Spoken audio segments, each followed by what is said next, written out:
Dear colleagues, partners, stakeholders, ZTS officers, I would like to welcome you to Athens, to the historical building complex of NTUA, and to the final conference of the INNOMED-UP project in person and online. It's great pleasure for us to meet you in the School of Architecture of NTUA. I'm here today with my double role as the Dean of the School of Architecture and as a member of the NTUA research team. The National Technical University of Athens is the oldest and most prestigious public university in Greece, offering high-quality education to young architects set within a historic environment. Our students have the unique opportunity to learn and enjoy long hours within the Averov building, an architectural landmark within the surrounding neoclassical complex, which was awarded the European Austria Heritage Award in 2013, and in which 6 days ago was hosted the Prize Pritzker Awards 2023. The Averov building is in itself a living lesson in Athenian architecture, as well as an example of architectural preservation excellence. The core of the INNOMED-UP, promoting upcycling in circular economy through innovation and education for creative industries in Mediterranean cities project, reinforces many of the contemporary challenges of our schools' research and teaching experience through the use of innovative tools for mapping and promotion of policies and actions for the revitalization of the historic centers of Mediterranean cities in relation to the inclusion of the circular economy in the value chain of SMEs in the traditional and new sectors of the creative and cultural industry. I'd like to remind you that the key concept of INNOMED-UP project focuses on Mediterranean cities, which face the problem of overwhelming waste production, demanding effective and urgent actions. Circular economy principles may offer a solution to this problem. A remarkable percentage of urban production in city centers is represented by cultural and creative industries, CCIs. The involvement of CCIs in circular economy schemes is of great importance. Although there are disparities between cities in the north and the south of the Mediterranean Sea, Mediterranean cities share common cultural characteristics. Therefore, by building on their common identity and by integrating into their productive schemes the principles of circular economy, Mediterranean cities can create resilient urban environments and communities, establishing a supportive framework for CCI SMEs clustering. INNOMED-UP works with CCIs to shift local urban economies towards a circular production and consumption paradigm, including optimal use of material resources, innovation, enhancement for SME, knowledge transfer amongst med-cities, social inclusion, and citizens' engagement.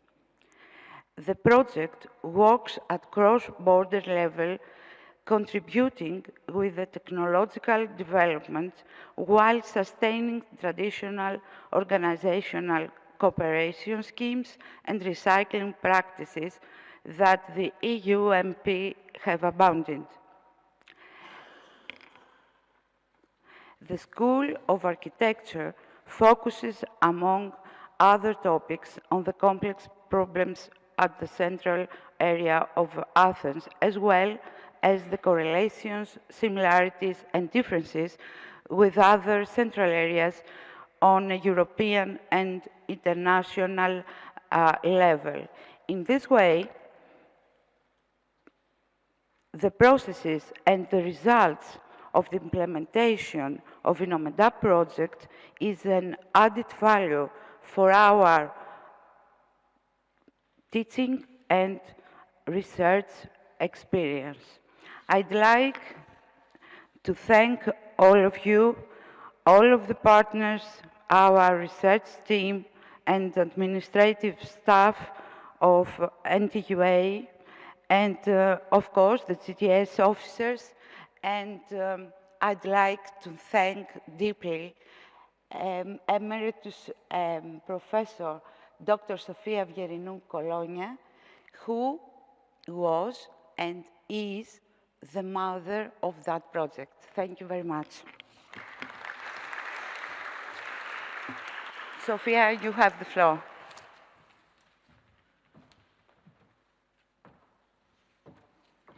Thank you, Professor Irini Klabatsea. I would like to welcome all of you here. First, our partners from South Mediterranean, Professor Shadi from Birzeit University, Obaida and her team from Jordan, and our friends from Municipality of Tunis, Mrs. Semia and Kemal, and also our partners from Italy, from Cresm, Alessandro, an old friend, and Marco, and the team of Prato. I'm seeing here Lorena, Besnik, Paolo, Marta, Professor, who is Professor? So also the NTUA team, our stakeholders that are here with us, the Hellenic Confederation of Professional Craftsmen and Merchants, Athens Chamber for Small, Medium and Industries, Athens Trade Association, Mr. Antoniou, Silver and Goldsmith Association of Athens, and Athens Development and Destination Agency, Mr. Biskos.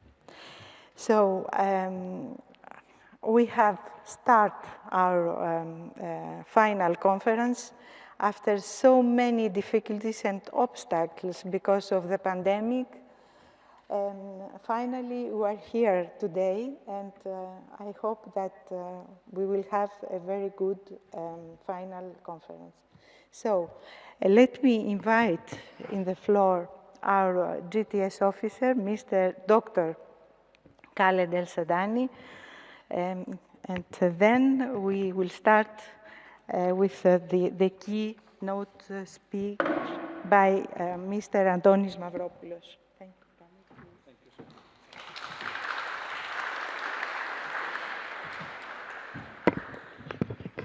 So, good morning, everyone. First of all, I would like, on behalf of INI CBC Med program, I would like to thank National Technical University of Athens for this invitation and organizer of this final conference. And our special thanks to Sofia and the whole team for the effort during 4 years, starting from 2019 of INNOMED-UP project until the end of this day, the final conference. And we consider INNOMED-UP project one of the successful project in ICBC Med program, and the model that INNOMED-UP introduced for integration, circular economy in the Mediterranean cities and the cluster cities. It is one of the successful impact of INNOMED-UP in Greece, Italy, Palestine, Jordan, Tunisia. And thank you all. I would like also to thank all of you, the participants, stakeholders, the partners, and I wish to all of you successful conference. Thank you very much.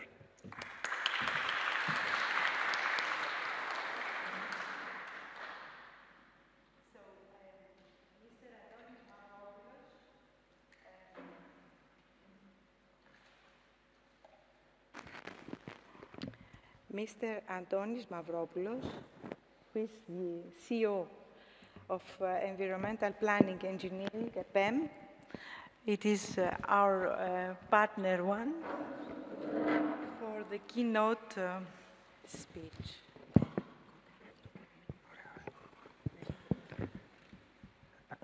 Good morning, everybody. Thanks for the opportunity to talk to such an audience after a very successful project. And I will speak a little bit about some key outcomes from the project as they appeared in my mind trying to create this keynote lecture. So first, let me find my presentation. Okay, I found it. So I'm going to talk about creativity and circularity. I think with the term circularity, more or less, it's clear what we mean. We mean the possibilities to develop closed loops for certain materials.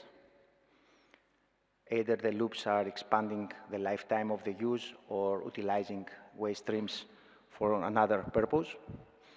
And with the term creativity, we use the tendency to imagine and discover new ideas. Either they are about technical issues or communication or just art. So, during the whole project, the discussion about circularity and creativity was at the center of everything we did, of everything we discovered through this project. So I think it will be good to generalize some ideas about it. So I'm going to speak about circular economy as a restriction that we need to consider. Then I'm going to guide you a little bit through the role of restrictions as keys for creativity. And finally, I'm going to talk about creativity as a driver for circular economy and the necessity of judging, which I will explain later what it is. Let's start from this. Let's talk about circular economy as a restriction. So what is the problem we face today worldwide? The problem we face today is that there are 9 different planetary boundaries, which means specific physical, chemical parameters, most of them very well defined, other we are in the effort to define them. And we know very well that when these parameters are kept in a certain range, then we can sustain life as you know it. The problem we have is now that in some of these parameters, we are going out of the range that sustains life. We are moving out of the planetary boundaries or beyond what we call safe operating space. One of these boundaries is the concentration of CO2 in the atmosphere. Another is the concentration of nitrogen and phosphorus in water. And I'm not going to guide you through that, but the problem is that today we are going out of the safe operating space. And we really don't know what it means for the world and the life on Earth. Now, this is kind of an impact of what we call Anthropocene. Anthropocene is considered a new geological era on Earth, which tries to portray the fact that human impacts on Earth are of the magnitude of geological impacts. So if you see how things are moving at the Anthropocene, you can see here a blue line. The blue line shows the acceleration of our social metabolism. Either we measure it by population or by energy or by environmental footprint. It's continuously going on. After each industrial revolution, it's going higher.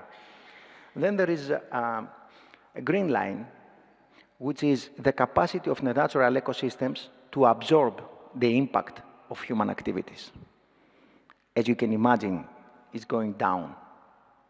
And our natural ecosystems are becoming more and more saturated with pollution. They are facing loss of biodiversity.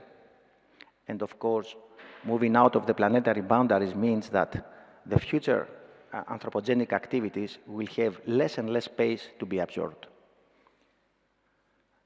Now, this is a way to describe the problem, but you know, metaphors are very important when you talk about creativity. So I use another metaphor to explain exactly the same thing. This is our economy in the center of the world. We take matter and energy, and we have inside our economy, our society, our technomake materials, our technosphere, and then out of the economy it's going out pollution in the form of matter and energy losses. Now, as our economy grows, what's happening is really that our economy is violating the planetary boundaries. It's becoming bigger than the ecosystem can afford. And this is, for me, the #1 problem of our era. The #1 problem that the fourth industrial revolution will make it even more important. So if this is the case, then we really have to understand planetary boundaries as a restriction to be considered in each and every move we make. Let me give you an example. What you can see here is the forecast from the IPCC report on 2022 about climate change emissions in CO2 equivalents. So as we are moving now, this curve shows that we will continue to increase CO2 emissions. The blue curve is the way we have to deal with emissions in order to avoid an increase of the temperature more than 1.5 degrees of Celsius, which is considered the safe operating space. And the green one is the same curve to avoid 2 degrees. Now, how we deal with this problem? Let's do it practically. So this line considers where we are now, or more or less where we are going to be next year, if everything goes okay and we are able to stabilize. This line shows where we need to be in order to keep moving in the safe operating space. So that's a typical engineering problem, how to go from here to here. Now, this line is too steep. That's the problem. We need to reduce CO2 emissions very fast, and that creates a lot of problems to our societies.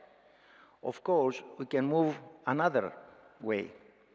We can reduce the inclination of the line and do it smoother. But in that case, we don't know if in the time period between the two lines, we will be at the safe operating space. So we have two problems here. First, this is way too steep to keep our societies in balance. Second, the longer the pathways, the more the vulnerability and the risks. And finally, the longer the pathway, the more unstable the ground. It's a very typical engineering problem, and obviously, speaking to people that are familiar with engineering, one of the solutions is spiral. You can use spiral to cover the gap between the two lines with a much bigger distance, so reduce the inclination. And to tell you the truth, this is something that is very close to reality, and it can be done. As an example, what you can see here is the Kawazu-Nanadaru Loop Bridge in Japan, which resolved exactly the same problem in physical boundaries, not only in our imagination. If this can be done, our adaptation to climate change realities can be done too, through what we call the spiral economy. And this is something we need to consider very carefully from now on. We have to take very carefully into consideration the restrictions posed by planetary boundaries and find a way to adapt to them without putting our societies out of stability. I would say that for circular economy, there are 3 universal restrictions. Everyone who wants to develop a circular economy approach, it has to respect first global warming and the CO2 concentration in the atmosphere. Second, the tremendous loss of biodiversity that characterizes the last 60 years. And finally, the tremendous increase of pollution, even if it's not that obvious to our world. These three sets of restrictions are necessary to frame any effort for circular economy. And this is why I started saying that circular economy should be considered as a restriction through this approach. Now, let's move to the second part. Restriction is a key for creativity. I don't know if you are familiar with the work of Michael Johansson. He is a Danish architect. Johansson considers his work framed by real physical boundaries. So what you can see here and here is work that he's doing, trying to fit in a certain physical framework, lots of discarded materials. As he's saying, the restrictions posed by the physical framework inspire him to develop more and more innovative approaches. Well, of course, I'm pretty sure you all know that someone asked Ernest Hemingway to write a story with just 6 words. Hemingway came back with this short story, For Sale, Baby Shoes Never Worn. So this is a 6-word story that allows your imagination to develop any kind of thousands of word scenarios about it. And last but not least, I think you should be familiar with Phil Hansen. Phil Hansen was a painter who had an injury and lost his ability to make straight lines. So instead of that, he started to develop new techniques, and he found out that for him it's much easier to design on surfaces that are curved, like coffee cups. So Phil Hansen developed a new technique, and he said that we need first to be limited in order to become limitless. So at the end, restrictions can really stimulate creativity. But if restrictions are key to unlock creativity, then the type of restrictions imposed drives a certain direction for our creativity. And I recognize 2 different directions for our creativity. One direction, as you can see here, is to consider endless economic growth as the main restriction. We change everything, but we leave endless economic growth intact. The second direction is to consider planetary boundaries intact and change everything to respect it. This is the big discussion in our science and in our world today. And these 2 types of creativity result in different outcomes. If you choose to leave endless economic growth intact, then you have what I call creativity number 1. You go through optimization, you increase efficiency, and you continue to produce more, cheaper, and faster. This is a creativity to sustain growth in markets. If you choose to respect planetary boundaries, then you have creativity type 2. You have to repurpose every activity. You have to become more effective, not just more efficient. You have to control resource consumption. And this is a creativity to sustain life and societies. Now, this goes back again to the real big discussion about sacrificing effectiveness for efficiency. Let me give you an example about it. Take the case of plastics. What is done today is that we're continuously increasing plastic production, and we are trying to increase recycling and let the industry grow. Now, one way to increase efficiency is what is already done. We produce more plastics with less materials, less labor, and less energy. So we advance recycling to rebalance, in a way, the increased environmental footprint of plastic production. Another way is to ask the markets to reduce plastic use as much as they can and when they can, and ban single-use plastics as a symbolic but important measure that shows that finally you have to reduce or eliminate some kind of plastics. Both these greener ways, both are greener, but one is a little bit more efficient, the other is a little bit more effective. But if you want to do everything in the right way, you have to put a ceiling in plastic production. Of course, the industry will not like it, but that's the case, as you put a ceiling in CO2 emissions. And you have to slow down the industry and innovate to alternatives. Otherwise, you continue sacrificing efficiency, effectiveness for efficiency. Or take this one. We are talking a lot about circular economy in cars. And the core of circular economy in cars in many cases is to recycle cars, recycle electric car batteries and stuff like this. But effectiveness means to invest in mass transportation, because these require less cars, much more public fleets, much better transportation services. And at the end of the day, this is not going to have an impact on the cars on the road and the emissions, but also on the physical space required for different activities.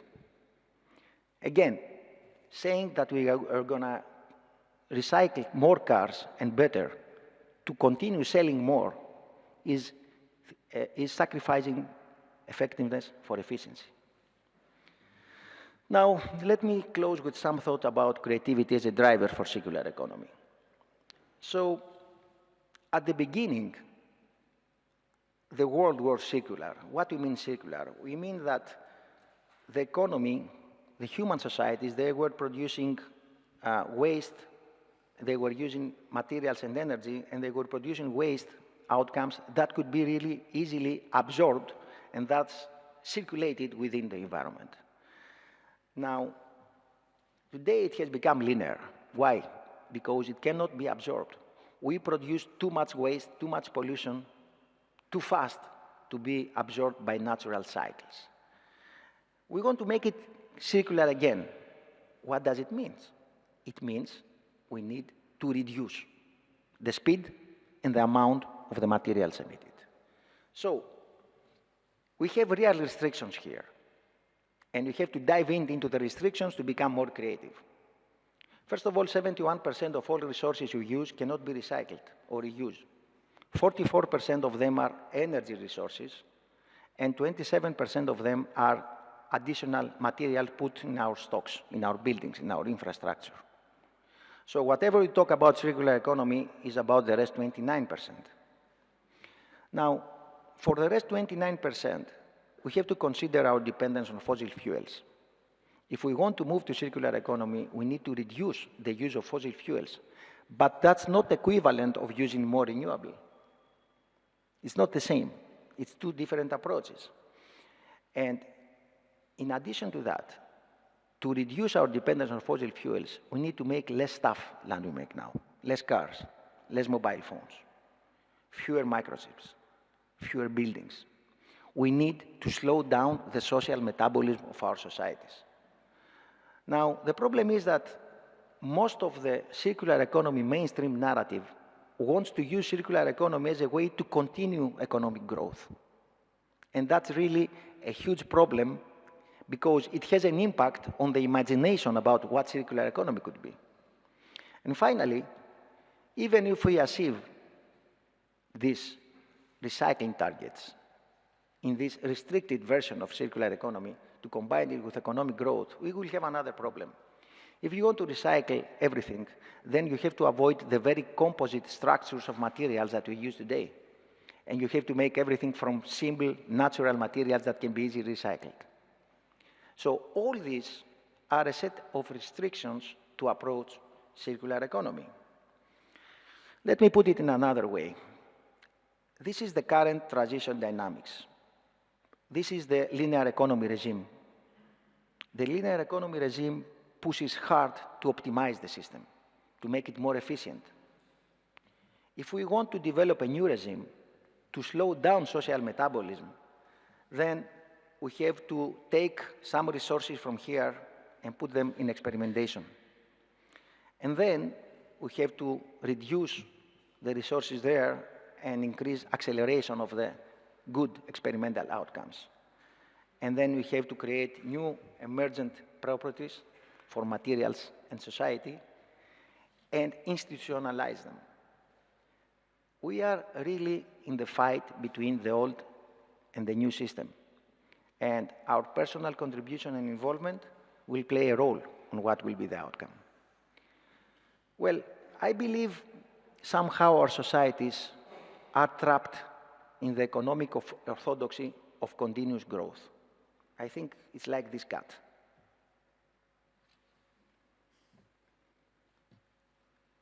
This cat is really addicted to her box. It's obvious that she cannot fit inside the box, but she's continuously trying that. She cannot imagine her life out of it. This is the way we are dealing our economies today. We are so reluctant to change our economies that we try to fit our needs, our world, our environment in the very narrow suite of our economies.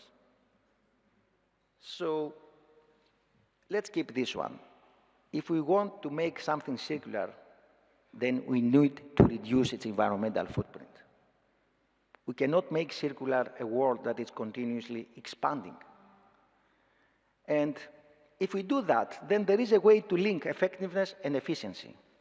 We need more effectiveness when we rethink, reuse, and upcycle things, and more efficiency when you recycle and reduce. So using this way, we can bridge the gap and stop the tendency between efficiency and effectiveness. As an example, you can see here, this is clothes made from orange residues in Barcelona. It's a cooperation of different universities with one company we are working with. And this is a sample of what can be done in a place where we have every day the consumption of 300,000 oranges.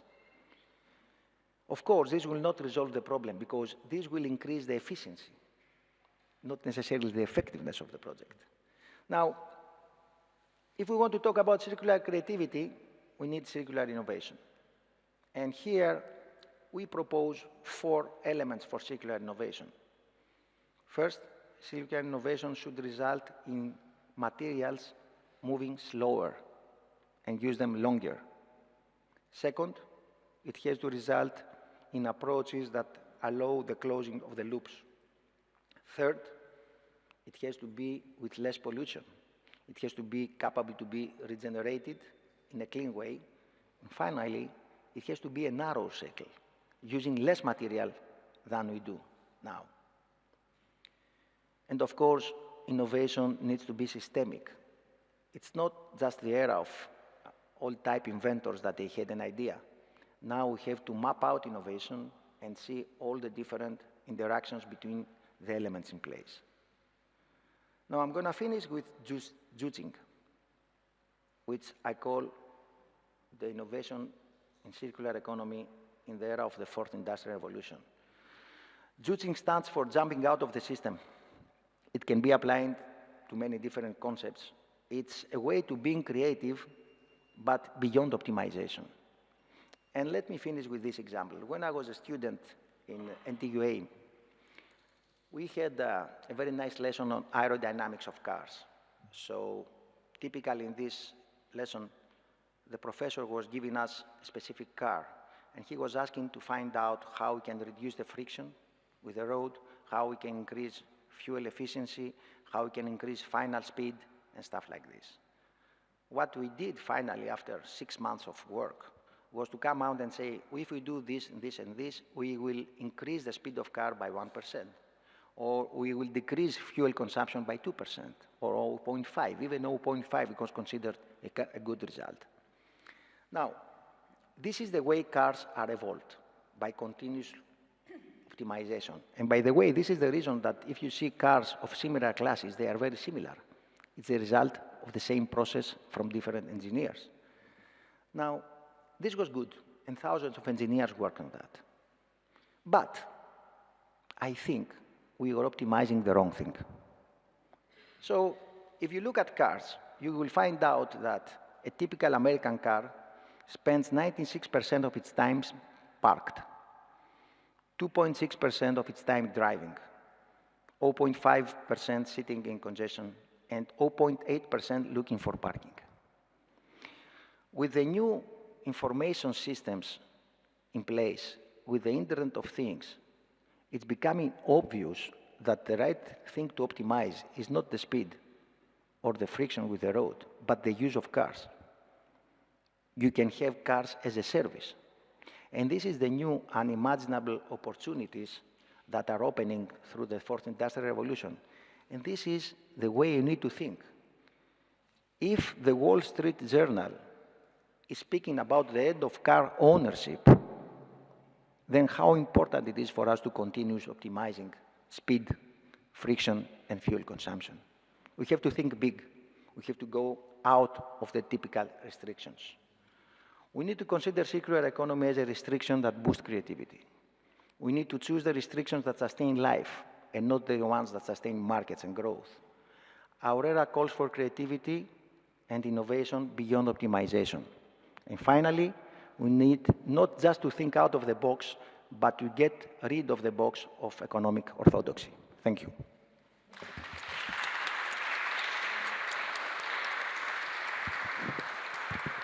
Thank you, Antonis, for this trip from circularity to creativity. Thank you very much. And thank you for all of your contribution during the project. Your contribution was very, very important for us. Thank you. Thanks. So I would like to ask if Mr. Antoniou from Association of Commercial Association of Athens and Mr. Biskos from, if you like to address a short.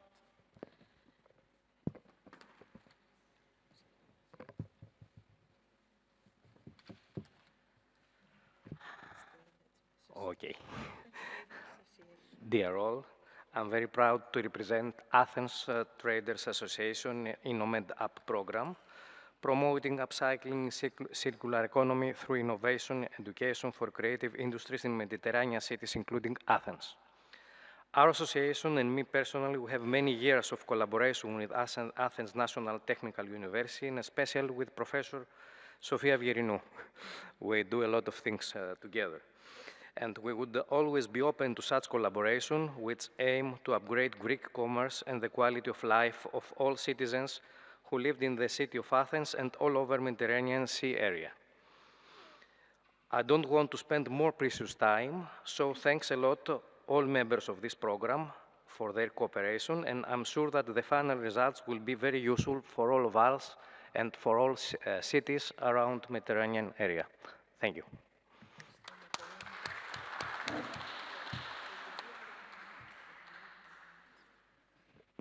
So if Mr. Rekas from the Ministry of Development and Industrial to address something short.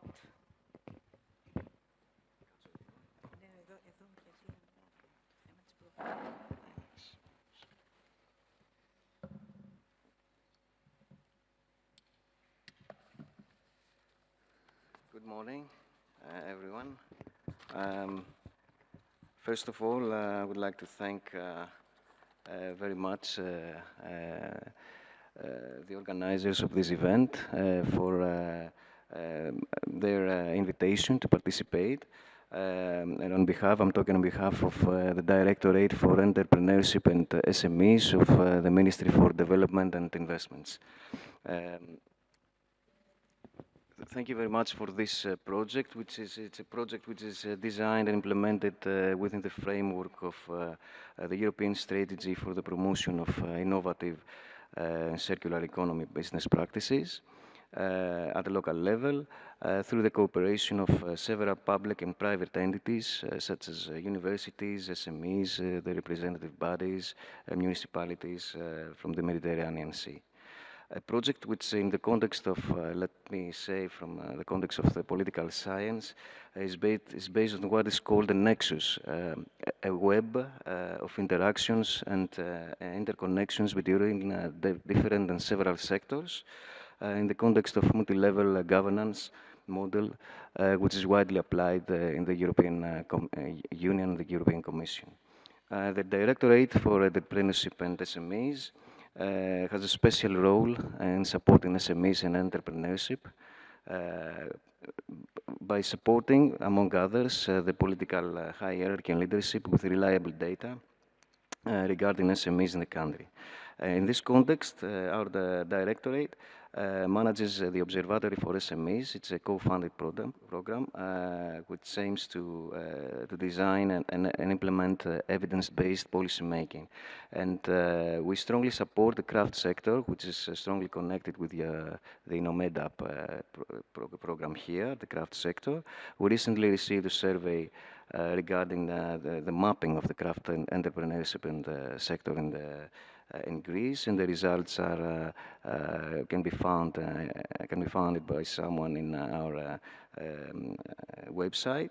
And among others, this research revealed some very interesting results regarding the number of craft enterprises, their branches and their size. We're talking about a sector which the vast majority of the enterprises are micro ones, and we're talking about businesses with less than 5 employees and the turnover, an annual turnover of less than 50,000 euros.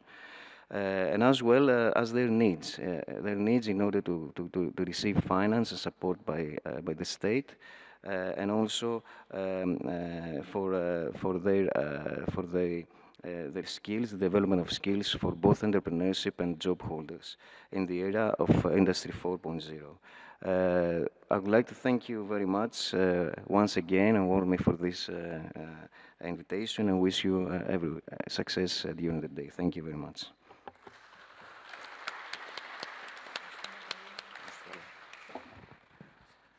Thank you very much, Mr. Rekas. I think that all the time we have tried to have a close collaboration and discussion with our stakeholders, which is a very important thing for the progress of our project. Now we have to start to present with my colleague, researcher, Angeliki Demerji, the final results of our project.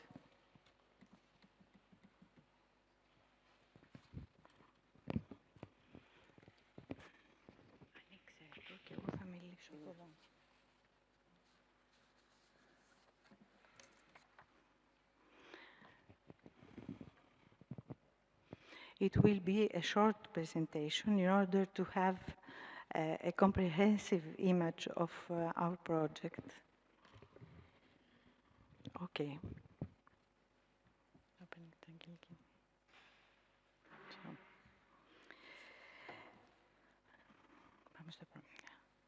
So, INNOMED-UP project, you know, promoting upcycling in circular economy through innovation and education for creative industries in Mediterranean cities, proposes a strategy for med-cities where cultural and creative industries, SMEs, create circular economy clusters locally and participate at cross-border innovation networks, those promoting urban and social inclusion.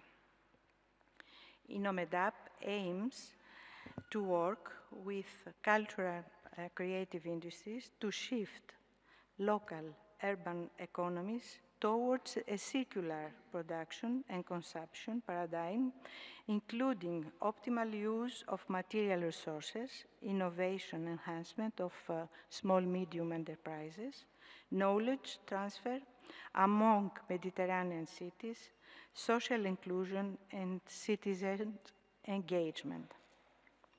Mediterranean cities face the issue of overwhelming waste production, demanding effective and urgent actions.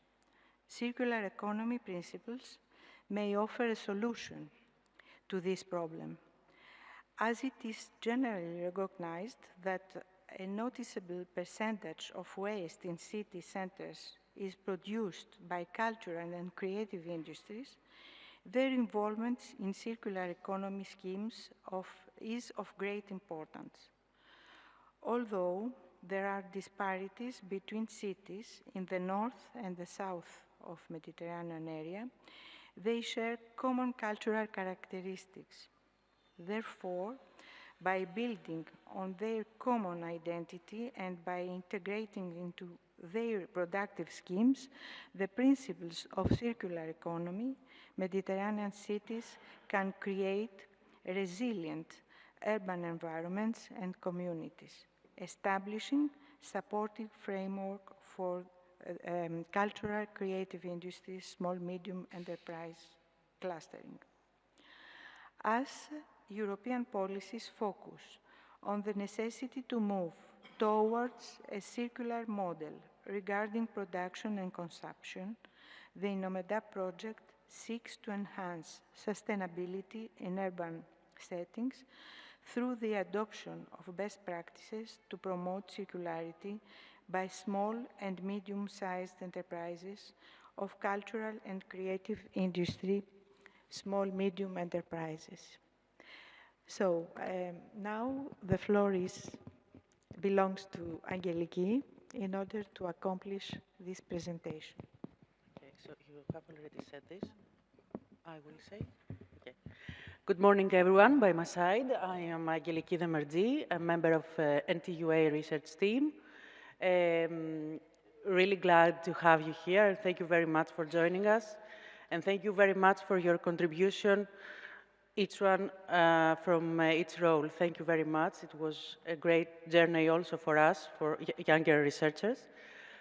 I will continue with figuring out some results, the key results, because as we are running the 4th year of the project, as you can imagine, we have a lot of results and objectives completed, but I will stress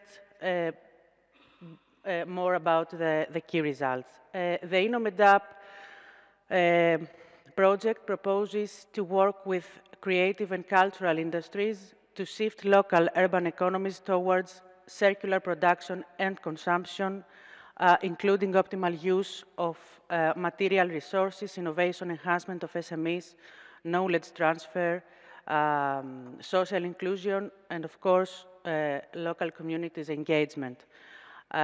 We worked, at least we tried, having in mind the COVID-19 constraints, we tried to work at a cross-border level in order to support both technological developments, such as the more modern procedures of upcycling and technological innovative platforms that we have in the north of the Mediterranean, and the traditional recycling and upcycling practices based on strong networks of cooperation in the south countries of the Mediterranean.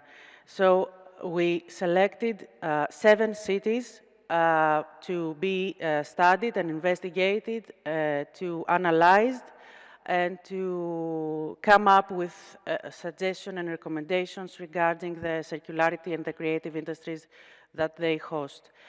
Each participating partner of the project has chosen a city. The National Technical University of Athens investigated Athens, along with the consulting partner of EPEM, the municipality of Prato, the city of Prato, the Center for Economic and Social Research for South of Italy, the city of Palermo, the municipality of Tunis, the city of Tunis, the Birzeit University from Palestine, 2 cities, the Nablus and the Hebron, and the Future Pioneers, the NGO Future Pioneers, the city of Irbid. I'd like to show you here, because I'm glad that I heard before Dr. Khaled El-Sadani mentioned that the clusters built during our project was an innovative aspect of the project, and we're really glad to hear it, because that was our intention either way. And I will present you the methodology and the steps we followed to result into city clusters. Leaving aside, but not because they are less important, more because they are horizontal work packages, the management and the communication. In the communication, I will come back later. The first stage was a desk research and data collection per city in order to conclude and to leverage upon other activities and conclude in the model and the guide for the circularity in Mediterranean. But in between this phase, we conduct exhausting fieldworks with SWOT seminars with stakeholders and interviews with local SMEs in order. This gave us the opportunity to map the cultural and creative industries value chains and their circular economy potential. And this activity was resulted into 7 clustering roadmaps and smart clustering tools. Then in the next step, we put great efforts to engage the local communities with the stakeholders to to address the pilot products, open reuse market, socio-urban workshops, along with a lot of trainings that took place during the whole project. To be more precise, we have completed seven clustering roadmaps. We addressed over 200 SMEs in the fieldwork. Just a note here that what you see in orange are the community-led activities, and this is something we are really proud about it. If you if you have in mind that we have so many constraints due to the pandemic, and that we achieved to engage so many people and communities and different communities. We estimate that the target groups is over 2,500 people, and the general public over 10,000 people. That's I don't know. That's really good. We had also over 1,000 trainees, much bigger than we had promised in the first place. Of 27 memorandum of understandings with 50 stakeholders from all around the Mediterranean, 2 reuse open markets, 1 in Tunis, 1 in Prato, 3 awareness campaigns, and over 70 videos. Again, many more than we had promised in the first place, the videos.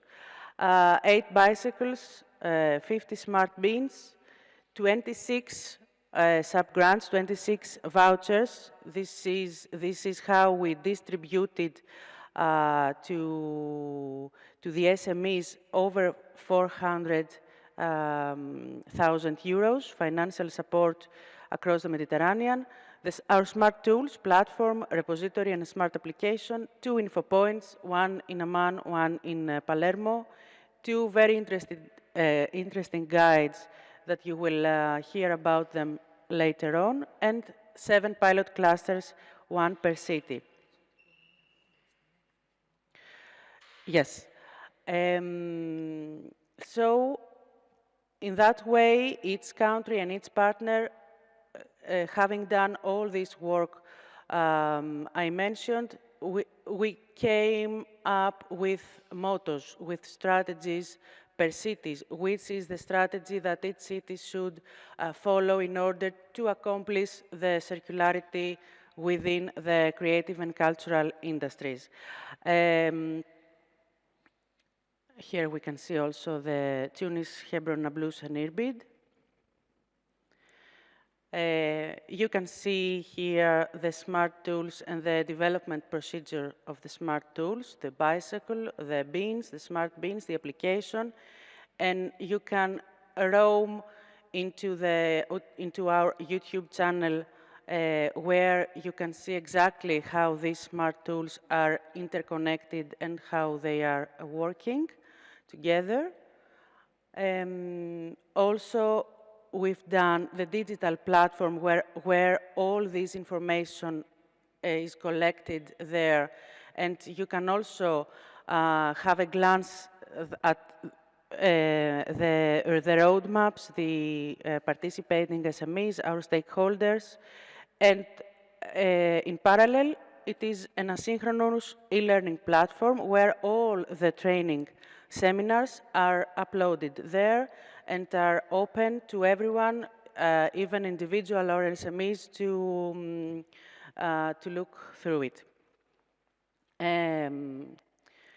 Our participatory activities that we believe that that they add into what we say the INNOMED-UP Living Lab, the SWOT seminars, the socio-urban workshops, the open reuse markets, and the training seminars. But we had also very, very important horizontal activities that was really crucial to distribute and to disseminate our concepts and our results and our intentions, and to engage more people and more SMEs and the local communities, such as the two guides, one guide for access to financial tools for the creative industries who want to innovate in the circular economy, because we know that creative industries experience lack of funding and lack of knowledge how to access fundings due to their very small size. And then a guide for circularity strategy for the creative industries, SMEs in the Mediterranean, that will be analytically presented by Professor Leonardo Borzacchi later, and our digital campaigns. All these videos can be found on our YouTube channel, and here are the two links for the info points in case you have in mind SMEs that cannot easily find access to funding. All the information is gathered here, and you can have direct access. Also, regarding the communicational actions, we worked a lot with social media, with Facebook and Twitter. We published over 50 press releases and 5 newsletters. All these can be found at our site in the ENI CBC Med website. And here is a general overview of the sub-grants that was 86 SMEs were awarded. Through this funding, you can see the results on your right.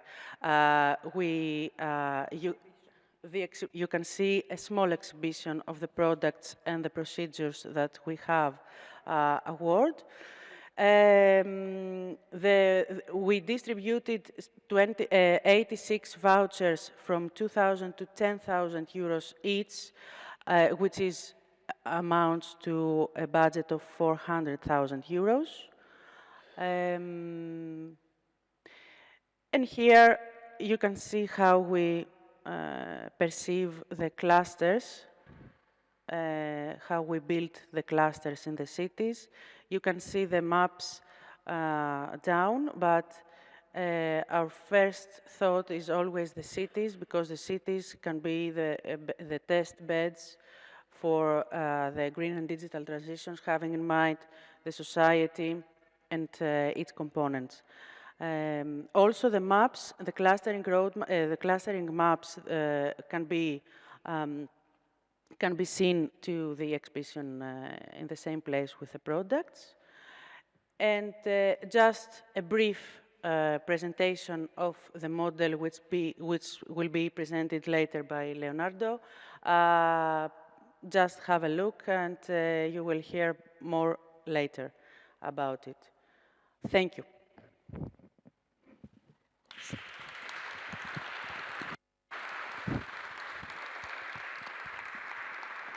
Thank you, Angeliki. In closing this short presentation, I would like to invite you to have a look at our small exhibition with some products, especially from Athens, because it is a little difficult to bring them from each city.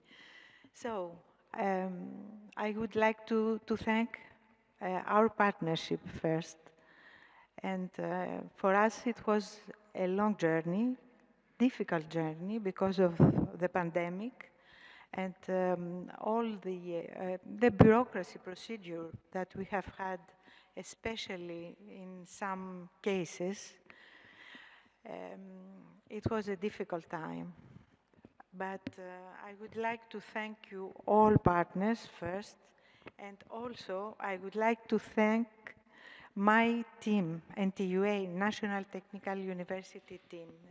First, my colleagues, professors Irini Klapachea, Mattheos Papavasiliou, Dimitris Soudris, and my team, one by one.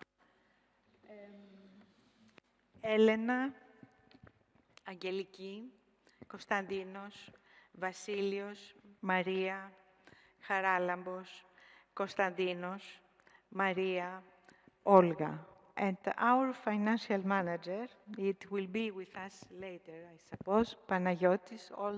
All the people knows Panayotis.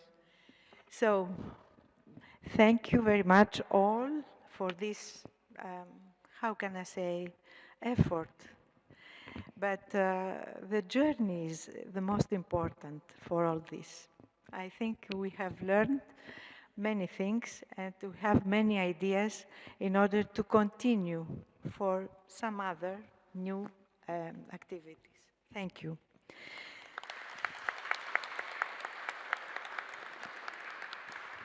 So before proceed to the presentation of clusters from each city, I will invite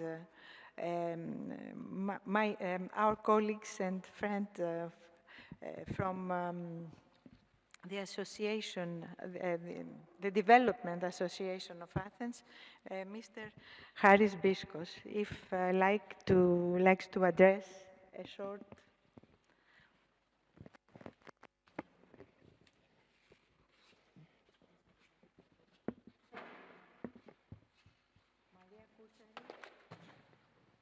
Maria Kuchari, first cluster.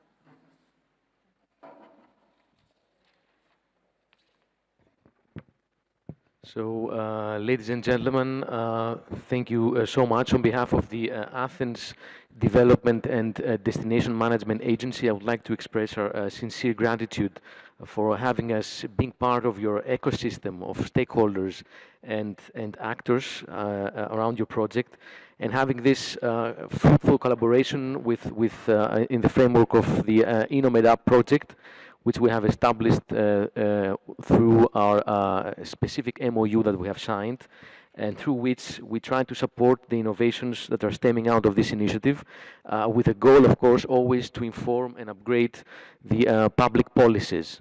Now, our company, Athens Development and Destination Management Agency, designs and implements development projects and promotional activities in Athens that advance the image of the city, not only by making the urban environment more beautiful, but investing in its capacity to be more resilient. Now, the promotion of innovation, competitiveness, and entrepreneurship with emphasis on tourism and the culture sector the smart sustainable management of Athens as a destination and as an urban environment, as well as the promotion of social cohesion and integration are the areas of expertise of our company.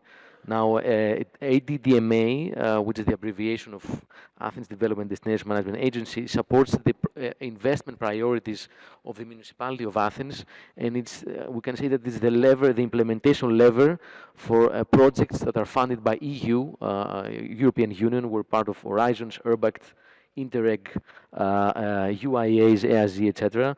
But also we support the implementation of the municipality strategic goals in Athens. Now, last but not least, an important field of our company is its operation as thank you. Is its operation as a destination management organization, the so-called DMOs, in order to achieve the objective of promoting Athens as a sustainable tourist destination. Now, in this framework, we're partnering up with global institutions, with universities, with all the quadruple helix of the stakeholder community. For example, we have collaboration with Global Sustainable Tourism Council about the tourist sustainability of Athens. We're very much interested in this. And of course, we have initiatives in climate adaptation through Horizon projects that we run in health, in supporting and promoting urban health, and also biodiversity in Athens with sort of programs that we're participating. And also we have other dedicated projects that are inside the cultural sphere, such as the Athens Film Office, This is Athens and Partners, Athens City Festival, etc., etc. So, on behalf of our company, Athens Destination and Development Agency, I would like to deeply thank NTUA and especially Professor Dr. Sofia Avgerinou Kolonia for this collaboration and the opportunity to support and learn, especially to learn from the innovations that are stemming out of this great initiative. Thank you very much. Thank you, Haris. Thank you very much for this collaboration and communication. Of course, it is very important in order to achieve some good ideas in the center of Athens. So, if you like, we can have a very short pause, café, 10 minutes. So, and we'll be back with the presentation of the clusters. First is Maria for NTUA and Athens, Lorena for Prato, Alessandro for Palermo, Samia for Tunis, Baher for Birzeit, Dr. Shadi, where is Dr. Okay, online. And Obaida, of course, for Jordan. Irbid. Thank you. Thank you. Now we are going to the presentation of the clusters from each city. And we have a small change in our program. As Baher from Birzeit needs to be first because he has another obligation. So, Baher, the floor is yours. Thank you, Professor Sofia. Good morning, everybody. My name is Baher from Birzeit University, and I'm going to present the city cluster model for both cities of Hebron and Naples. First of all, I'm going to start with some characteristics about these two beautiful cities. Nablus is a Palestinian city in the northern region of West Bank, approximately 60 kilometers north of Jerusalem. It's located in a strategic position between Mount Ebal and Mount Gerizim. Nablus is considered the largest commercial and cultural center in Palestine, with a rich history lines in its old city with its distinct stone facades, beautiful architecture, narrow streets, and old urban spaces. I'm still talking about Nablus city. The old market in the heart of Nablus lies the old city composed of 6 major quarters. The area of the old city is densely populated. There are 2 Turkish baths or hammams, markets with pottery and tile industry. In addition to textile workshops, there are also numerous historic monuments such as Khan Tujjar and the Manara Clock Tower. Έσβησε αυτός. Πρέπει να τον... Regarding Hebron city, it's a beautiful ancient city twisted and torn by decades of unrest and conflict. It's the largest city in West Bank with about 200,000 Palestinians. Its old city of stone roofs, archways, and never-ending alleyway is the perfect playground for the sensory delight of the markets and bazaars. Hebron is a hub of trade, primarily with the sale of marble from nearby quarries. The area is also renowned for grapes, figs, limestone, pottery workshops, and glass blowing factories. The city of Hebron is one of the oldest inhabited cities in the world, and its history dates back more than 4,000 years. The ancient architecture of the old city, which dates back to the Mamluk and Ottoman periods, has witnessed the development and sophistication of the city of Hebron. The old city of Hebron is the historic city center of the Hebron Governorate. The Hebron of antiquity is thought by archaeologists to have originally started elsewhere at Tel El-Meida, which is approximately 200 meters west of today's Old City, and thought to have originally been a Canaan city. For both cities, Nablus and Hebron, the spatial distribution has had a clear impact on creating a gap between SMEs and the surrounding suppliers, clients, supportive organizations, and cooperation at the artisans. This led to the conclusion that value chains need to be strengthened and supported in order to create connection networks and promote visibility and accessibility. Most participating SMEs in the INNOMED projects apply principles of circular economy and recycling at different stages of production, in different levels depending on the nature of work, availability of waste raw materials, and technical skills. However, there is a clear gap between value of recycling practices perceived by customers and manufacturers. We have designed a strategy for both cities with a motto of sustaining history for sustainable future. And our vision was creative and cultural industries are reusing existing resources and bringing cultural industries to our daily lives needs, with the general goal of revitalizing creative and cultural industries through innovation and circular economy models and cross-border cooperations. We had several specific goals in different aspects, and by finalizing these projects, we were able to identify main stakeholders and also to sign 2 MOUs with stakeholders in the partner cities. For example, in Nablus City, we were able to engage the following stakeholders: the municipality, the Chamber of Commerce, the Engineers Syndicate, the Ministry of Culture, the Ministry of Tourism and Antiques, and the Civil Committee of Nablus Government. Regarding Hebron stakeholders, we were able to engage the Chamber of Commerce, the Hebron Reconstruction Committee, the Hebron Municipality, the Governorate, and the Ministry of National Economy. We were also able to apply the smart tools in our pilot clusters in both cities with this technical map, the smart tools control system. For example, in Nablus, we have 4 sources of waste materials, 2 for paper, 1 for wood, and 1 for fabric. And we have 3 receivers of SME CCIs who were able to use these waste material. In Hebron, we have 5 resources of the wasted materials. We have paper, wood, solid waste, glass, and fabrics, and we had 5 receivers that were able to use this wasted material in their production lines.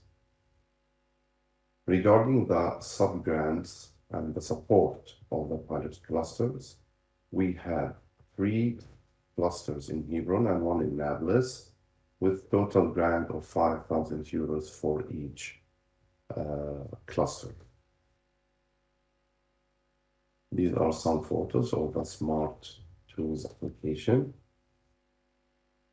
And regarding the key challenges and results, in Nablus City, initially, SMEs faced difficulties in collaborating and cooperating between each other, particularly due to the IP concerns. However, they eventually gained valuable experience in working within the cluster framework. And SMEs also believed that they had an adequate amount of waste and did not see the need for smart bins, but they discovered that smart bins were valuable tools to bring them more types of wasted material and also in better quality. The cluster members showed a strong interest in the concept of bicycles, and they requested 1 bicycle for each member to facilitate the waste collection. Some waste suppliers were located far away from the receivers, which was somehow a challenge for the collection. In Hebron, on the other hand, the waste utilization was not extensively incorporated into the SME's work.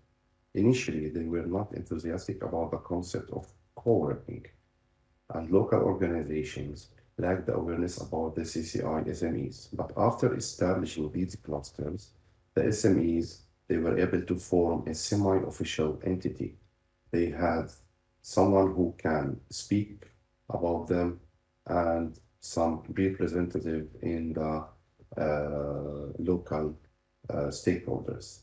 Clusters also provided a platform for SMEs to convene, engage in discussions, and to exchange ideas. Women expressed a desire to handle waste without resorting to dump sites or industrial parks, and smart tools played a significant role in addressing this issue.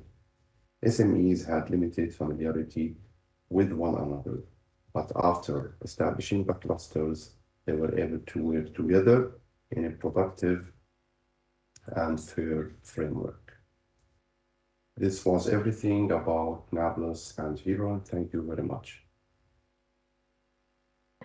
So now we are proceeding according our program. First is the presentation of a Technical University of Athens Athens, and Maria Kutsari will present will make this presentation on behalf of NTUA team. Then Lorena for Municipality of Prato and Alessandro for Palermo. Maria, the floor is. So, welcome everyone to the final conference of INNOMED-UP in Athens.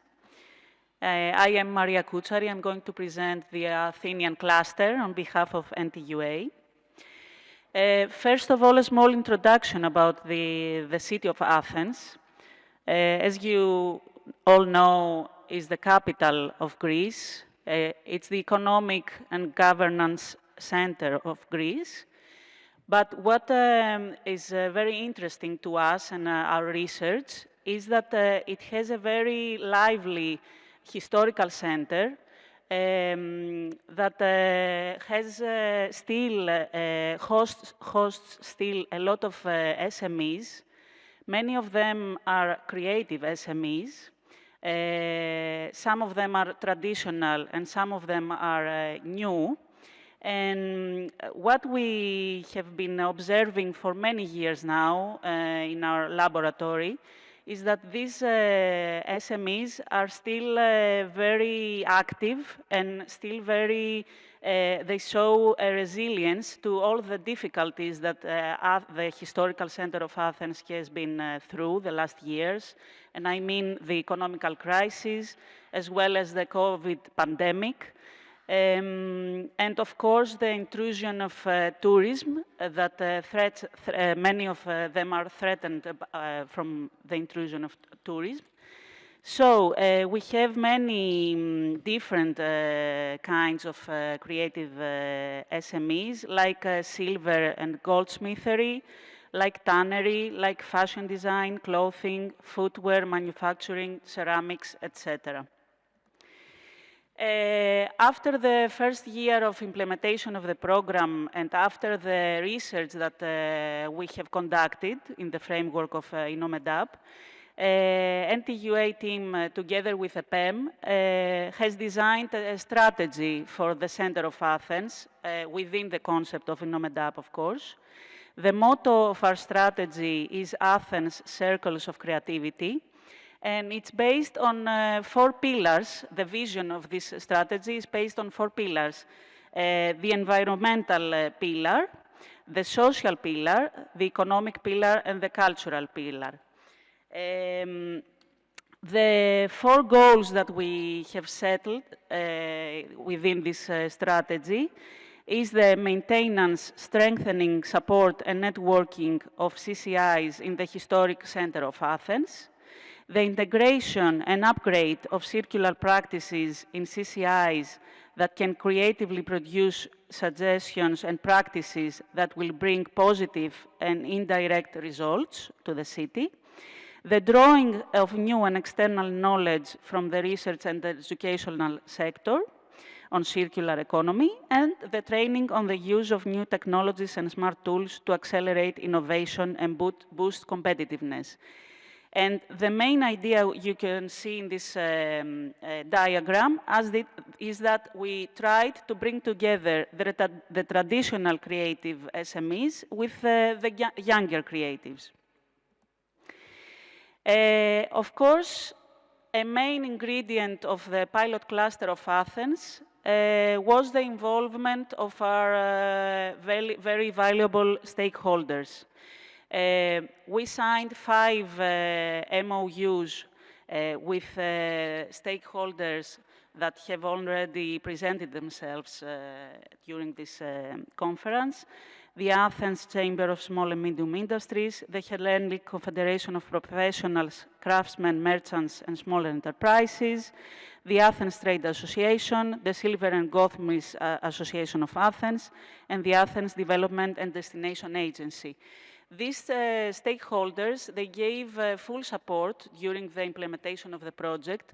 Not only they gave us access to their databases, they brought us together with very active and important SMEs in the center of Athens, and they supported us in technical issues, like, for example, to find a space to host the bicycle in the center of Athens, to transport the smart bins, etc. So their help and support was very, very valuable.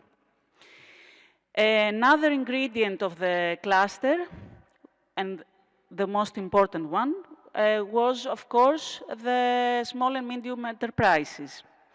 We tried to involve and engage them from a very early stage in the program by conducting interviews with them, by doing photo shooting sessions and videos in the framework of our awareness campaigns, by asking them what materials they produce, what waste they produce, to find the potential materials they could use, and try to make, to start to create and design the network that we was going to establish the cluster in next steps.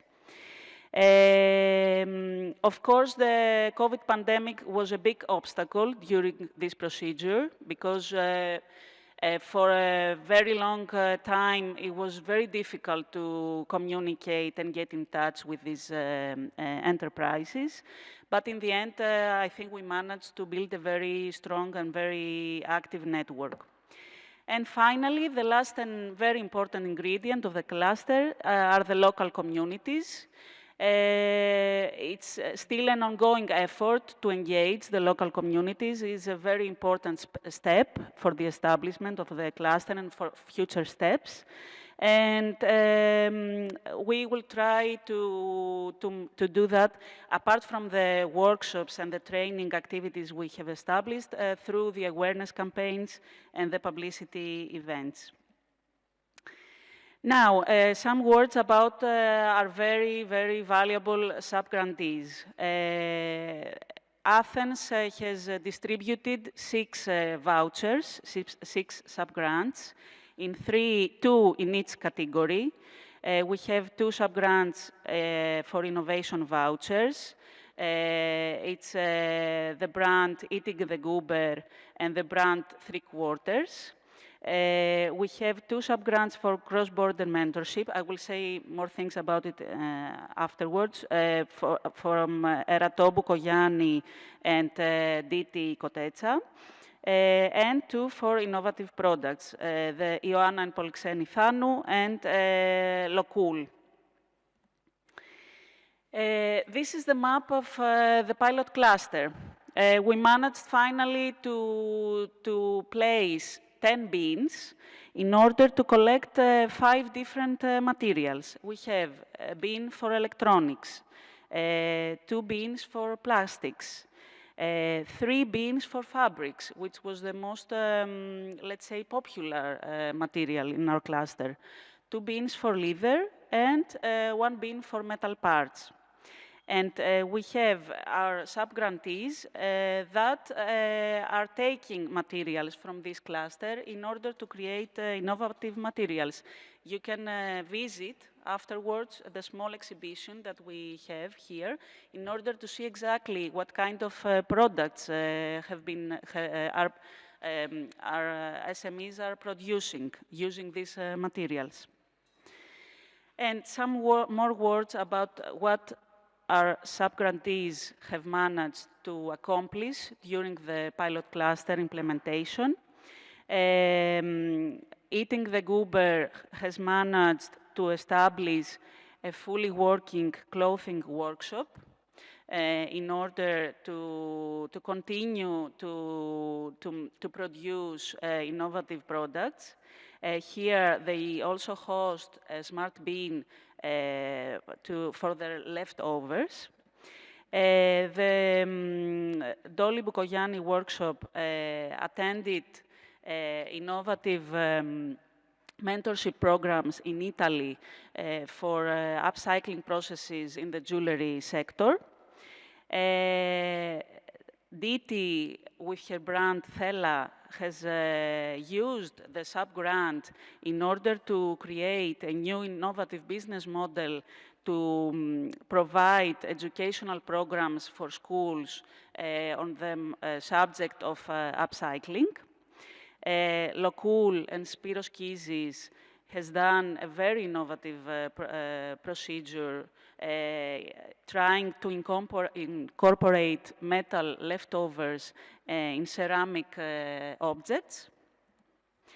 The 2 Thanu sisters, Ioanna and Polixeni, used the fabric leftovers in order to create yoga mattresses, and they were in very close cooperation with 3/4 in order to understand the procedure of creating what is called SODI, how to transform the fabric leftovers to this matter that they used to fill their mattresses.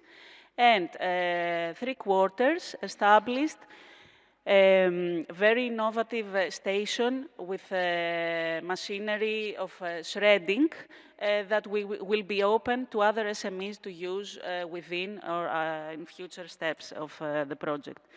Of course, as I said, we faced many challenges in order to manage to establish the cluster, but we are very optimistic that this will set the precedent for future exploitation of this cluster by local authorities and chambers in order to see this concept to be continued in Athens. Thank you.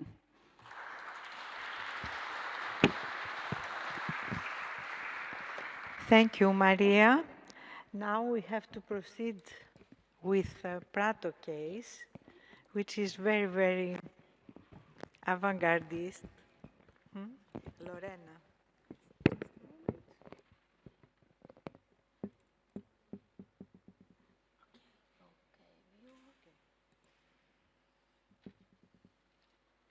Full screen. Full screen. Look. Go here. Okay. So good morning to all. My name is Lorena, and I will be presenting the Prato City cluster implemented within INNOMED-UP project on behalf of the city of Prato. So something about the city. Prato is the second largest city in Tuscany. It's less known than Florence, but it's very well known for its industrial district, textile and clothing industrial district. It's one of the largest Italian and also European textile production center. Since the very beginning, the textile industry in Prato implemented the principles of circular economy, even when it was not called circular economy, because the producers use textile scraps in order to develop new products. Even today, although the industry went over several crises, it's a big bunch of the economic texture in the city, because we still have 7,200 companies, mainly micro, small, and medium enterprises in the sector that count for 35,000 employees. So as you can see, when we talk about cultural and creative industries, for Prato is more than 19% textile and clothing, but also what we are trying also to do is to diversify these activities and try to make some innovative inputs and take inputs from other sectors as well. In the past years, the city administration was very involved in circular economy, in developing circular economy policies. Firstly, with the EU partnership on circular economy from 2018. And then, as a result of this participation in the urban agenda of the European Commission, the city developed a Prato Circular City strategy and the project that with the aim to accelerate the transition towards a circular economy of all aspects of the city life. Not only its industry, but also the life of citizens, on how the public administration works and so on. And finally, as a result of this year's disengagement, the last big project that we would like to mention is the application, applying and approval of the European Commission of Prato as one of the 100 European cities that are included in the program Climate Neutral and Smart Cities by 2030. And big work for this project came from our work and policies implemented in circular economy. So the city developed a strategy, and that can be summarized in a vision of Prato as a sustainable, innovative, and circular city. And this strategy envisions the creation of a city where residents enjoy a high quality of life, the economy is strong and diversified, and the environment is healthy, and culture and creativity are thriving. This is being implemented through achieving 5 main goals, which are sustainable urban development, economic diversification, urban regeneration, circular city planning, and zero waste. INNOMED-UP is one of the main projects we implemented in these past years, and it tackles specifically the economic diversification, zero waste, and circular city planning objectives, although it also gives input to all other goals and objectives of this local strategy. So when we started to work on INNOMED-UP, the most important thing was to work on the community engagement, because although INNOMED-UP is really about the small and medium enterprises, it was really important to include also all other stakeholders from the city in the activities. So besides the SMEs, we had business support organizations, academic institutions, NGOs, startups, citizens as main actors in the project. We implemented several activities in order to create this vibrant community of stakeholders and be able to co-create together with them some activities and policies that will help the city to make this transition towards a circular economy. We did engagement workshops like SWOT and PEST workshop, the consolidation workshop that was held in Prato last year, and that was also a cross-border event because we also were able to host all the partners of the project in our city. Then we organized the open market and exhibitions and also some dissemination events. At the very beginning, we implemented the training course with 27 participants, 40 hours of online course, and also the participants of this training course presented at the end some first ideas of the final upcycling projects, prototypes. Some of them will become also our pilots afterwards. The training course was organized during the pandemic. It was really difficult, but it was also really participating, and there was big interest from the local stakeholders to work towards these projects. We did mapping and surveys and also developed the clustering roadmap, implemented some interviews with small and medium enterprises. At the end, we also have signed 6 memorandum of understanding with the city administration, committing to implement the principles of circular economy. And finally, we had our pilots. The city financed 6 pilot projects with micro and small and medium enterprises, 2 pilot projects with NGOs, and of course, we established our cluster of smart bins as collection points in the city. So this is the map. We have 10 bins as other partners that were installed in the city. And 5 out of these 10 smart bin stations also worked in collecting and processing the points of the local host. For example, one textile laboratory gathered the textile scraps that were brought by other companies, by citizens, in order to reuse them in their own production.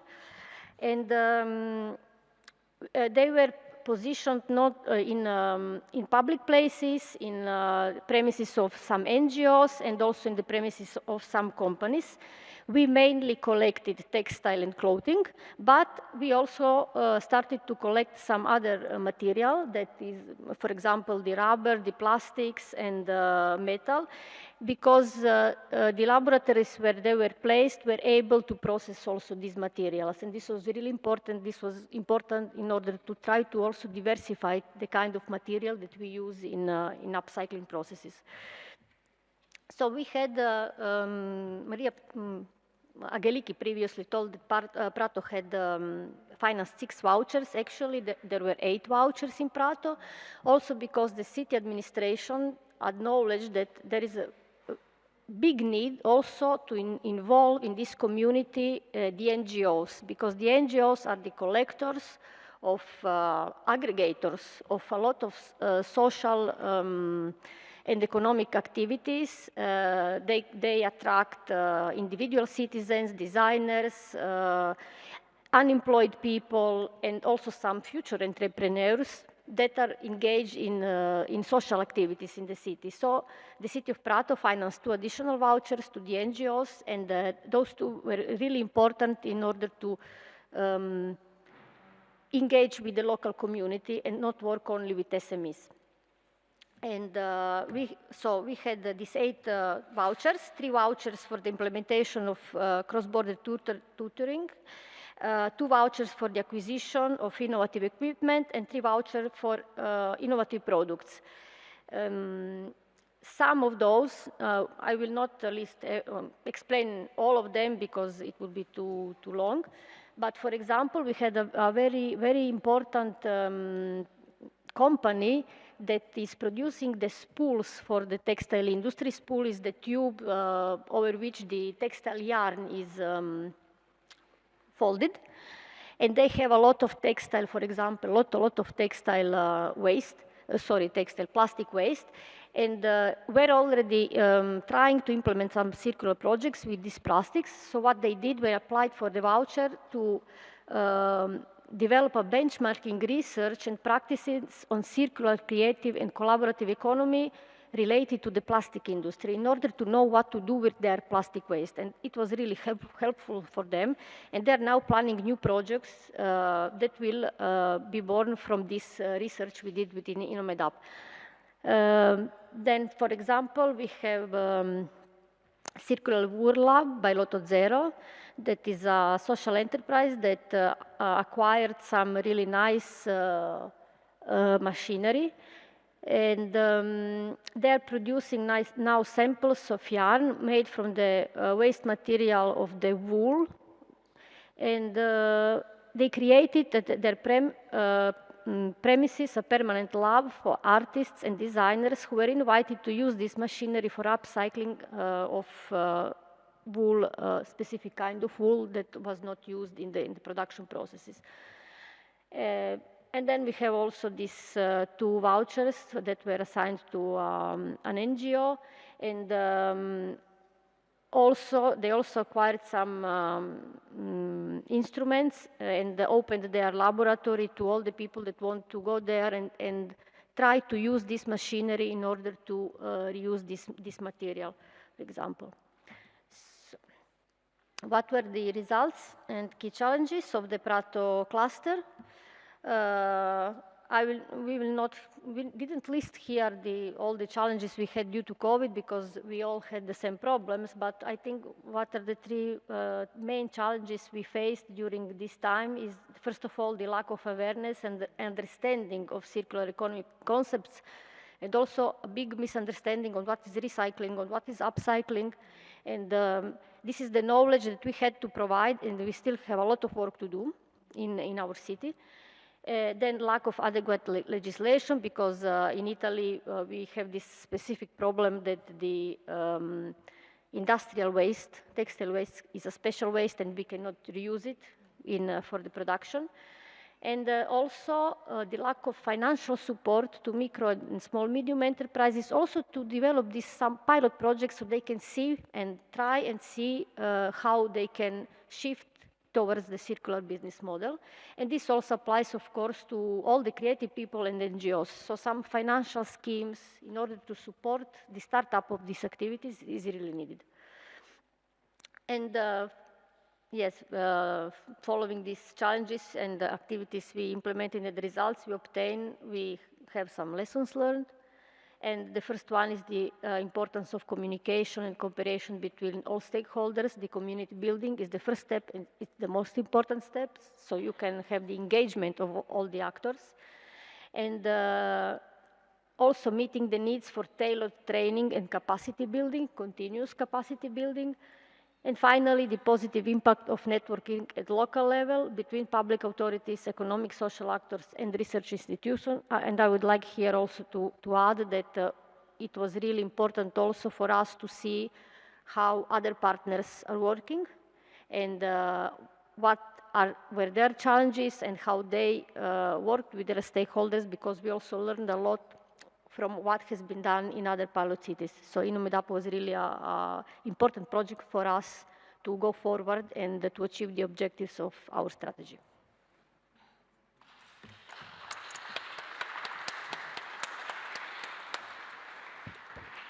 Thank you, Lorena.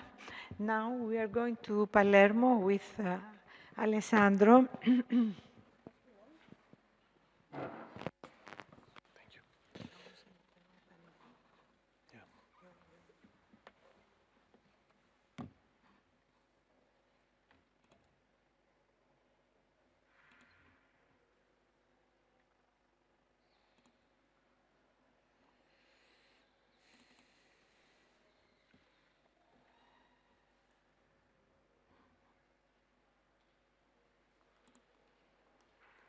Okay. Thank you very much. I want to give my personal thanks to NTUA, in particular to Professor Avierino, for involving us in this partnership along all this long period with the beginning of the Progetto Medneta, and to have the opportunity, which is quite rare, to continue a work in all this period. And I'm also glad to be here because I remember that here we made the closure of the Medneta project. That was exactly the beginning of our work in Palermo with the Nuove Officine alla Zisa. So it's a pleasure to make this presentation today with you. So we are presenting the case of Palermo. This is the historical center of Palermo that, according to UNESCO, is one of the largest in Europe. Palermo is the sixth city in Italy for population. And the main characteristics about what we refer to the project is that the creative sector represents a crucial segment in CCI sector in Palermo and Sicily. Circular economy constitutes an important opportunity for facing the challenging problem of waste management, promoting at the same time the local CCI SMEs networks. Public policies currently do not include any small-scale local-based solutions or clear paths for a circular transition. And some creative SMEs clusters are experimenting the renovation of traditional techniques based on the use of traditional sustainable materials. These SMEs are often organized as non-profit entities, which is a sort of analysis that we started with the Medneta project when we found that in Palermo there was this singular situation in which there was a sort of informal hub for the birth of new enterprises that used the possibility of starting as a non-profit association and then to become a real SMEs. Just to test if their capacity of production or if their capacity of staying on the market was suitable for them to face the difficulties of the market. INNOMED-UP in Palermo promoted the involvement of local creative craft CCI SMEs in a circular economy pilot cluster using smart tools for the development of innovative products and production chains implementing upcycling processes based on mix of traditional innovative techniques using mainly wood, fabric, and high-density cardboard. The pilot cluster contributes to involve the community and stakeholders to launch a debate about innovative solutions for a sustainable waste management and circular reuse of secondary raw materials. Well, these were the motto and the vision statement of Palermo. From on one side, we tried to create these new relations between all the partners, all the stakeholders on the territory. But on the other side, we had to face the problem that still the public policies are not adequate for this kind of situation. The general goal was that of supporting the SMEs models among the SMEs in Palermo. The specific goals were that of supporting the renovation of processes, but also the renovation of some innovative products as samples. As a targets, we had the number of products developed in a circular economy perspective and number of SMEs trained in a circular, sustainable, and green practices. The analysis conducted in the framework of INNOMED identified the peculiarities of the pilot case area in terms of business models of cooperation and urban fabric, a focus on the creative sector within the CCI, a tight link between the creative craft sector and the non-profit one, the high interest for low-cost practices, high interest for the reintroduction of some traditional techniques, renovated, based on natural materials, high interest in the introduction of digital fabrication techniques, both in order to renovate the traditional ones and to reach economic sustainability. The creative sector represents a crucial segment in Palermo and in Sicily. It includes several SMEs, mostly located in the historical center of Palermo. The establishment of small craft shops and of other activities significantly contributed to the revitalization of the area in the last decade. Nowadays, it includes two main categories, family-run ones, usually having solid manufacturing skill based on a strong family tradition and experience, a new enterprise, which are often founded by highly educated young people, and sometimes not so young, who maybe lost their job, with strong technical skills and attitude to innovation. Creative crafts SMEs focus on renovation of traditional techniques and reintroduction of eco-sustainable materials. The development of network of creative artists, crafters trying to innovate local tradition is quite transversal to these categories. And the most peculiar element in business model of CCI SMEs is the tight connection with the non-profit, as many of them, many of these SMEs in the first phase are themselves non-profit organizations. This peculiar context both facilitates the involvement of SMEs and makes it necessary for the real engagement. For this reason, CRESM has always adopted a wide participatory approach. The renovation of traditional techniques, in particular through digital fabrication tools, represents an interesting path in terms of market positioning, cultural heritage protection, and reintroduction of traditional ecosystem materials. Creative craft SMEs often have a quite high environmental awareness, resulting in the choice of natural materials. Nevertheless, there is a very low awareness about the concepts of circular economy and about the life cycle management of production systems. Upcycling examples are just isolated experimentation. Green and circular transition needs to be promoted also as a cheaper and easier alternative to standard waste disposal, actually very expensive and complicated according to local regulation. Creative craft SMEs often have no entrepreneurial education or experience and struggle in reaching economic sustainability, heavily relying on tourism flows in the historical center. Networking skills are often lacking. The INNOMED-UP cluster, in particular through the Info Point, is experimenting with innovative models of cooperation, focusing on sharing equipment, knowledge, and skills in order to develop sustainable business models and the use of secondary raw materials. We develop a network for the promotion of the pilot cluster, the project activities, and the cross-border cooperation, including local SMEs, local NGOs, higher education institution, local chamber of commerce, and networks of cooperatives, and of course the same municipality of Palermo. A wide participatory approach has been adopted in order to involve the SMEs in a network fostering the development of the cluster, as well as its long-term sustainability and scalability. For this purpose, the Info Point for consultation of SMEs played an important role.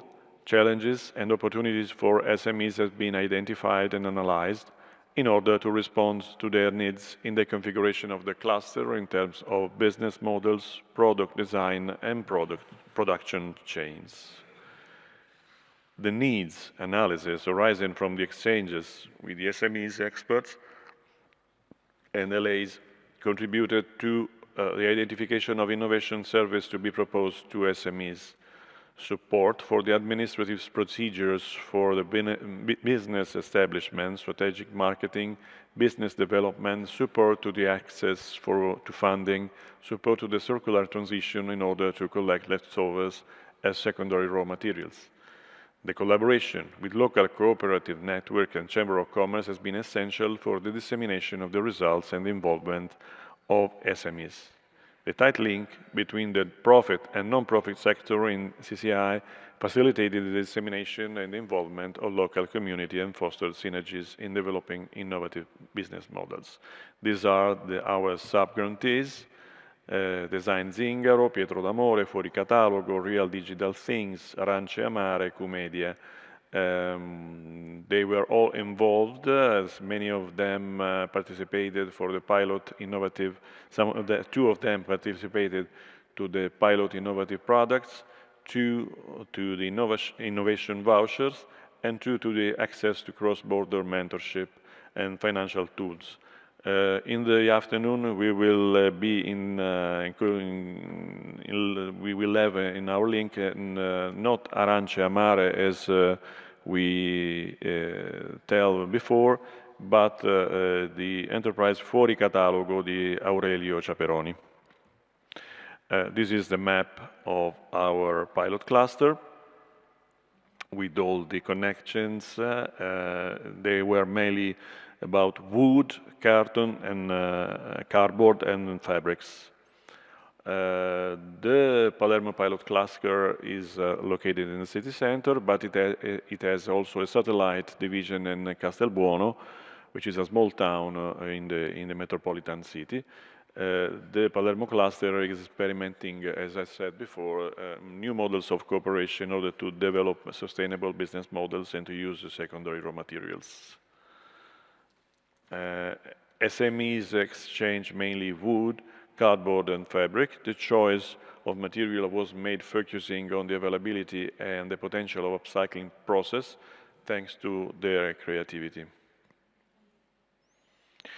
Well, another focal point of the project is our place as nodes, Nuove Officine alla Zisa, new workshop at Zisa, which is a place that was designed to share knowledge and equipment and also became the heart of this cluster. 9 of the smart bins are hosted by SMEs participating in the cluster. The 10th is located in our place in nodes, where wood and carton waste are produced by the cluster members in the experimental product design phase. These are samples of the productions. About the challenge, the most important challenges are connected to the lack of national regulation concerning circular economy and upcycling. National waste management legislation forbids not certified transport of waste. Exchanging leftovers could be equivalent to illegal waste trafficking. In particular, there is a problem about the category of the spatial waste that is too large to invite little SMEs to work and to use these restrictions that were mentioned before in a more creative way. A solution dealt with delays and environmental lawyers was SME producer delivery not receipt, highlighting that the collected materials are not waste but secondary raw materials. For the future, this mechanism doesn't facilitate, especially for micro-business, the development of circular economy practices.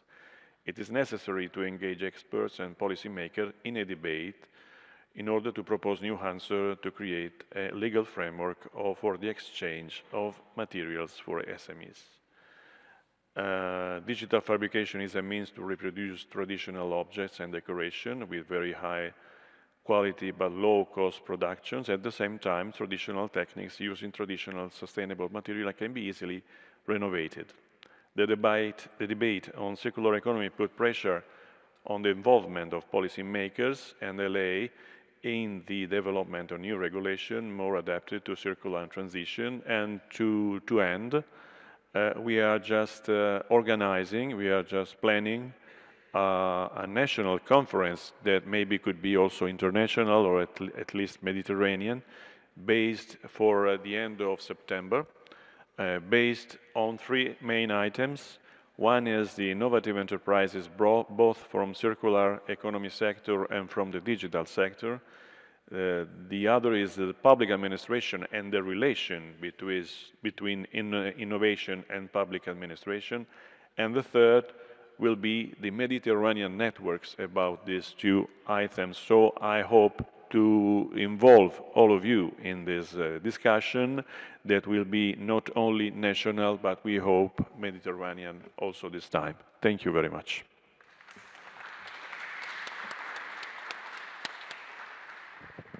Thank you very much, Alessandro. Thank you.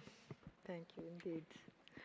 Because you have worked a lot with quite important difficulties in the south of Italy, we know. So now the floor is for Obaida. And please, Semia, come with us for Tunis next.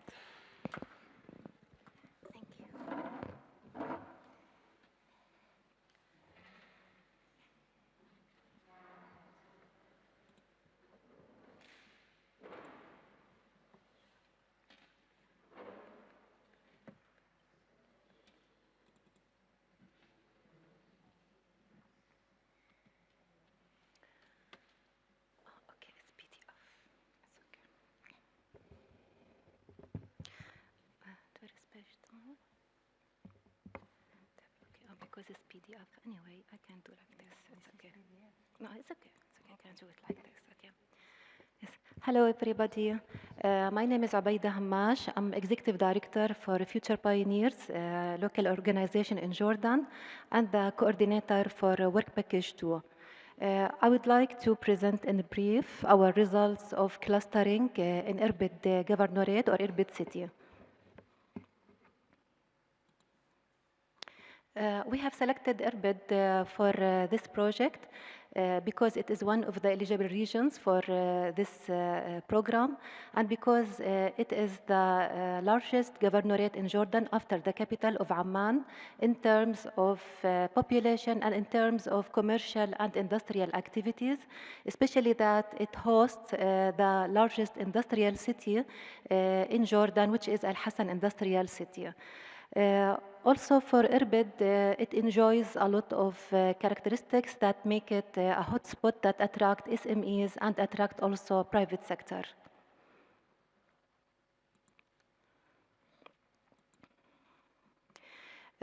We developed our strategy at the beginning of the project as follow, and luckily we managed to meet the set targets here, and even we managed to exceed some of them. Our motto at Jordan was repair, reuse for as long as possible. And we created this motto because currently one of the most priority topics in Jordan is solid waste management. This became an important topic 5 years ago, and this was because of the Syrian crisis and Syrian refugees. At the beginning, all the focus at Jordan since 2011 was on how to support the Syrian refugees. Almost 2 million people fled to Jordan. And later on, we started working on resilience strategies. So one of the important topics was solid waste management. Luckily, our project attracted the attention of Ministry of Environment because even the donors at Jordan, especially the EU, GIZ, and Ministry of Planning, they started pushing and supporting this topic. So they were very interested in the progress of our project and the results of our project. So our motto was repair, use for as long as possible. The vision to reach to zero waste through supporting CCI SMEs. And the general and specific goals were to strengthen the protection and performance of SMEs in circular economy, advocacy and lobbying among relevant authorities to amend the legislation to support the SMEs, because this proved to be one of the shortcomings of circular economy in Jordan. Provide opportunities for exchanging experience and market linkages between the SMEs and the private sector, and even at the regional level. Here's the target that, as I mentioned, luckily we managed to achieve this target and exceed it because we have the info point that we established in Irbid, which helped us to host several of other projects that are dealing with circular economy, and we managed even to attract sub-grants for them and employ large number of vulnerable women of local communities. So 100 SMEs to be supported through technical training, 40 SMEs to be supported in terms of sub-grants, create jobs for 100 unemployed youth and women, contribute to reducing waste by 25%, and 30% of the targeted SMEs tuned from linear to circular economy. And actually, we managed to make 90% of our beneficiaries who got technical and financial support from us to be circular instead of being linear.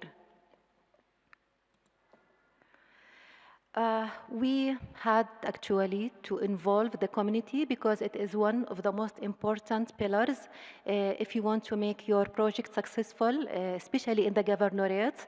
So we managed to involve the local communities through the local NGOs and through several of our workshops, awareness workshops, discussion workshops, whether with the local NGO or with the relevant stakeholders such as Ministry of Environment and Local Affairs.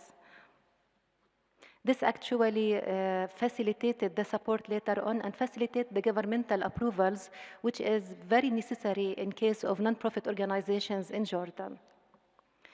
Also, we conducted another awareness workshop in order to educate the people about the objectives of the project and the smart tools. And this facilitated the hosting of smart pens and the smart bicycle. So, and this even facilitated testing the first pilot. We started earlier with the smart tools, and this gave us the chance and the space to test the first pilot of the smart tools. We had 2 clusters, and the first test proved that it wasn't efficient enough for our SMEs and also for the producers of recyclables. So we had to redistribute the bins and the bicycle in order to be more efficient and to better benefit our SMEs. We did actually our pilot, the smart bins were connected to the mobile application and to the digital platform.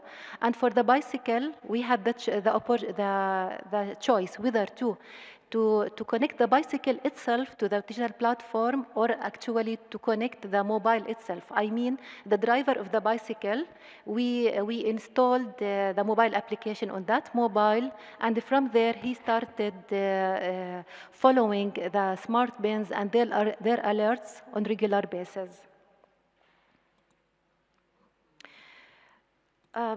The sub-grants in our case was a bit little large, the number of sub-grants, and this is because we reduced the total value in order to benefit more people.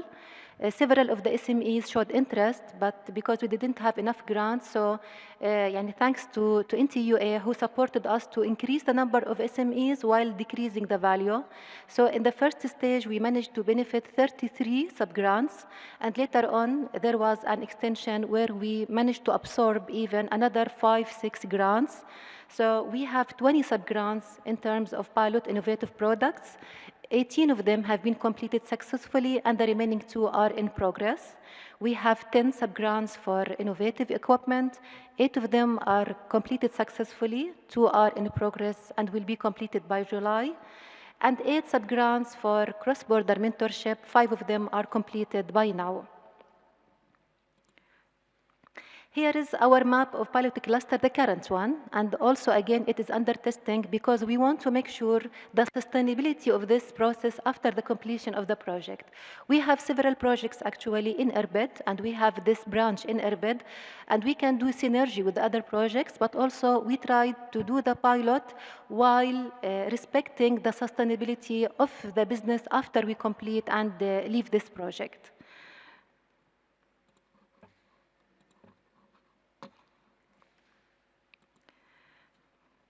The results and key challenges. In general, the results of the sub-grants were really positive. People needed such technical and financial support, which made their products and business, let's say, better, successful. It improved the quality of the product, and also it improved the selling and marketing this product. And accordingly, this was reflected on their livelihood in general.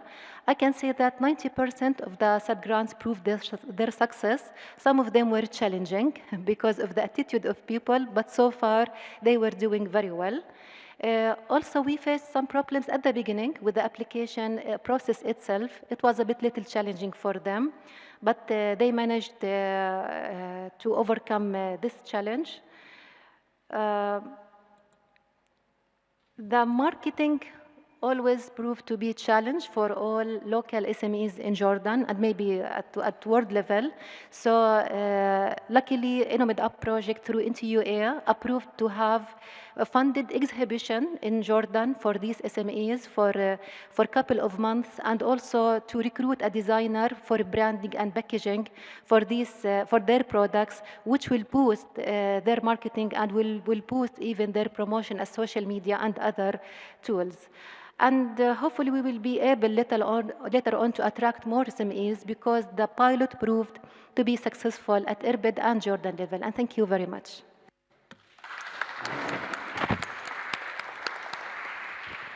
Thank you very much, Obaida, for all of your activity. Semia, please, for Municipality of Tunis. Thank you. Close the presentation and close it.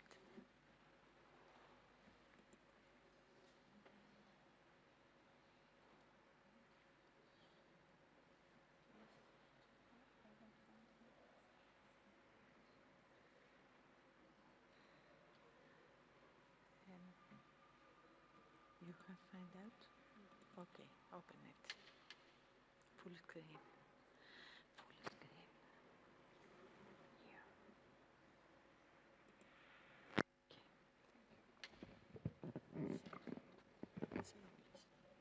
Okay, thank you. Hello, everyone. I would like to thank all parties that leads to this honorable summit.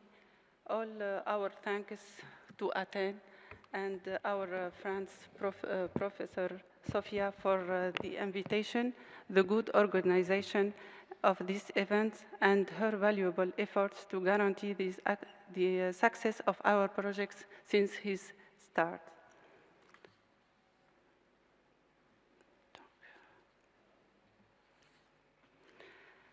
Let me start by introducing the municipal team responsible for implementing INNOMED-UP in Tunis. Currently, we have a team of 9 officers who are supported by other agents. Throughout the implementation period, we encountered various challenges, but have successfully found effective solutions in addition to achieving the project goals, and also succeed to strengthen Tunis team's capacity. We can sit as senior technical. We have senior technical expert, junior technical expert, financial and administrative coordinator, communication coordinator, and technical one is charged by the smart tools, and in cooperation, Madame Souad Sassi. As Tunis is responsible for the work package 5 methodology design, we have successfully developed a guideline for sub-grants. After extensive preparatory work in Tunis and in collaboration with different partners, at the local level, we focused on activities such as creating a clustering roadmap, conducting field survey, and identifying CCI SMEs.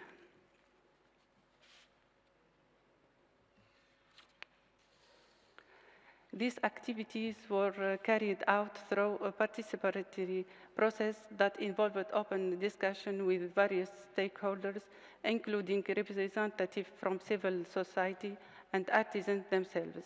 Our goals were to identify appropriate solutions advocated by different stakeholders, identify viable clusters, and identify historical buildings that could be restored and reused to promote the circular economy, like the building we will show on the where the open market were done.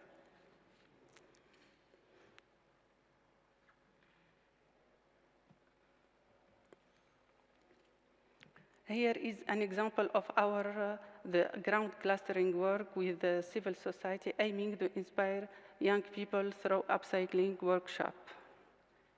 It's for example. Additionally, we devoted enough time to identify smart tools that best suits the unique characteristic of Medina and the specific needs of SMEs. Our main objective is to create sustainable and productive clusters with the Medina that can overcome challenges, particularly those related to negative perception of upcycling products, while also considering the existing informal sector. It's important to respect waste pickers who previously worked in unfavorable and inhuman conditions and provide them with opportunities to integrate to available economic cluster.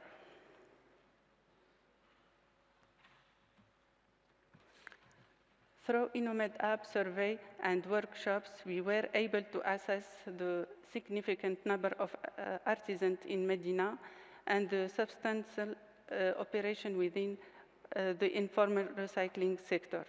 This process also increased our awareness of the importance of integrating waste pickers who endure unfavorable working conditions into a formal cluster to guarantee dignified conditions.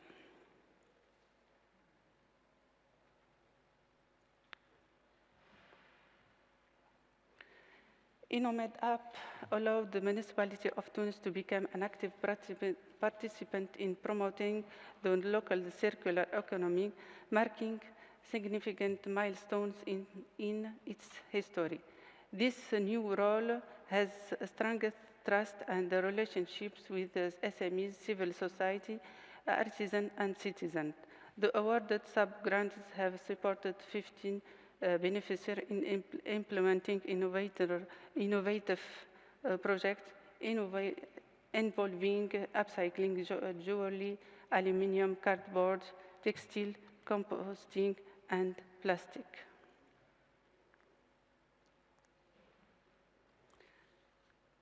After analyzing the situation of the Medina, we succeed to identify the intelligent tools which are adapted to its specificity and which are able to strengthen the cluster and contribute to their viability.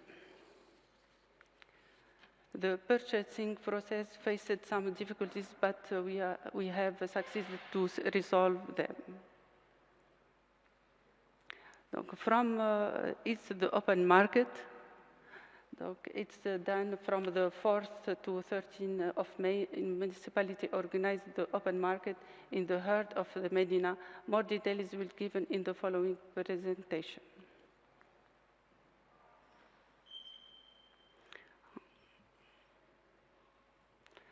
These are the smart tools delay and challenge. Most Medina SMEs and not smart tools users. Limited daily access to internet. We have a lot of pickers that not related to internet and technical one. Also, we have to identify the suppliers. We have purchasing process length and local currency devaluation. We have technical imitation of Medina supply chain. Thank you all.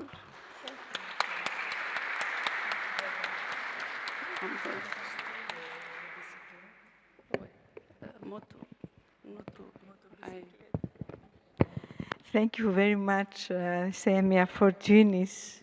Thank you, thank you. After so many difficulties and obstacles, we have a very good result in Tunis. Thank you.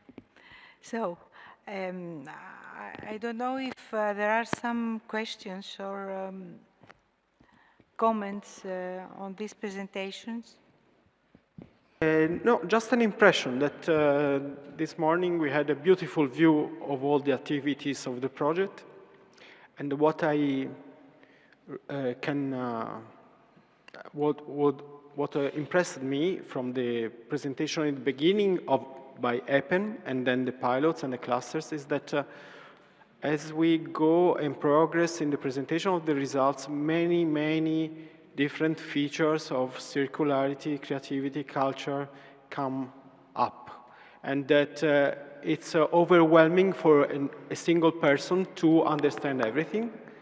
But at the same time, cooperation is the key between different minds, different cultures, different spirits, souls, and like that. And also, I was impressed that in the end of culture and creativity workshop, only women are there in front of us. And in Italian, creativity and culture are both feminine terms. So that was my remark.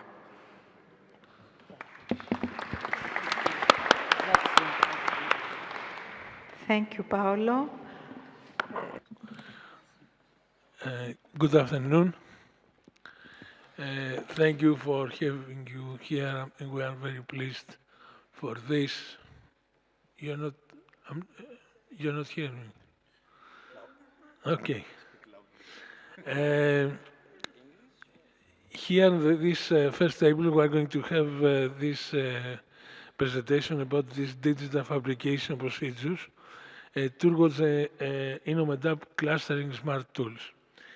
I'm here together with my colleague, Professor Dimitris Soudris, from the National Technical University of Athens, from the School of Electrical and Computer Engineers.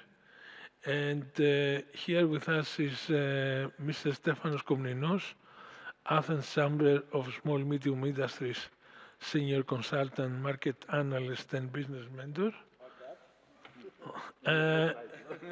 It's from Palestine, Imad Tardin and Hafman Khalil from Birzeit University. He's going to be online, okay. With us is Sadi Ahmad Hamas from Future Pioneers. Hello, Sadi. And finally is Marco Vella, Center of Social and Economic Research in Southern Italy, a colleague of Alessandro. So good afternoon to Marco. Okay, so first we're going to explain to you what was the idea about this digital fabrication procedure. We came up with the idea that we could design something that could be then repeated in many countries. And that is into this tradition that we have nowadays in all over the world, based on this digital fabrication, these maker spaces, the fab labs that have been initiated by MIT.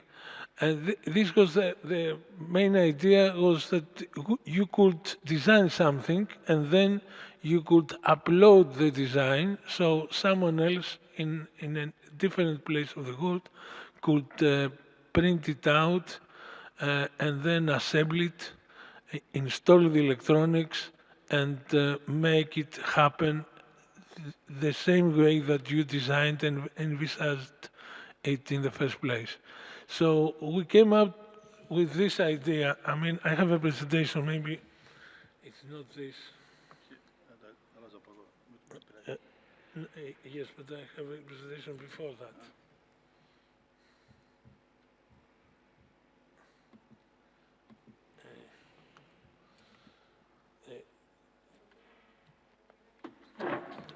like ναι, αλλά δεν είναι. Έχεις ξεκινήσει, ήταν το 29.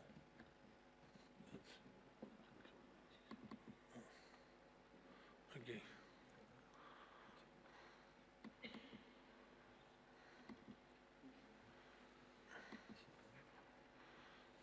Yes, okay. Sorry about that. So,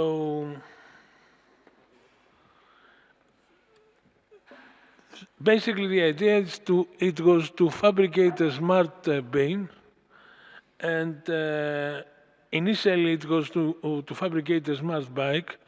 Very soon we have understood that what we were up to, it was to make an application that will make the bike smart. So the smart bin is a process of constructing a DIY bin that will incorporate the sufficient electronic systems needed for the participation in the network. The idea is to have a bin that will collect materials, and when the bin is full of the materials that collects, will call someone who needs this material to go there and collect the materials that they need. The idea with the bike, it was to find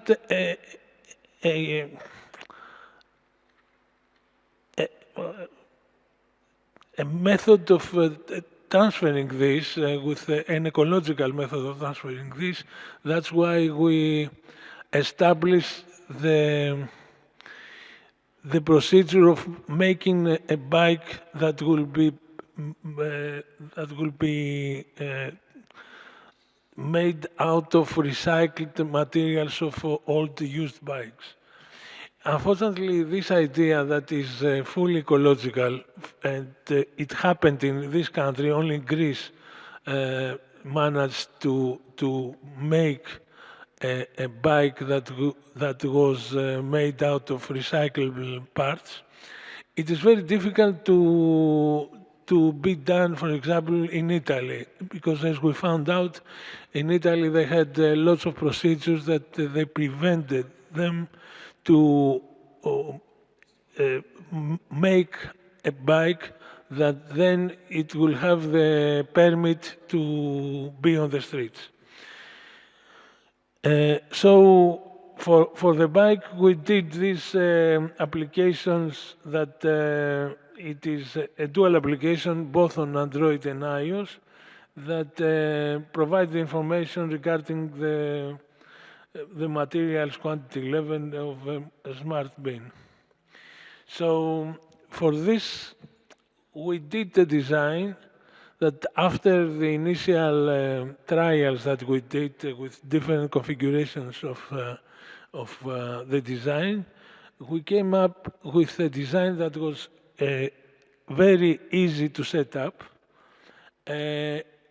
We have full details of how to set up this project in this directory that is in this INNOMED-UP platform that we have in the University of NTUA, that contains all the materials, all the files that you need to print out the plastics, and to go to make the CNC cuts. And it contains all the electronics as well. I mean, Professor Souders is going to tell you all this procedure about the open source software, because we came up with a solution that it is open to everyone. Yeah, I mean, it is a software that it is fully downloadable and fully useful for everyone to repeat the procedure after the program. This is the procedure of making up the smart bin that we have here somewhere in the room. We have some different printouts, banners that we collect different material in Athens. We collect metals, we collect plastics, leathers, etc. And then we have this application in Android and iOS with that you can download the application from, for example, in iOS, you can go to the apps and download the INNOMED-UP application, and then you can sign into the platform, and you can have this full map of all the bins that are placed, for example, in Athens, as it shows this picture here. And then you can go and collect the materials when needed. And of course, there is a route that it gives you the program to go from the place that you are to the place to go to collect the material from the map. So that's it. Thank you very much from me. So now Professor Soutris is going to tell you a few things about the electronics and the software. Good afternoon to everyone. I think you can hear me quite well. Okay, I'm Dimitrios. Thanks, Mattheos, for the introduction, and also I have to thank the project coordinator Sofia for inviting me, okay, for this panel. Okay, first of all, I have to say that you can see from my affiliation that I'm I'm working with National Technical University of Athens, but I'm from electrical and computer engineering department. So I have a perspective, I have different view of point, I have a different, let's say, way of thinking, okay? A combination of different thinkings is, okay, science. Okay, we receive, let's say, for the moderator and the project coordinator, a number of questions, okay? In the top of this slide, you can see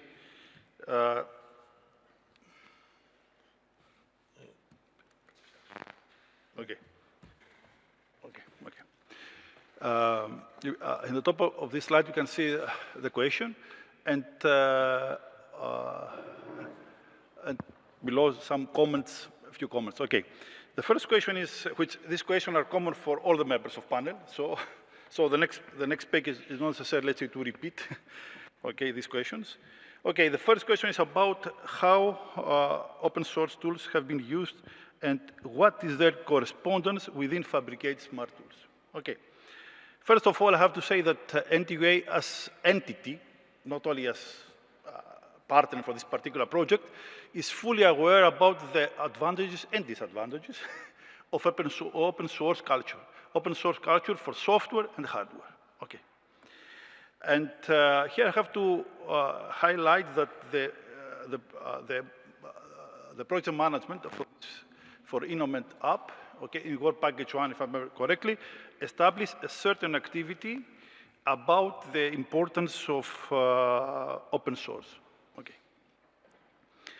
The organization and NTUA encourage all partners, not only in the Department of Architecture, but in all faculties, okay, to use open source tool where it's possible. Okay, here in a particular project in Smart Tools, we adopt open source software and open source strategies. Okay, I have highlighted some examples. Okay, the first example is we use open hardware policy for the design of the electronic part. Like the module which is embedded in the smart bin, okay?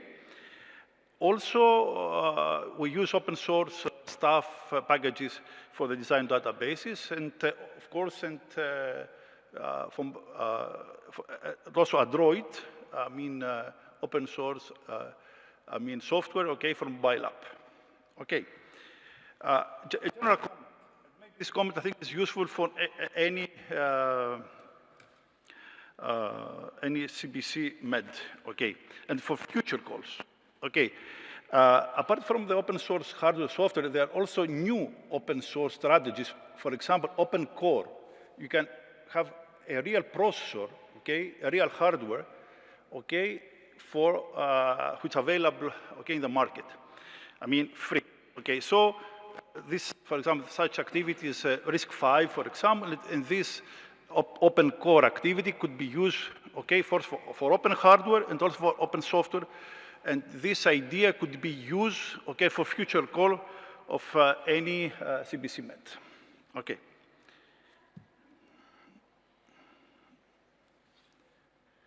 Now, the second question is about the design process.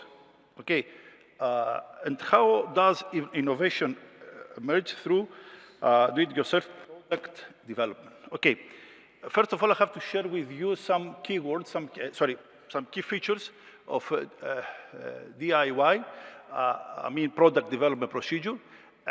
And this procedure has intrinsically some real innovative features. Okay. I have highlighted some of them. Okay. The first one is about customization and tailoring. Sorry. Okay. The idea of customization is that we design, the product following specific features, specifications, and market needs or customer needs. Okay. And also, this way, with customization, the people can fit, okay, in niche markets. The second feature is iteration and improvement. Okay, iteratively redesign a product means that the new generation of product is more innovative than the previous one. Okay, this is another feature of DIY. Sorry. The third one is about the cost and resource efficiency. Indeed, okay, since the tools, hardware, software are free, okay, and you can develop, a product which is cost efficient. Okay. Another point is what's called in literature innovation gap filling. Okay, the idea here is that the DIY, okay, product development allows individuals to identify and fill gaps in the market or existing products. The last one is bottom-up innovation. We start from modules and then we build a system, a complete system. So the last point also is fully related, okay, with the last bullet here, that in INNOMED-UP project, we follow, actually we integrated, okay, separate innovative modules. Okay. So I highlight, with capital letters, the word integration. Okay. And integration is innovation. Okay. Next question is about smart tool production.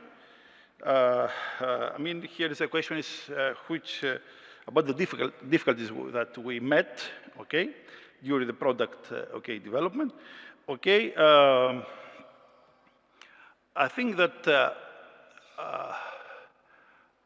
the design group was aware before the design procedure about the difficulties that came from the disadvantages of open source culture. Okay.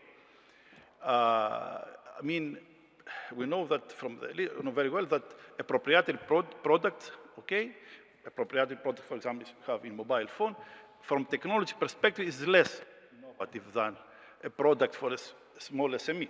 Okay. But however, we have additional difficulties, okay, for a particular modules of INNOMED, smart tools. Okay, we have, okay, we design in software. I have here some actions in software. Okay, we spent time for design space exploration of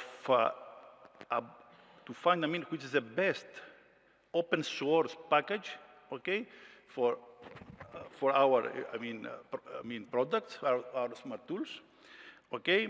Design space exploration means, availability, popularity, support from other communities, also to see what the other partners of INNOMED and INNOMED-UP, are familiar. Similar strategy will follow also for hardware, okay? We perform a real exhaustive design space exploration. Through vast, large number of parameters, okay? Among us, cost, sensors and modules availability, okay? Remember that, have to remind you that the product developed during COVID period, that silicon modules is not always available, okay, in the market. And I would like to let's say, to stop, the design procedure. And at the bottom of this slide, I have highlighted some difficulties for the particular project. Okay, one point is silicon or module availability. Okay, okay. Still, although we haven't COVID-19, still we have problems with the silicon, the availability of silicon around the world. Okay, okay, due to tensions between the US and China. Also, another difficulty which is time-consuming procedure is the testing and validation of the implemented modules and software. And also have to check different scenarios regarding the network availability. Have to imagine, okay, the availability of communication network in the different countries, not only in Greece. And of course, we redesigned the board, okay, the smart bin, a couple of times. Next question is about the how smart tools are engaged through the different characteristics of the clusters developed on behalf of INNOMED-UP. Okay, the actual implementation and utilization of smart tools varies based on the unique characteristics of the needs of each cluster, okay? Which means that customization, okay, supports the different clusters, okay? And as far as I know, all partners, more or less, will meet this goal, okay? As an example, I have here the design of a smart application for bike, providing information about the material quantity in the smart bin, okay? And also the SMEs, the platform also supports the communication between SMEs, okay? It's very important, have a cluster of SMEs, it's very important. And also this platform provides also useful information regarding the smart bin location, status of bin and real-time features. And we're arriving in the last slide, okay, last question and last slide, okay, which is about future. Okay, future use and or implementation, how could you consider further developing? No, the title is fine here. It's still coming.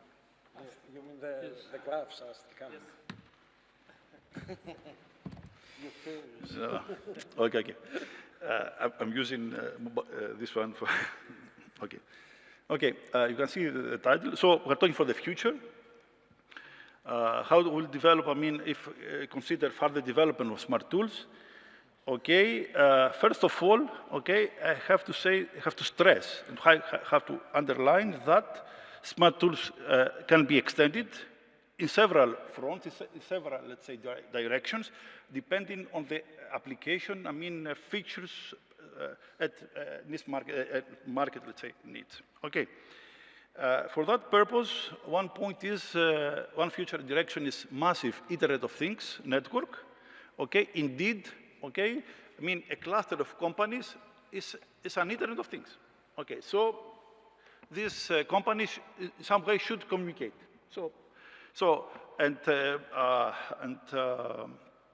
And we expect more people in our network, so this means more data, more communication features, etc. The second feature, which is very important in order, it was very useful for tools, okay, for smart tools, okay, is scalability and deployment features, okay. Scalability is really essential in order to accommodate, okay, large number of users, and also to process large amount of data, okay. And some more other technical stuff was very important for the security, okay. For each the security purposes for each user is things which are related with the vertical and horizontal deployment. Here I have highlighted two technologies, which is well-known technologies. It's not something really special, or something magic. They are technologies of Docker. This one. The other one is called Kubernetes. Kubernetes is the technology. With this technology, you can deploy in an automatic way an application in several resources or several IoT resources. Okay. The third feature, okay, for future stuff is collaborative, collaborative features. Again, since we're talking about different clusters, different companies, different SMEs, different people, okay, and so the collaborative feature should be embedded, okay, in the new version of Smart Tools. And regarding the last line of the question, which about which cases could potentially assist with the future Smart Tools, I have here three suggestions, okay, which about agri application, smart cities, and healthcare, let's say, application. In these three applications, could consider circular economy for agri, circular economy features, okay, for smart city, okay. To collect papers, waste material is part of smart city, and also the same also for healthcare, maybe for diagnosis purposes, or to collect, let's say, the waste from for doctors from a big city, or to collect, let's say, or to recycle drugs from different locations of a city.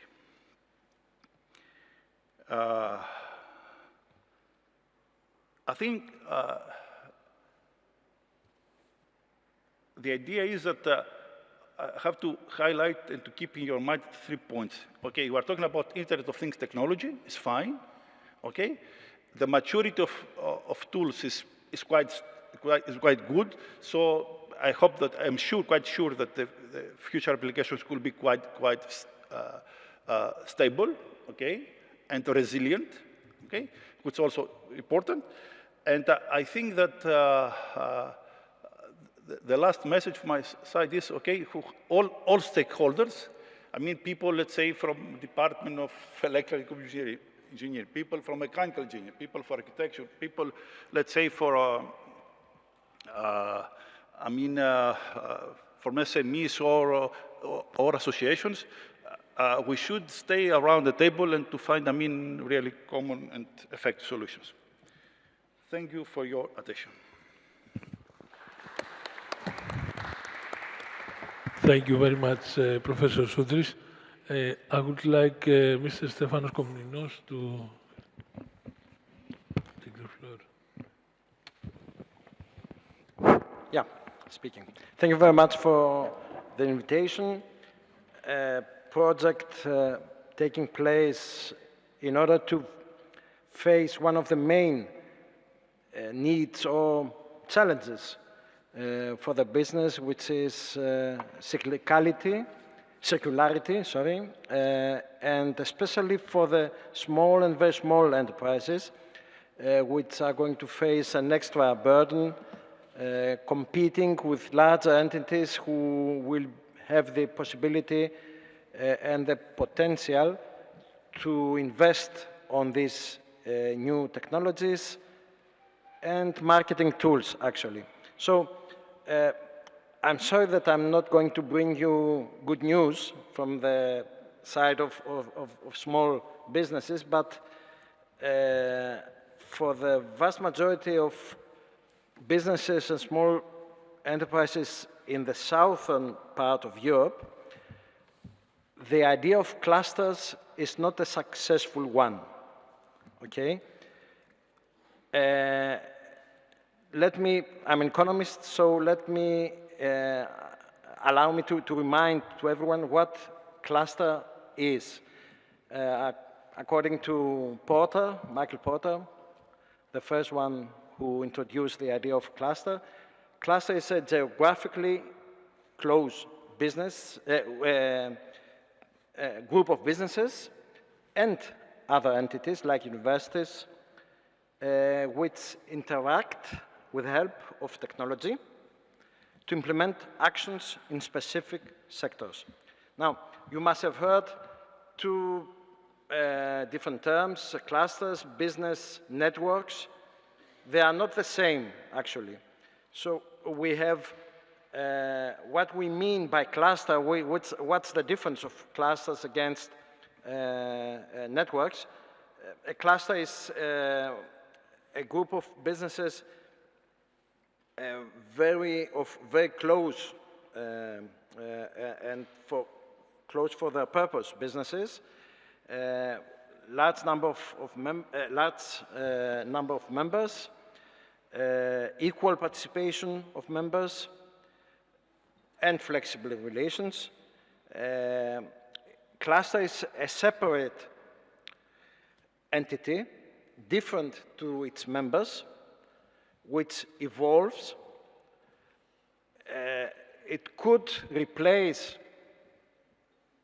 in a specific period of time the parts and create a new larger entity, but in some cases it could continue representing its members under a loose cooperation and exchange of services or products. On the other side, a business network is something more flexible.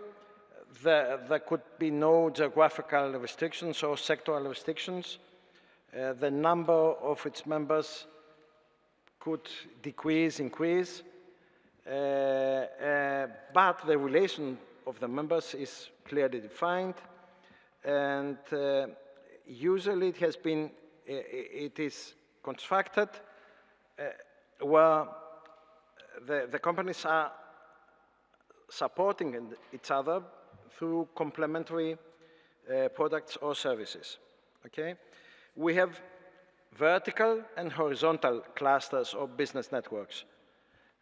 In our case, I think we are going to face a complex network, which is both vertical, the producers of waste, and the users of it, and a several number of companies in each state. And somewhere in the middle, the mediator. Okay. So from the beginning, it's we don't start from the by book directions. This project is more challenging. It becomes even more challenging when the purpose is not tangible or is not clearly tangible. Usually businesses take care about their profit. Where's the profit out of this project? So in order to make it more viable, each cluster should have very clear scope, a very clear scope of how money is going to be created. Isn't going to be created through added value in the supply chain, or is it because it brings more value to the brand, to the company, it brings competitiveness against others who do not take part in the cluster, or even that's the positive approach. A defense approach could be that I have to somehow prepare myself for the competition coming from others. And as I am not a large entity, I have to create a network to disseminate the cost and to create added value out of this cooperation. Now, coming back to why Greek companies and Southern European small companies are not so fond of clustering. There are specific reasons. Let me explain them in a few words. Now, first of all, we do have a larger percentage of very, very small companies with respect to other Northern European countries.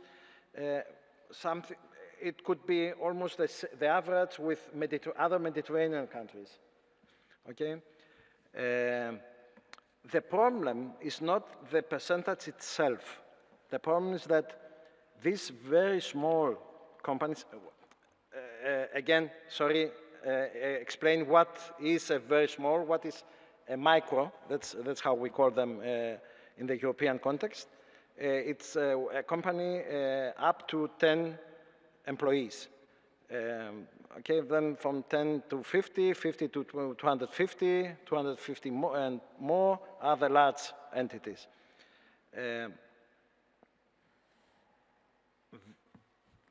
To share the data, 98% of companies in Europe are SMEs, small and medium enterprises.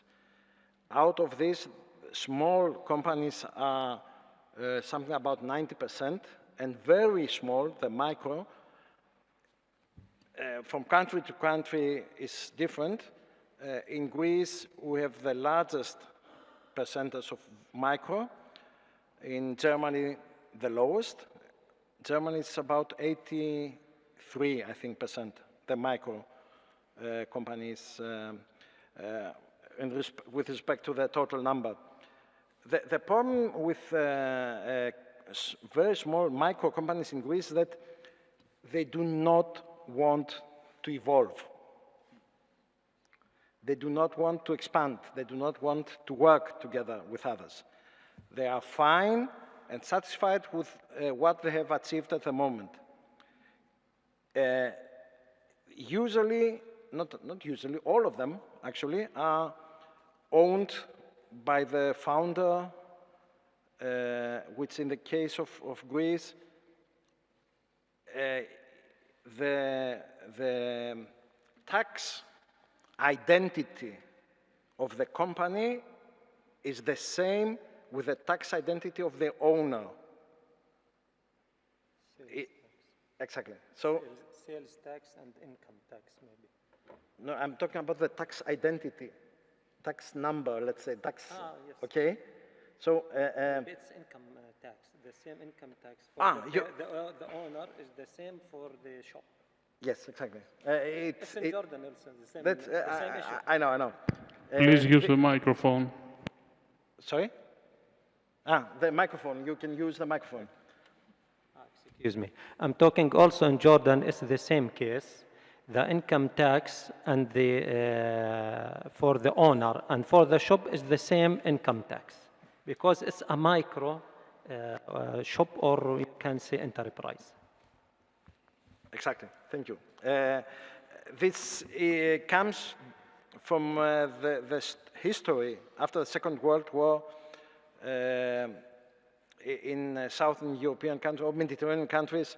It was not easy for the majority of citizens to create a company, a real company I'm talking about.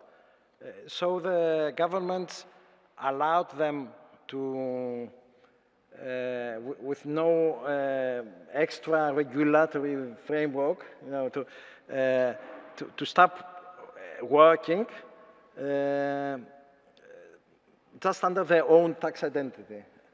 And this is a structural problem, because it means that they connect the life of the company with their own life, or at least with their own employment life, okay?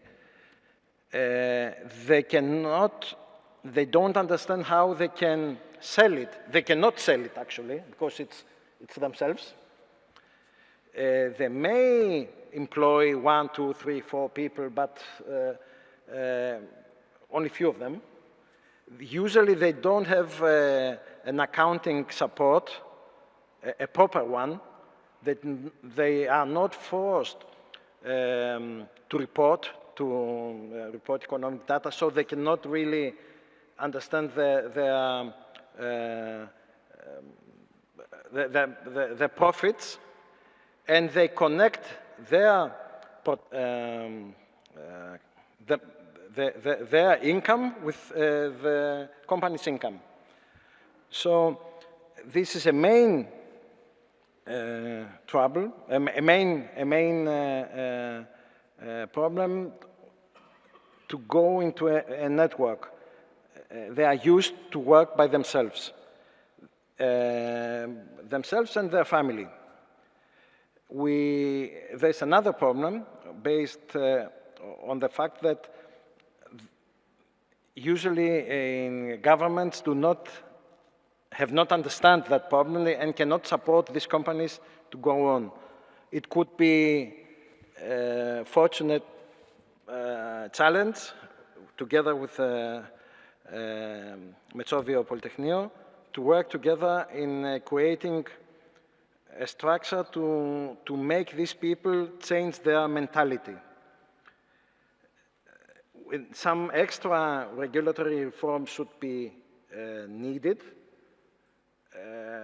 We could start by an easy transformation process from the personal company, not a company, okay, to a company. But projects like INNOMED can help them understand why to do that. So, I hope I didn't tire you, I didn't exhaust you. The idea is that let's work on calculating, on quantifying in terms of money and profit and turnover, what it means to take part in such a project, how much they are going to gain in sales, in profit, in acceptance, and then find them more easily and bring them together. Thank you. Thank you, Mr. Komninos. Now I would like to invite Imad Tartir and Haitham El Khalili from Birzeit University. This is online. I don't know whether we have the... Are we ready? Good afternoon, we're here. Yes.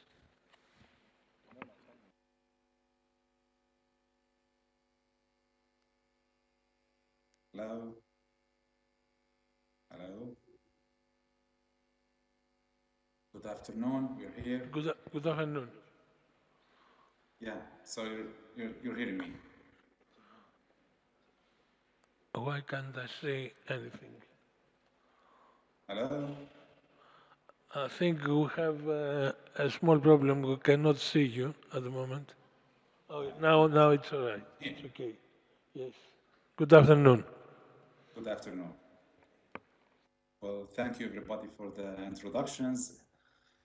Actually, we all sort of have almost same comments on the questions. So let me a little bit be brief in one hand and be elaborate in our specific case on the other hand. I wonder if my presentation is there, but anyways, it's in front of me here. So the first question was how open source tools have been used and what is their correspondence with the fabricated smart tools. Well, we're in Birzeit University, we have an IT policy that prefers to use open source applications where possible. Otherwise, okay, we can go to commercial software. For the smart tools, design and fabrications, almost all applications were open source. We managed to fit our needs into these applications and we were fine. We were able to implement our smart tools. I would like to talk about the digital platform as well, not only the fabricated smart tools, because you know the digital platform is integral part of those smart tools. It's based on smart open source packages as well. In the back end, we have open source database. We have the PHP packages that all are open source packages. For the second question, designing the process, how does innovation emerge through DIY product development? Well, same comments our partners talked about here. However, we might be a little bit concerned in the design of the digital platform, how to fit those requirements, how to fit this innovation emerges within the smart and in the digital platform, and how to build our smart bins using these innovation emerging products.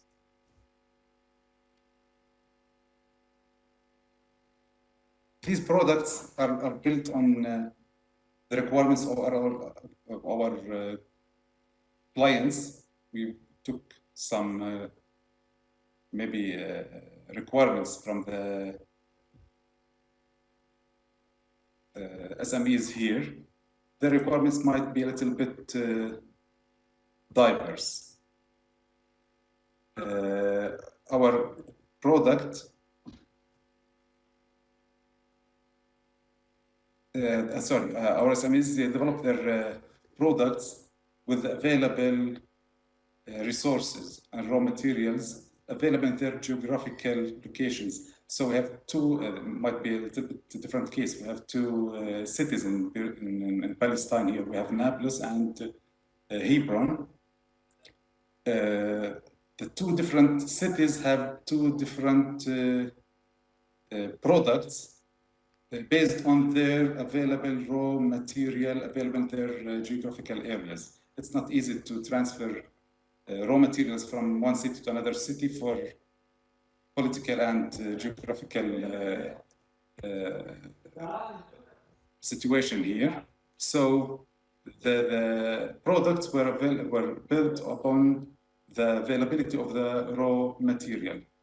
For the third question, smart tools reproduction. From the instructions to the constructed product. same thing.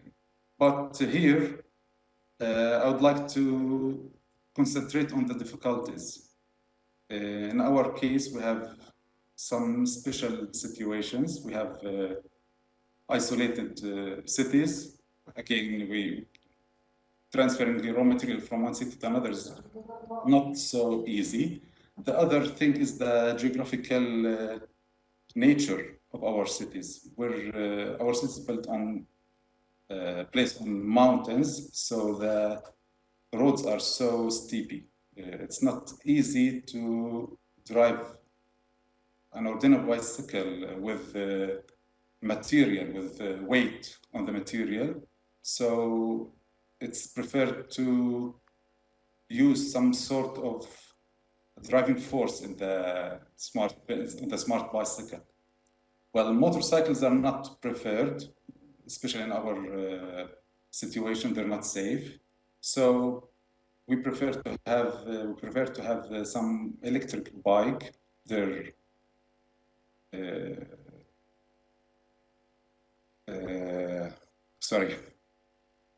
they're safe for the environment in one side and safe for the driver on the other side.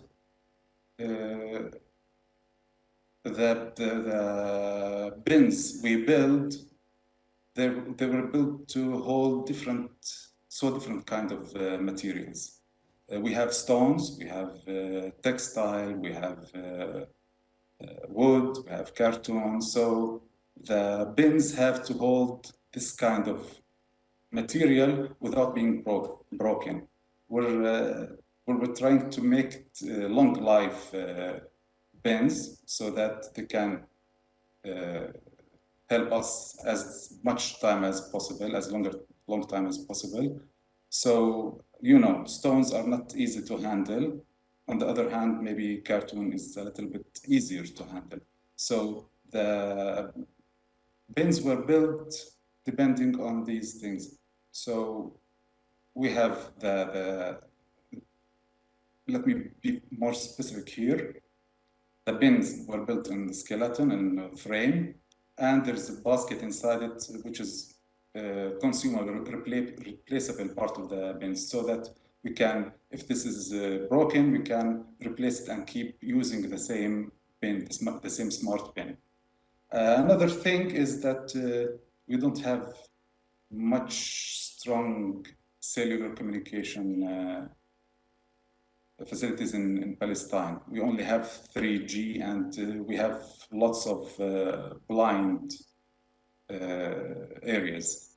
So even the communication or using the cellular network is not easy and not available in all parts of the city. So this has made us a little bit make some changes on the process in which we work. So, for example, the live location of the bike, not the bin, will not be available on the map. However, the bin is available on the map, and the status is available on the map. This is one problem, and maybe this will be a limitation for us until we have the 4G coverage. For question 4, clustering, smart tools. How smart tools was engaged through different characteristics of the cluster developed on behalf of INNOMED. I talked about the sustainability of those bins, and talked about the smart bikes and the lifestyle. Maybe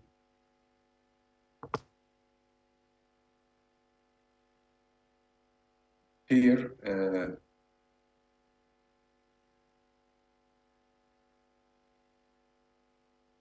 the SMEs develop their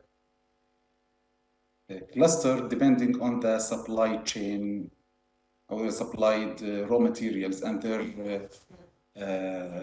interests.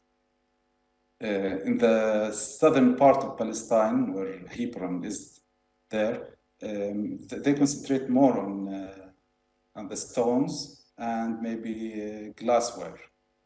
This is why all the clusters there are mainly developed using this raw materials. This might be a limitation. However, this the innovation makes us go there. On the other hand, on Nablus and the northern part of Palestine, we have different clusters, maybe based on textile and cartoon and other materials like this. Future and implementation, future use and implementation, and what potential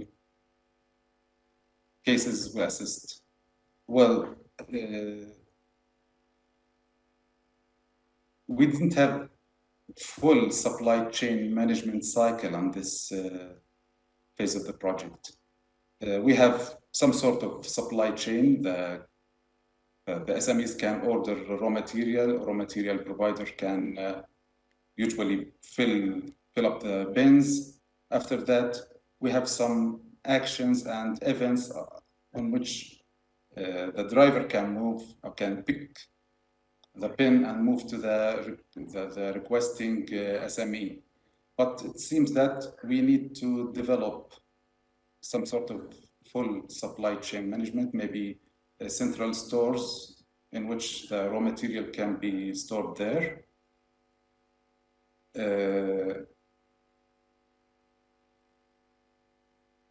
We know that the raw material providers might be over producing material or might be under producing materials. The material they use may be excessive or maybe a scarce resource. This is why we need some sort of chain management, supply chain management cycle. The other thing is that the smart bins built so that they can hold only one kind of material. On the other hand, SMEs might need more than one kind, and the providers can produce more than one kind of raw material. So multi-cell bins might be a good idea to minimize the time and minimize the cost of the producing smart tools. The final thing we might need some more powerful electric bike to hold the big smart bins. This is because of the hilly nature of our country, our cities here. Thank you.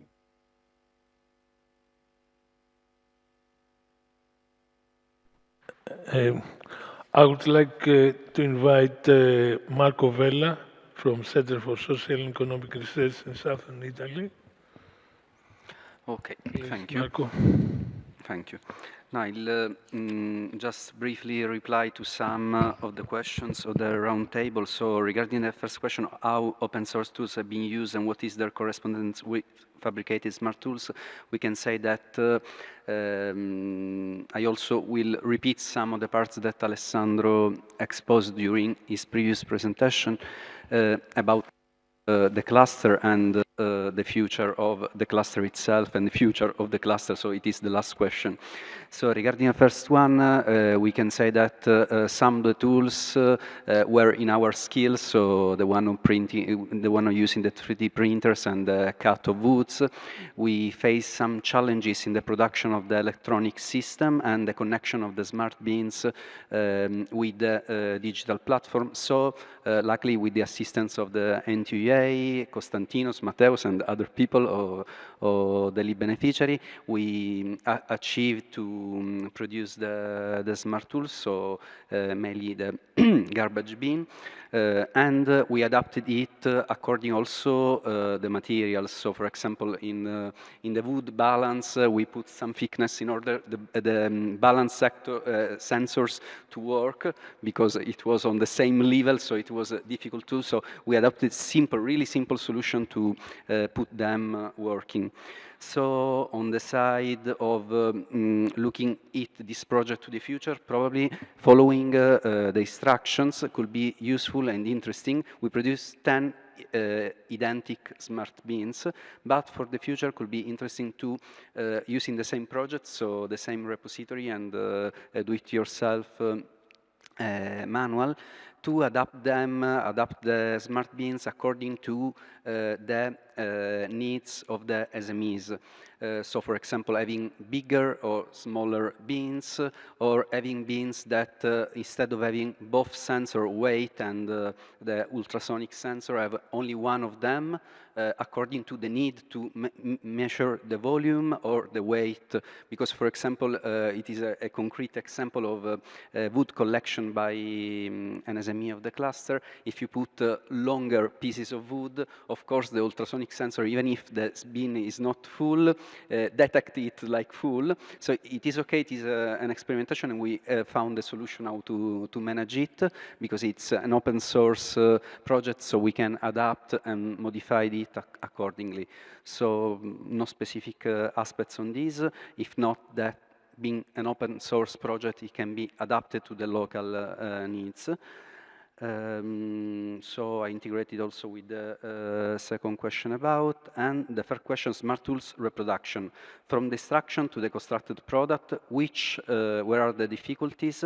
I say them, the only point it is related probably the scalability. So in the case, and also I connect to the last question, so I resume in one my short and brief analysis. And it is related also to what was said by, sorry, I'm looking to the name, Professor Stefanos Komninos. So what is a cluster, and how dynamic or not dynamic it is. So in our case, we probably agree on your definition of cluster, because our cluster is not a well-connected, structured cluster, but it is a dynamic one, especially for the situation of Palermo City, where there is not a so strong SMEs fabric. So many of the SMEs, as Alessandro said this morning, are informal ones, or sometimes they are like in the form of NGOs in the first startup phase. And after, in case if they succeed, they transform themselves in registered individual, so even super micro enterprise, or working in small groups, or individuals working among them like a studio, like a studio. So the challenge from one side, but also the strong point in the Palermo case is that connecting different reality put ourselves to think on how to put into practice also in optical sustainability these connections. It is not easy, of course, because on the other side, what SMEs are doing now, sometimes they are not collecting waste in the proper way. Sometimes they use their remains, their leftovers, like domestic waste, so sometimes they are put in the garbages like other waste. So SMEs need to be, SMEs and informal SMEs or NGOs need to be trained on how to manage waste. And what we are doing, we did and will do with the info point that still will remain active to the nodes, so the center managed by CRESM, is to continue informing SMEs on the opportunities and also on the importance in a circular economy strategy to have an equilibrate way of managing waste. Equilibrate, I mean from the economic point of view, because it has a cost and a significant cost. If, as it should be, you have to stay behind all the rules and legislation, and also on the social point of view. So this is why Nodes is like an hub where people can, from one side, discuss, meet, be trained, and on the other side, waste can be can be done in physics, apart the role of the platform that is really important, also a work of sensitization and matching among different enterprises that can benefit from different waste produced. And so on this side, I also agree with what Dr. Antonis Mavropoulos said during the intervention this morning, that it is essential to institutionalize what we do. From the social point of view, essential, it is the basis, and also from the legislative point of view. So it is needed, it is a big challenge. We don't have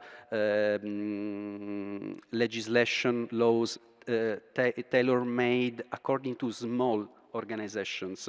And small organizations don't have the capacity, the capability to understand legislation, and many times go over. They don't have the resources to pay lawyers or somebody to support them. So this is why also we try as much as possible, but the legislation is so wide, the European one, and many times the Italian one, because it's sometimes on some topic there are umbrella laws.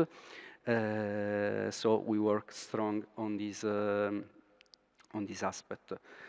And on the scalability, so to finish it, I think that the platform could be used for the future also to put more and more enterprises, and probably it will be useful to imagine like an improvement. It is a thought, I'm not a technician, an informatic technician, work more on social science,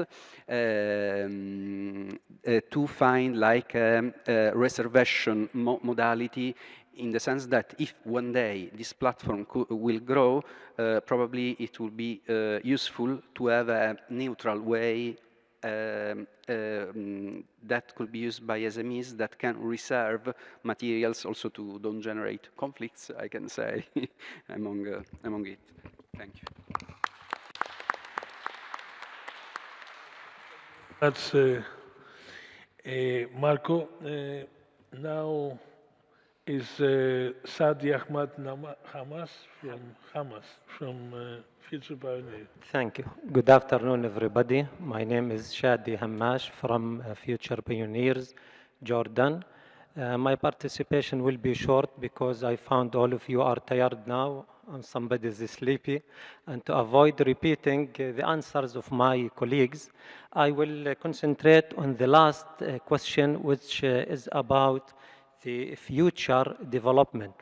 Actually, most of projects dies, or the products dies after finishing of the project. So I will talk about the sustainability of the products, which is the sustainability of Smart Bin.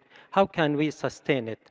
I believe that we have two suggestions. The first one is to give it or to be hosted by a public place, for example, by a mall.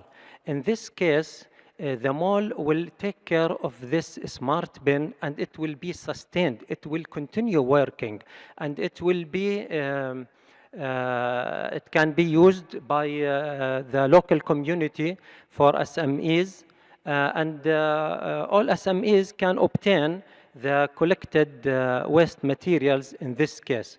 So this is the first suggestion to, or for sustainability. The second suggestion is to create or to develop an outside, okay, or an outdoor, sorry, model of this smart bin, so that with suitable materials, and it could be powered by solar panel or by solar power. In this manner, it will be also available for the local community of SMEs. Instead of being hosted in one workshop. I think by using these two suggestions, we can sustain the output products of this project forever, maybe, instead of finishing it after the end of this project. The last development suggestion is for the bike. Actually, the bike maybe will work in some certain conditions, but for example, in rainy days or storm days, I think it's not suitable for such conditions. I believe that it should be developed so that it can be used outdoor in all conditions to sustain this process of providing waste for all SMEs, and that's all. Thank you.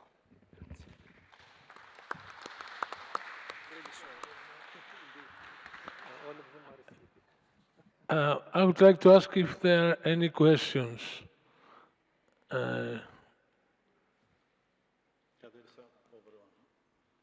Yes.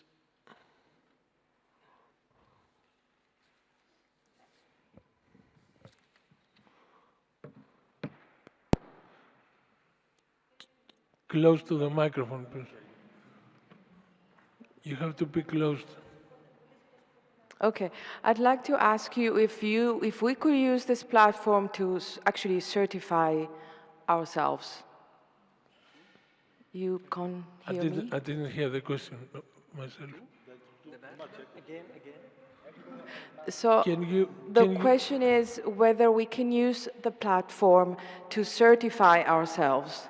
Because one of the problems of small businesses that we do work in a circular production, we don't find a way to certify that we actually do work in a circular fashion. Thank you. Did you hear the question? The question? No, no. You can. I'm just explaining to Matthews. Αν μέσα από την πλατφόρμα μπορούν να πιστοποιηθούν σαν κυκλικές. Please use the microphone. Yes. Okay.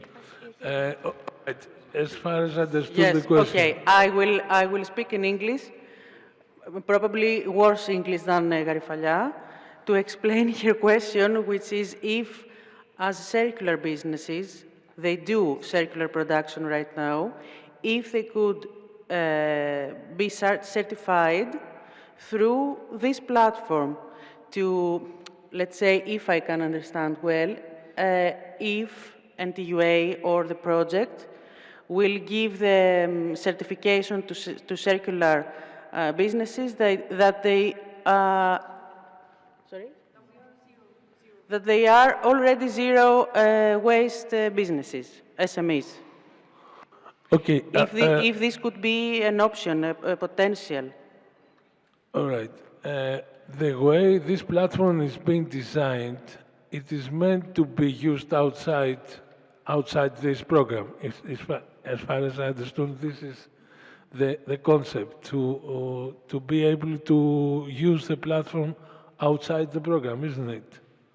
So it is meant to be used outside the program, and there are certain priorities that we have.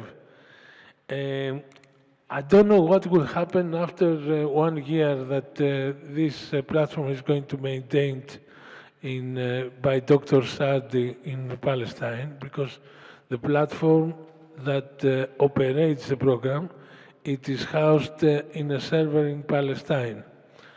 But it could be very easy for us to house afterwards the platform in NTUA to continue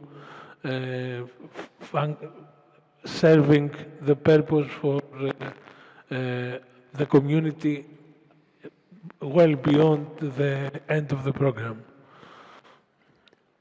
Okay. My comment, can you hear me? Yeah.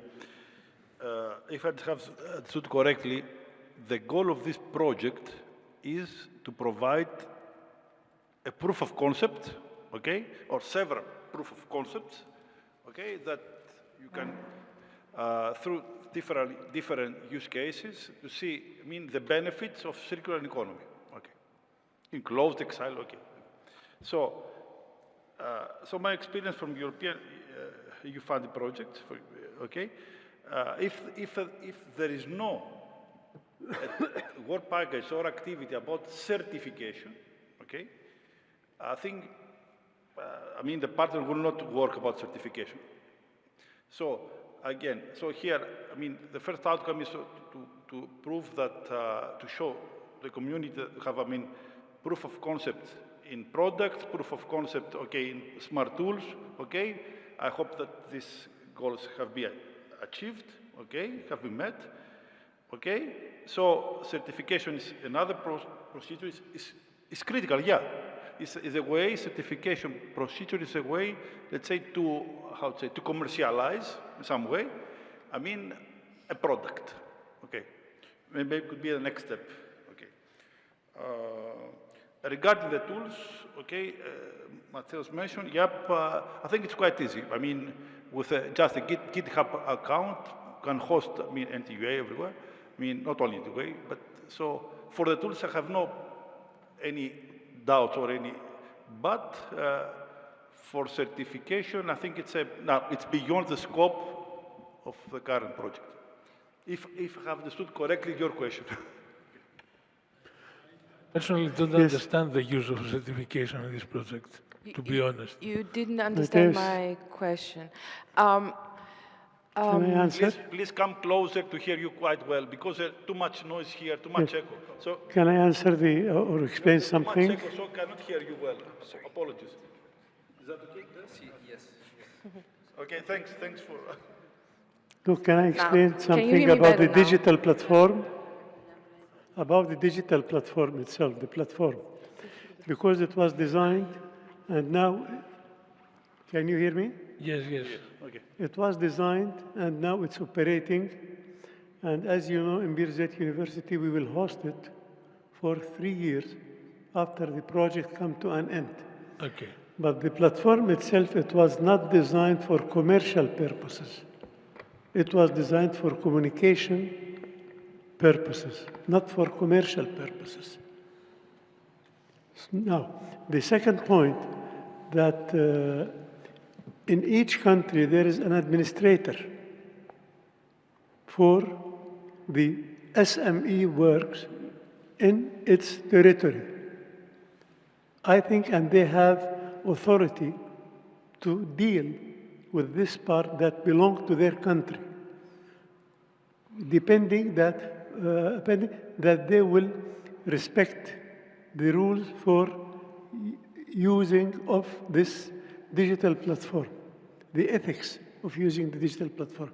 But for commercial purposes, it was not designed. Okay, okay. But it will be hosted for 3 years in Birzeit University website. Okay. By Computer Center. Okay, quite clear. But what I said, Dr. Sati, it is that the way this hardware and software are designed is that we can overpass the platform, because the tools that we have designed, they use the platform at this point, but they can quite easily set up a Firebase in an individual database and continue to be functional without the use of the platform. So that's why I said that everyone who wants to use the tools, yes, everyone who wants to use the tools, they can use it freely, and they can have all the purposes that they can achieve, even commercial purposes, because it's a well-designed tool for everyone to adapt, and they can find all the instructions on the internet to implement it and have it in. So that's why I said that everyone can use it for this commercial creativity purposes that they might need it.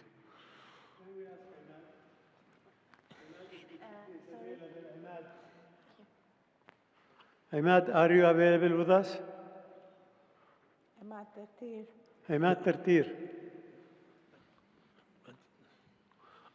Okay, can we continue with this? Oh, shall I continue my question? Yes, yes, please. So,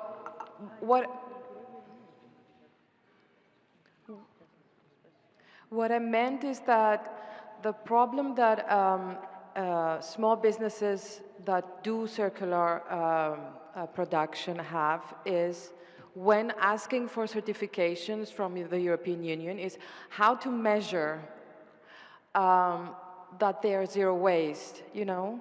So I was wondering, because this platform already does measure quantities that go out of one business and end up to another, that maybe that will be the next step. So I'm seeing it as a positive, you know, possibility. Yeah, exactly.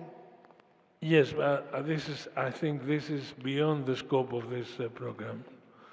And I mean, all we have managed to do is to match people who want to find material, and they can establish a way of having someone who throw away material, and someone who can creatively use this material. So this is something that can be achieved through this program. So everything else, of course, is beyond the scope of this project. Okay. May I?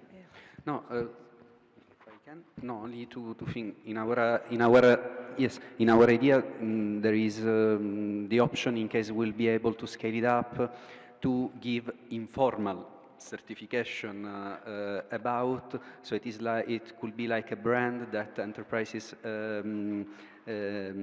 connected to the cluster or to the network, they can put like a brand in their shop, like we are adhering to a circular economy network. That is something more on the side of buyers, that when go to your shop, they can recognize you like a green company, but it's not useful or feasible for example, standing to European Union certification, official ones, but a way to measure it, at least for our case, in Palermo, is that it is mandatory to write not receipt when you move a waste from a place to another one. So in the not receipt, I have to write that I'm transporting 20 kilos of wood from my enterprises located in to the other address of the enterprise in the name of. So, and it is an official document you should store, because but I think also it is the same in Greece. If not, it is illegal waste trafficking. If hypothetically, of course, municipal police stop you with waste in your car, you are enterprises, theoretically you cannot transport them, you can only wait an enterprise is coming you to sell them or buy them for recycling the waste. Okay. May I add some remarks now? And again, to understand which is going to be not 10 years after the European situation, I'm talking about Europe now, not other Mediterranean countries, but it's actually happening. A very austere, a very heavy regulatory framework is being deployed, stemming from European directives, regarding almost every waste material.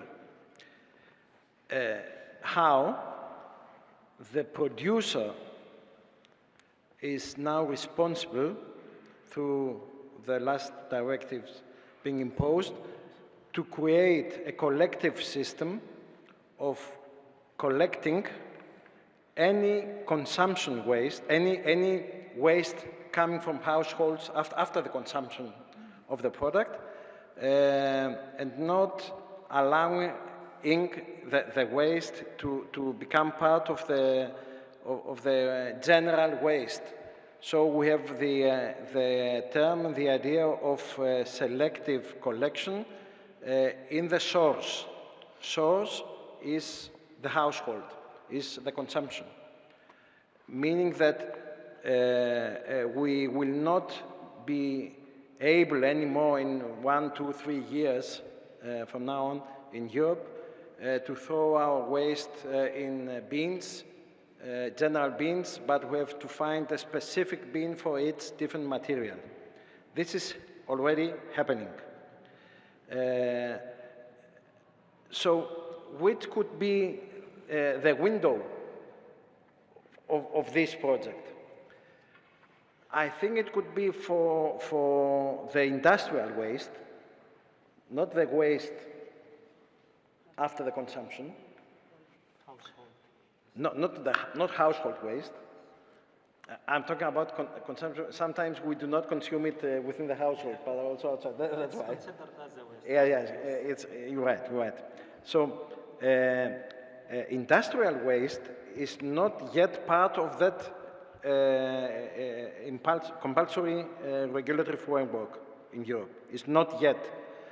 There are regulations imposing companies to report the quantities they produce as waste. There are certified collectors to collect it. So it could be that this project addresses the problem of the very small enterprises which will not be able to support such a scheme. Probably they will have to pay for their waste to be collected if there is no such an exchange system set in place. Okay, so yes, it could be a challenge. Yes.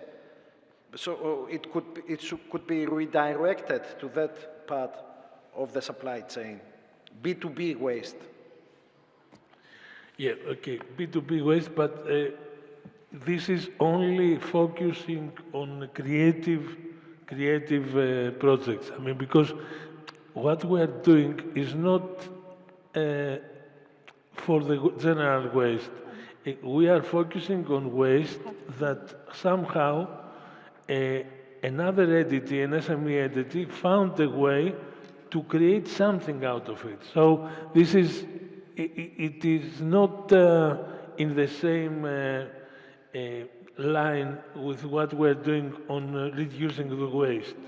Okay, so it's a very, okay, let me sum up, and Professor Viannou wants to say something.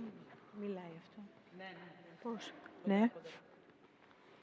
Μ' ακούτε? Ωραία. Yes. We have to close the discussion because we are a half an hour behind.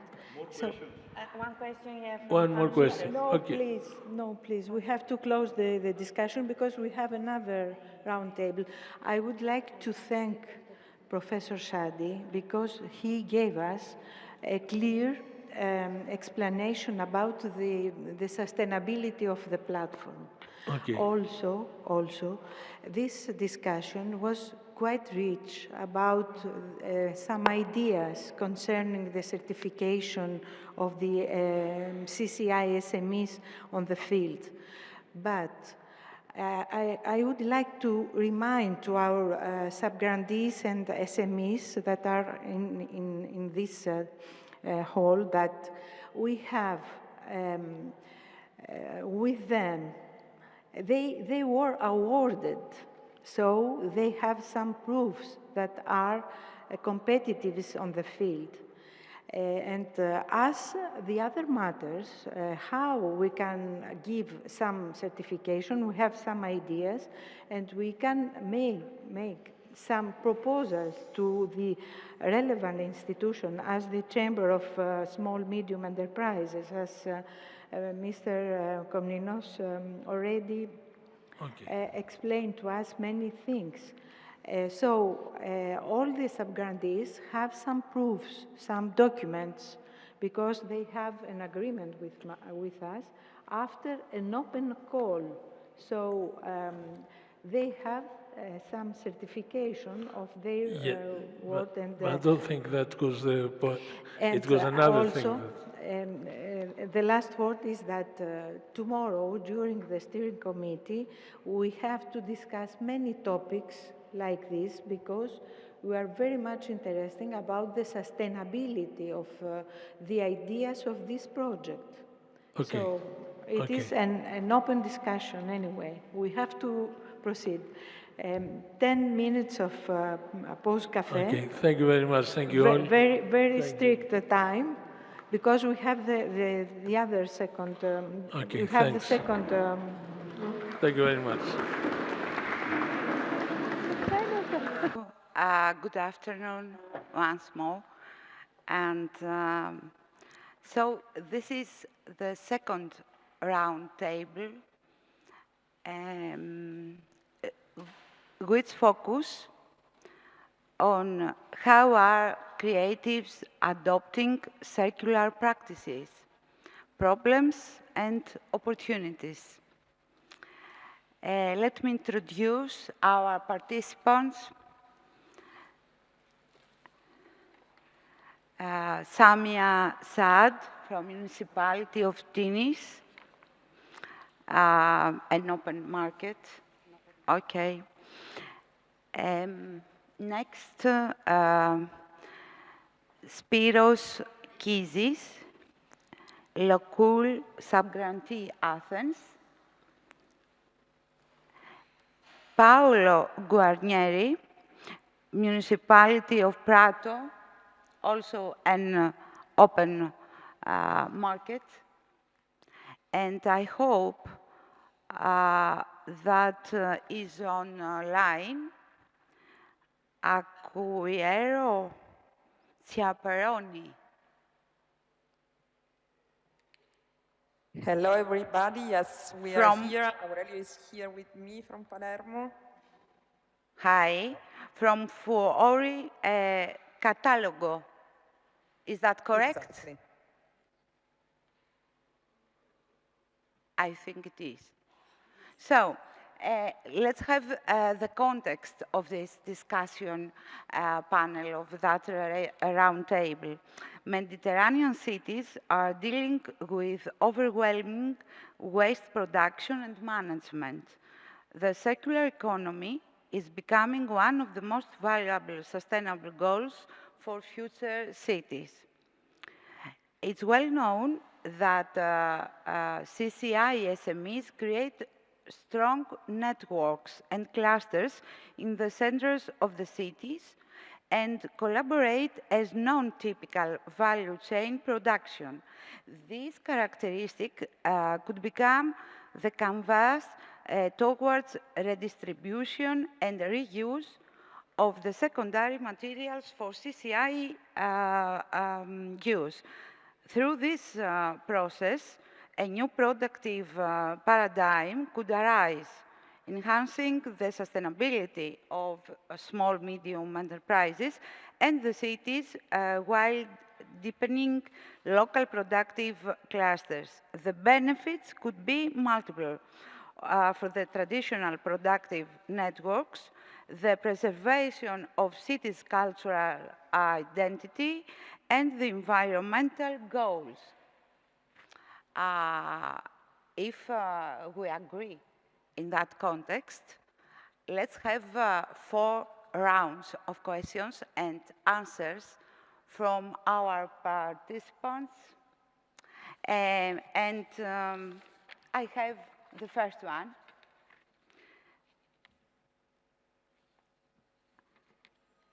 I'll start from Samia. What is your experience regarding the link between CCIs, SMEs, and circular practices? What do you think, Samia? It's important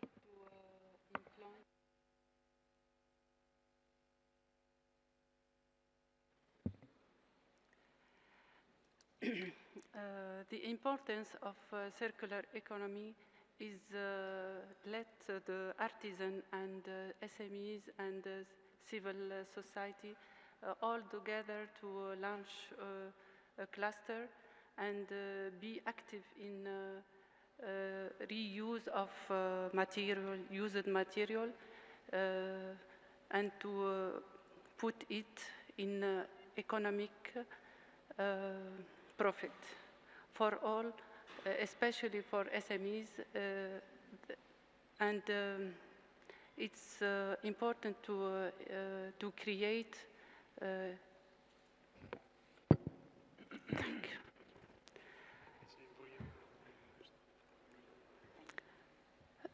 So as I said, the importance of the economy, a circular economy, is to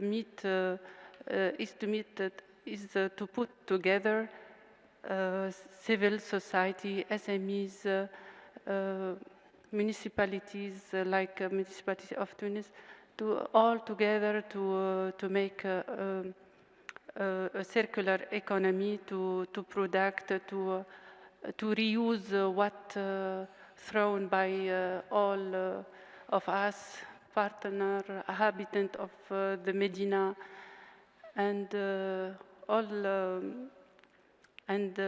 we are aware of the importance of circular economy in Tunisia, in Medina especially. That's why the Medina is, the municipality of Tunis is a part of this event, and he's aware of the importance to solve a main problem, what causes many negative point and negative disadvantages for all inhabitants of the Medina.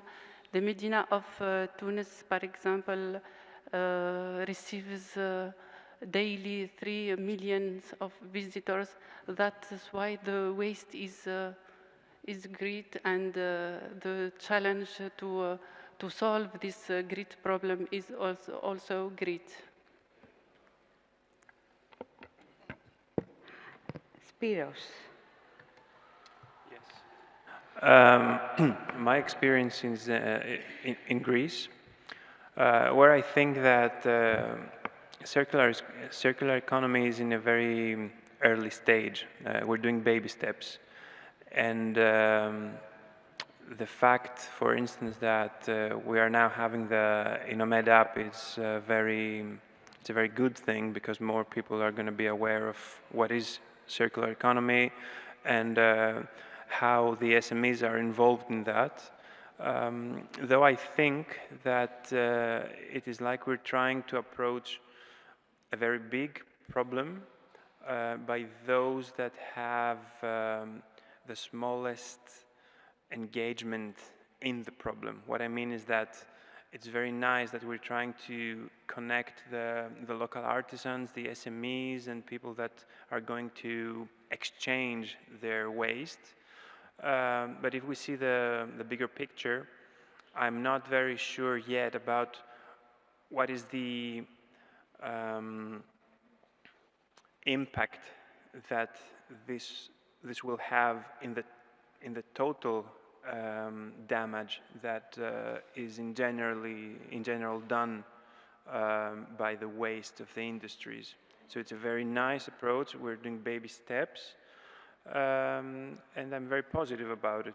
But for the moment, that's all I can say. Thank you, Spiros.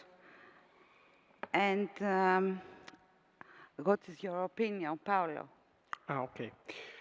So the situation in Prato is that the waste is basically at the heart of the city, because the entire industrial district is based on recycling textile coming from all over the world.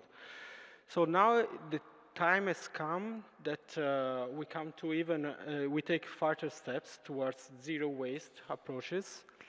And there in Prato, where we have fashion and textile, so design and creativity and identity are very much present there. But I feel that what is needed now is that even traditional textile companies and fashion companies need to, let's say, the support and the help of really disruptive, creative and cultural actors to not only redesign the clothes and create more attractive garments for the people, but just rethink the way they are doing their clothes. They are doing the clothes. I think CCIs can really change the approach to creating garments, which is no more only an economic, which on turn is also a social approach, so to enhance the economic and social status of the people, but also they can create more meaningful, and that also means more valuable, durable items that can last longer and that can be reused several times until they are maybe turned, upcycled into new products.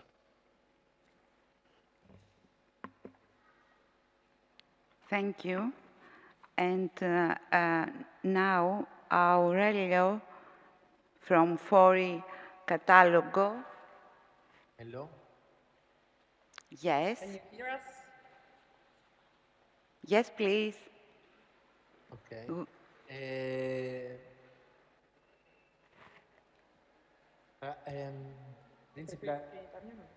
Okay.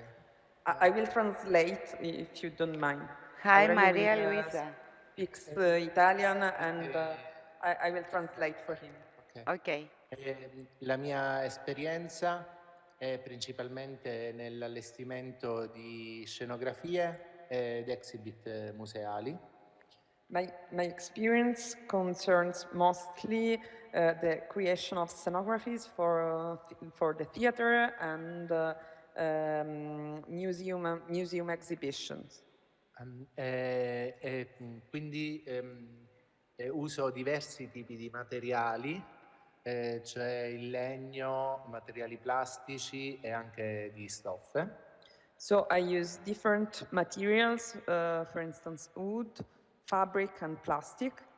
E già da prima si metteva in atto la ricerca di scarti di materiali che potessero essere utilizzati, e questo progetto diciamo che ottimizza qualcosa che in maniera embrionale già un poco si faceva.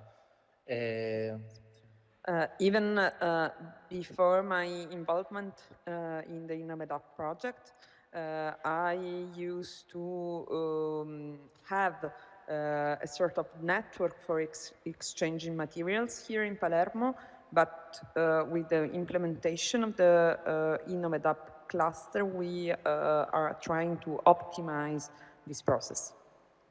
Quindi è qualcosa che diciamo, è stato utile per conoscere più realtà possibili e rendere diciamo, ottimale non solo il riutilizzo ma anche il risparmio nell'acquistare materiale e nello smaltire. So the implementation of the INNOMED-UP cluster was useful to get to know and to involve different SMEs, other SMEs, and to make this exchange process more functional and just better than before. I think that's all for the moment. Thank you, Aurelio and Maria Luisa. So let's go to the second question.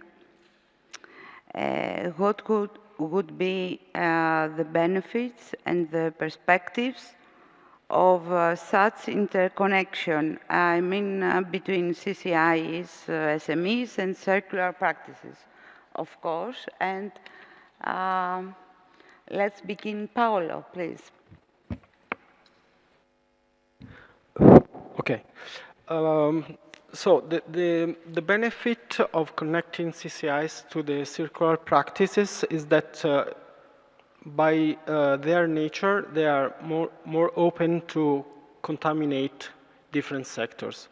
I feel that designers, creatives, and artists are in the habit of bringing in different ingredients to their creations, that which is not the usual way that business is done. So the linear business is focused, let's say, vertically on making profit, optimizing resources, and not caring that much about the end of life of the things, of the products.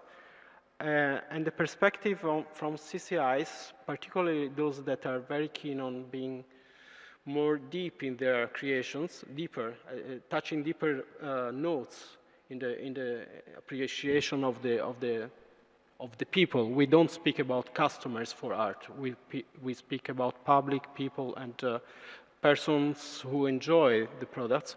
So these creative actors have a completely different perspective, and this is the probably overturning the system, as it was said this morning, even the economic system, and they can introduce and bring new possibilities where the industry only sees limitations. So it's a completely different paradigm. And also, beside bringing in more ingredients, different ingredients and sectors in their creations, also they mobilize the actors. For our open market, we see that, for example, students that were brought in the pilot and the cluster, they were the most engaged actors, one of the most engaged actors in creating value for the, and they were very, very much motivated. And they were there, they were asked, they were answering questions. So just because creativity doesn't exclude things, but brings in and includes things and people. And so this is the difference and the shift that it can bring to the system. Let's go to Spiros as a creator. What's your opinion? I think I agree with Paolo, and one important thing that I see about that is that it kind of makes things more simple. I don't say easier, but it sounds like it's more simple when you break the problem down in smaller pieces. And what looks that it's happening here is that we are focusing on neighborhoods in small businesses and their waste, and how artisans can take their waste and do something out of it. That by itself is something more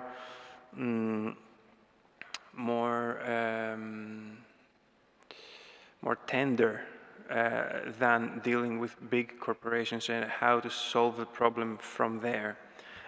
So I think that there are many benefits from it, because nowadays there's a trend on focusing on small businesses and seeing what are they capable of. Even the market is more interested in small-scaled companies and their products. There's a whole trend from foods to consuming products to whatever, to shop locally. Think big, but shop small. So all that, I think it kind of makes sense, and it works like a puzzle.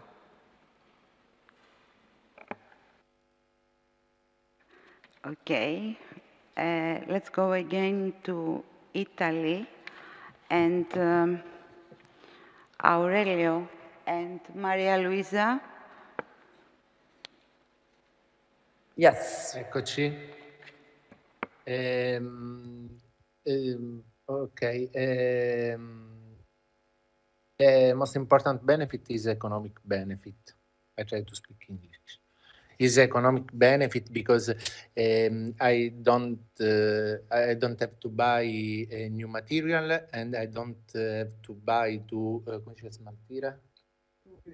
I don't need to pay for the waste disposal that in Italy is very expensive for special waste. And the perspective could be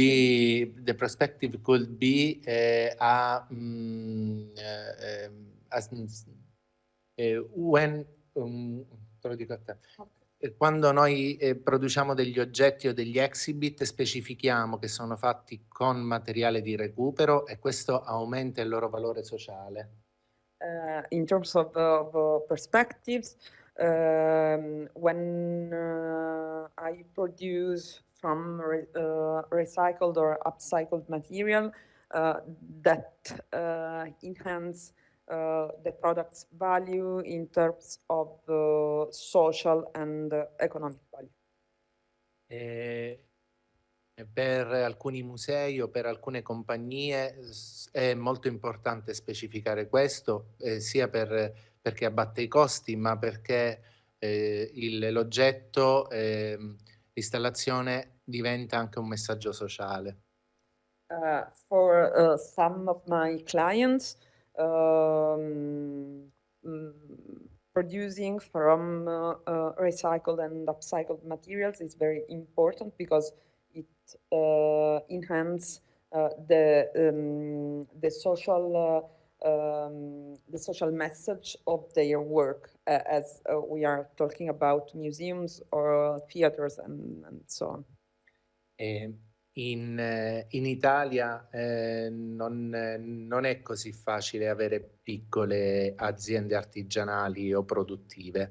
Abbiamo molte restrizioni, molte leggi, molte tasse, quindi qualsiasi cosa possa aiutare il bilancio aziendale o il nome o la diffusione, diciamo, la diffusione del lavoro, aiuta a, diciamo, a incrementare le piccole aziende, perché in Italia sono le grandi aziende che lavorano molto di più, cioè le piccole stanno sparendo. In Italy, it's not very easy for SMEs to survive the market because it is very expensive in terms of taxes to have an SME. So anything that can help economically the SME is useful, both in terms of tangible economic benefits. So I'm talking about the fact that if we exchange material, we don't need to pay for waste management from one side, and from the other side, the benefit is also in terms of marketing and promotion of the final product. Grazie. I think that's all. Thank you. And Samia?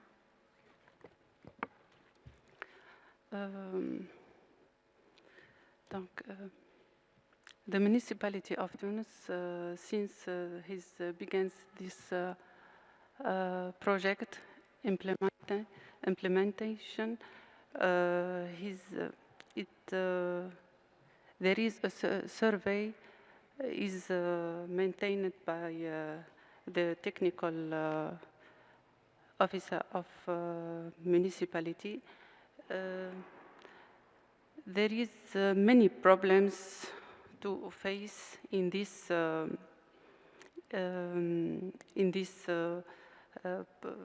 implementation of Medina, especially when the Medina is an old one and it contains habitant, and there is citizens who is against all the changes. But there are the positive point is the citizens are with to clean the place, to clean the road, and to make a solution for them and for the future. That's why among these citizens there are many thinking about the ways to find a solution.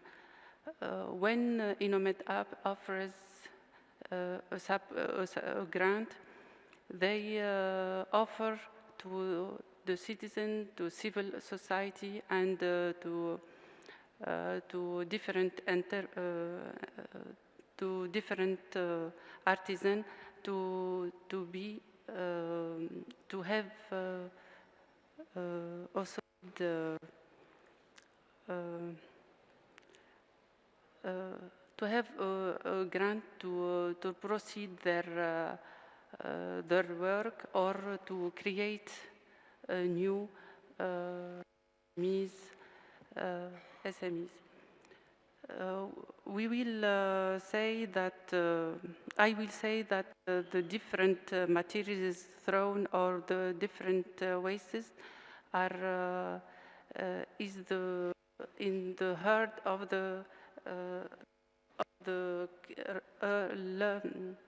their creation. From the plastic, the plastic, the aluminium, the organic waste, they reach to create a new product, and these products are making profit for them, and all the other side of this project is the environmental target, which is important for all, and all partners are aware of this importance and are working together to collect waste and to find the SMEs who is capable to make from them a product, and this is the aim of the project. Yeah, I think that all of you, all of us, recognize that benefits of that interconnection between CCIs, SMEs, and circular practices are not only economical, but social, environmental, and of course, cultural in all these levels, I mean. And I ask Aurelio and Maria Luisa, through your experience, which policies or initiatives are needed to strengthen creative and circular clusters in your point of view? Allora, secondo me si potrebbe creare un network molto ampio che abbraccia tutta la provincia di Palermo e le piccole imprese proprio per uno scambio di materiali. Sì, vai. In terms of initiatives, I think that it would be interesting to scale up the cluster to the whole metropolitan area of Palermo for exchanging materials. E poi ci vuole assolutamente un intervento statale che oltre a definire meglio cos'è scarto e cosa non lo è, ma che possa diciamo, agevolare anche dal punto fiscale l'utilizzo di materiali di recupero. In terms of public policies, it is, in my opinion, it is necessary to have a public intervention about defining the difference between leftover and secondary raw material, and to favor the use of secondary raw materials through economic benefits, even in terms of lowering taxes. Ad oggi chi usa materiali di riciclo deve farli certificare a proprie spese e non ha alcun vantaggio economico a livello di tassazione, nessun, diciamo, questo diventa un peso insostenibile per una piccola azienda. Con INNOMED-UP abbiamo invece, siamo riusciti a fare una piccola rete che veramente aiuta ed è fuori, diciamo, dai soliti circuiti, diciamo, istituzionali. Usually, each SME okay, I'm sorry. Usually when an SME uses secondary raw materials, needs to certify the use of recycled or upcycled materials by itself, paying for the certification. Through the INNOMED-UP cluster develop a different system to promote the use of recycled and upcycled materials, and that is a path that can be scaled up and developed further. Thank you. Thank you very much. Paolo, would you like to continue? Yes, of course. Just connecting to what was being said from the two friends from CRESM, that the project, the INNOMED-UP project, is a very good example of what kind of actions are needed to support cultural and creative industries to adopt the circular economy. I mean, the actions of the projects, of the INNOMED-UP project, were focused on a few lines, and I will just mention 4 of them. One was training, providing training through the circular economy course that every partner was holding on its territory. At least Prato was holding this with quite a high number of participants. Then the funding is very important, of course, this was mentioned. And the good thing of the funding from the project was, in the first place, it was funding very experimental actions, which is not usual. You cannot find such innovative funding schemes from the regions or from the cities unless you have a project like this. And the other side of positivity of the vouchers was that it was 100% of the costs, which is very important. Sometimes the co-funding is an obstacle for small enterprises. The other one was networking, that is clustering, but also networking among the actors, the creative actors, because also through other studies from other projects, we know that in the last 2-3 years, these CCIs were very much isolated because of the disruption of the value chains, of the lower demand because of the COVID pandemics. And so the policies need to recognize their existence, they need to be appreciated and to be brought up to the light. And this also is the 4th line of action that the project was doing towards the CCIs, was to improve their communication ability and to be present in the city scenario. So I would stop here just and only saying one thing. All the policies should have in mind the quadruple helix approach, because the creatives are nothing if they don't collaborate with enterprises, both for economic and let's say technical reasons, but also with the public administrations and with the academia and the civil society. So the quadruple helix approach of the policies is very important.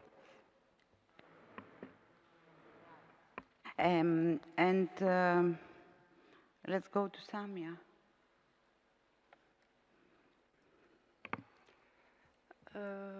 what I noticed from this project during the implementation, it's a great shares made by the citizens because all of sub-grants who are who participated in this circular economy through INNOMED-UP are especially from the Medina, and they are aware of the big problem who is there.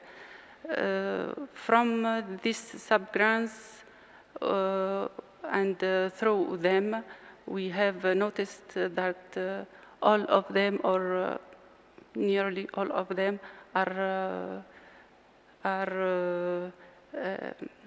have a certificated, but not have the material, not the fund to launch their business or to proceed in. Donc, this project have offer a possibility for them to launch SMEs, to create a new product who is used after to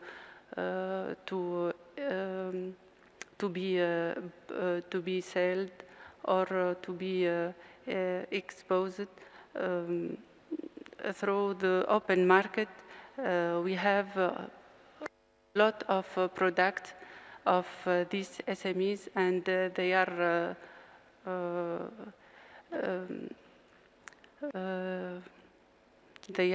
so important for us and for them especially to create their own business and to carry on with this in future.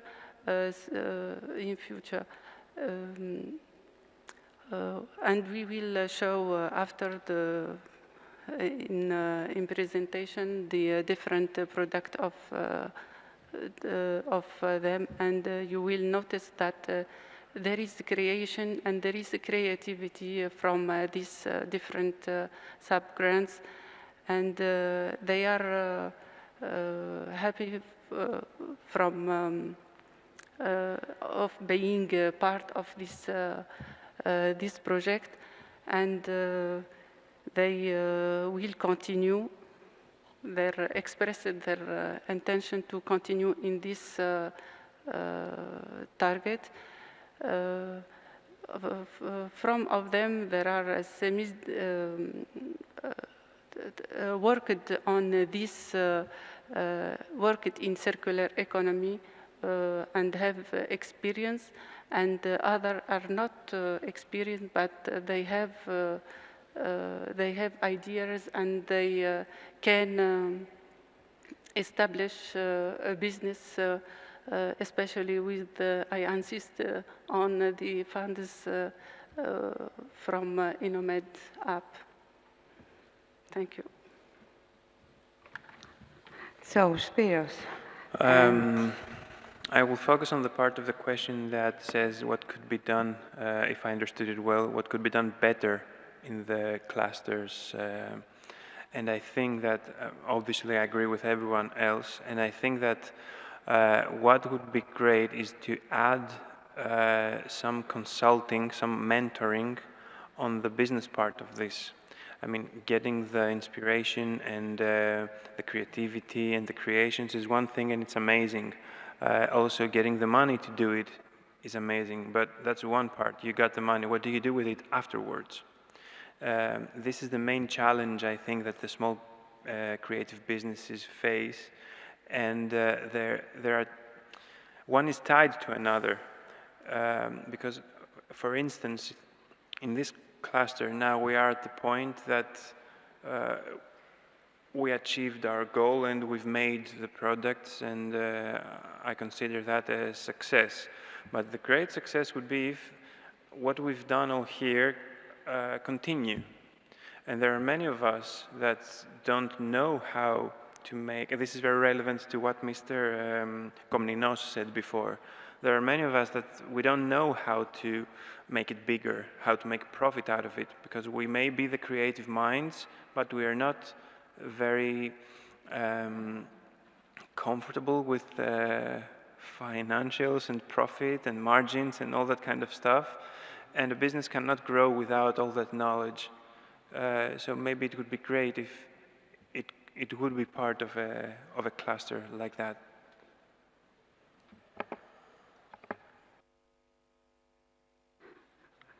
Okay. And the last question for Spiros, first of all, which are the obstacles you tackled so far, and in which way could be gone beyond? I think it's... Well, obviously one part is the things I said now. Another part is how could we educate local society on what we do.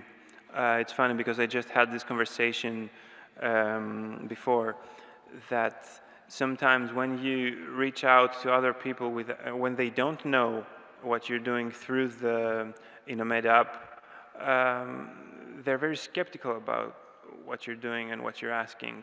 I'm thinking about when I was asking for scrap metal and people we're not very sure, why do I need that? Should I trust this guy? Should I ever bother talking to him?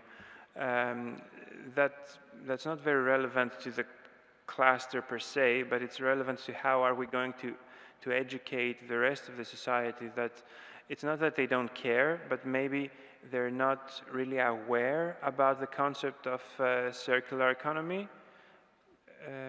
And obviously this is an obstacle when you're trying to do something through that prism.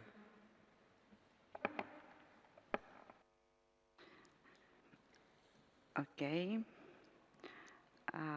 Let's hear Aurelio and Maria Luisa. Ok, allora posso? Tu? Allora, diciamo che a Palermo non è un problema spiegare cos'è l'economia circolare perché il cittadino, quando può, capisce quali sono i vantaggi dell'economia circolare. Ed è una cosa che esisteva già prima, cioè qui abbiamo sempre cercato di riciclare, cioè lo spreco è inusuale. Poi... No, vai, vai, vai. Il problema è fare capire alla burocrazia statale che questa è una risorsa, perché questa cosa, cioè fare capire che è economicamente vantaggioso e tramutare il problema storico dei rifiuti in Sicilia in una opportunità che proprio qui sarebbe molto grande. Okay. I think that in Palermo it's not really difficult to explain what circular economy is because there is a long-term tradition about reusing materials and upcycling materials. The main challenge is bureaucracy and the bureaucracy connected to waste management. It is necessary to involve public authorities and to explain that circular economy is a very important solution. Yes, that can be a useful solution for the problem of waste management that in Palermo and Sicily is very big, and that it is not only a solution to the waste management problem, but it's also it can also bring an economic benefit behind.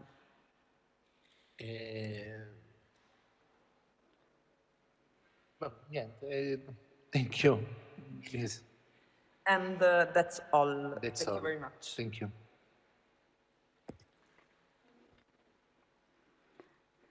Thank you. Samia.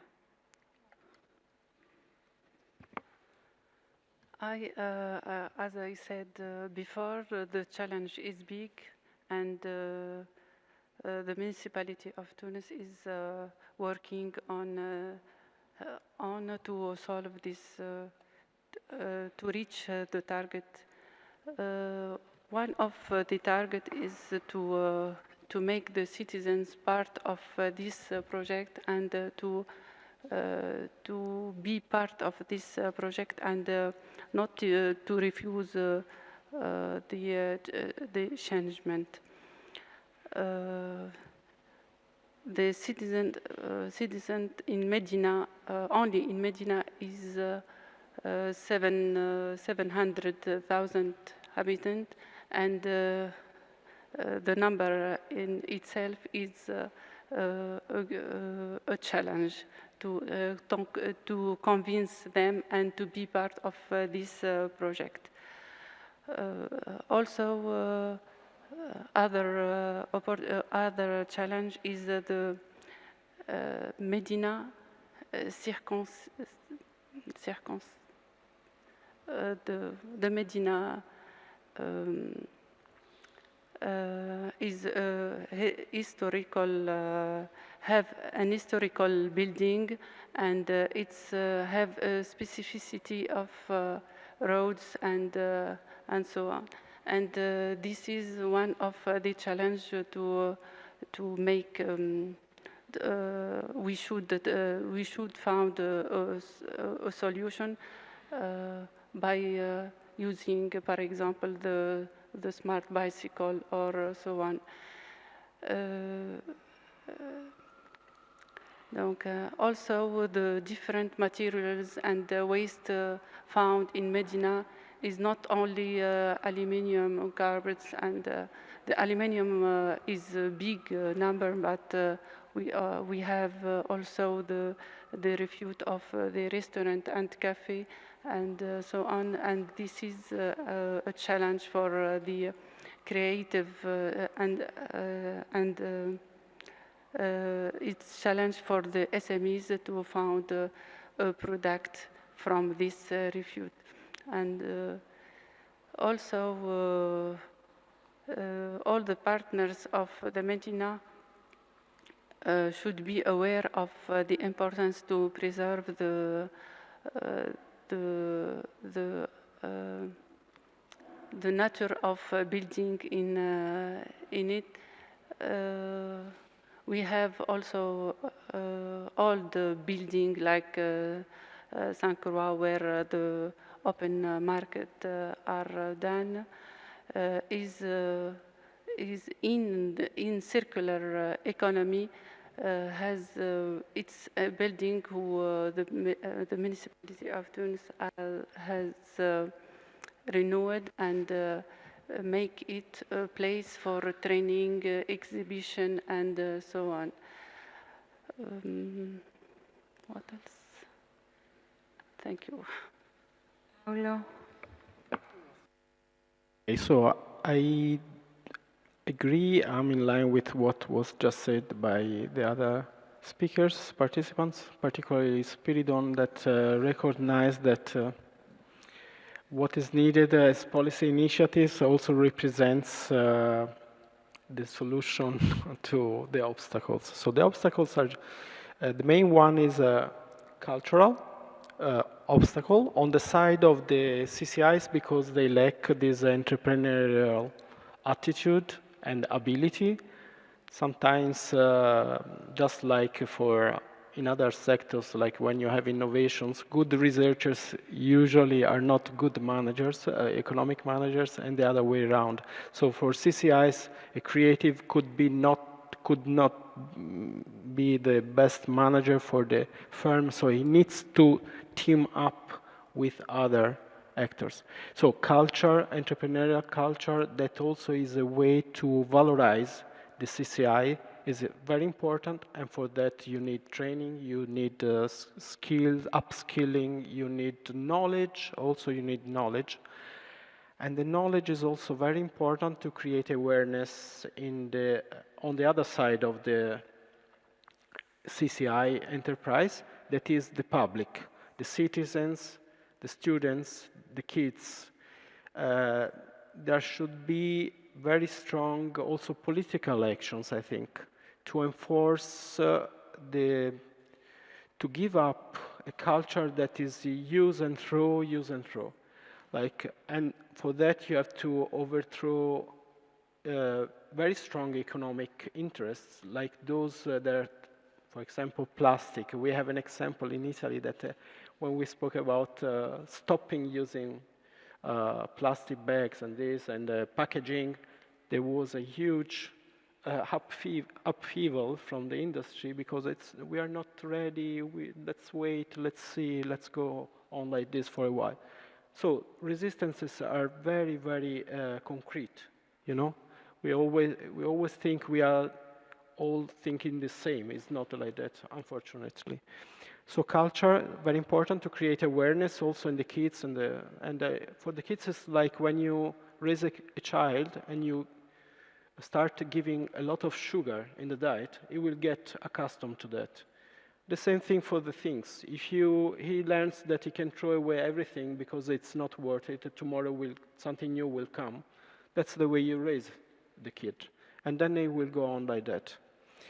And what we can do as cities, which is a very important level to create new dynamics in the society, the city is very, very important, is to, let's say, embed the support for new thinking, new approaches to living, production, consumption, and interaction between stakeholders in our strategic plans.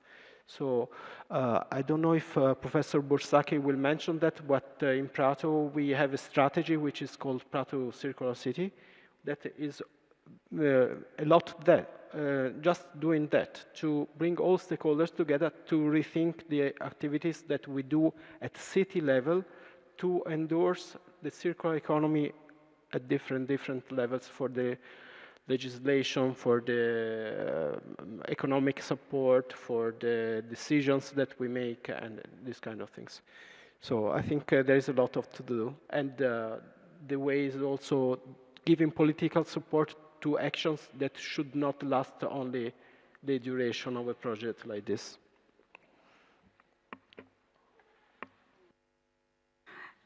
I agree that you have a lot to do, but I hope that INNOMED-UP is done one step in this direction. Okay. Are there any questions? Yes, Adi, Dr. Sadi.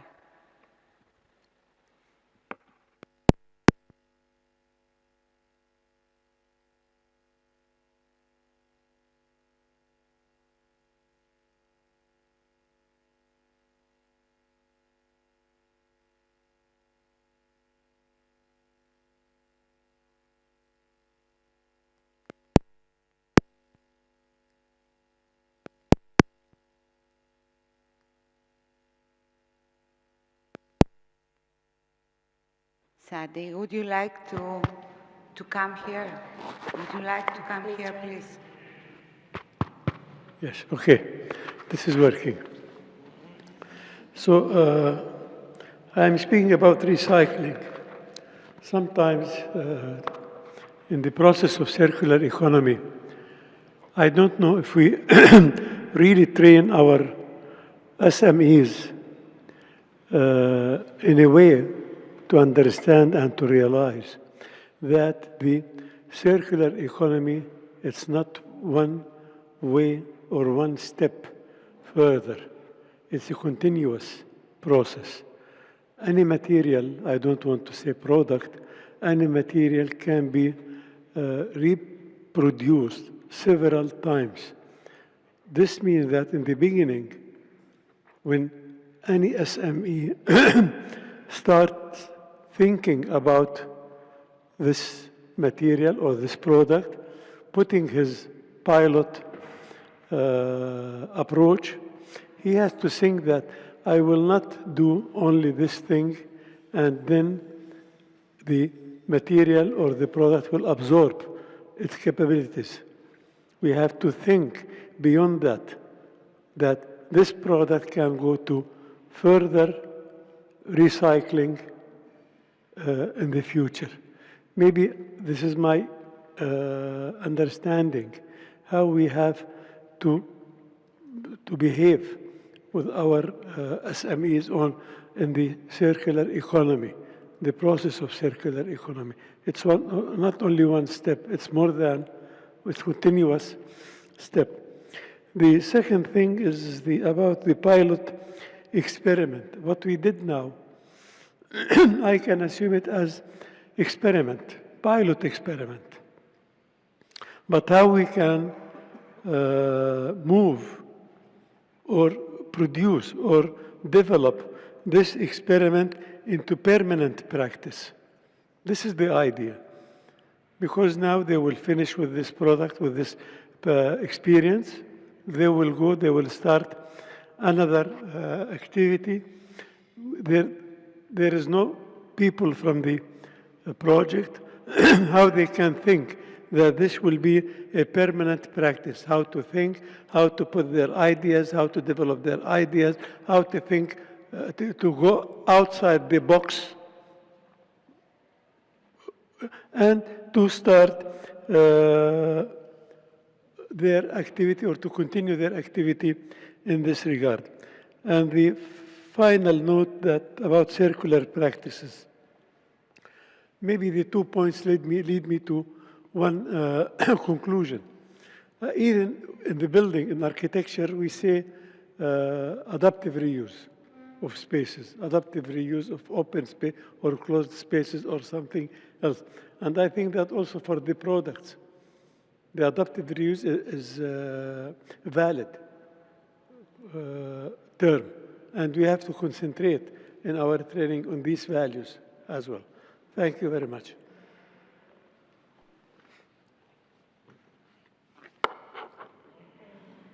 Thank you, Dr. Sadi. I didn't address it to one. Sorry? Open discussion. I can't hear. I didn't address these questions to certain colleagues, so because I keep it as open discussion. Yes. So would you have any comments about Dr. Sadi? Give us your opinion. This project is so important because it's make all partners together and to make a cluster from between the citizen and the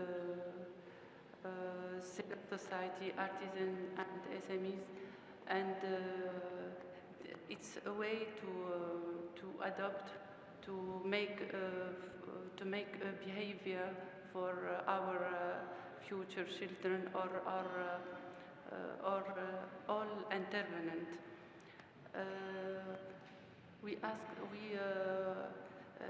You have said about the buildings, the historical building.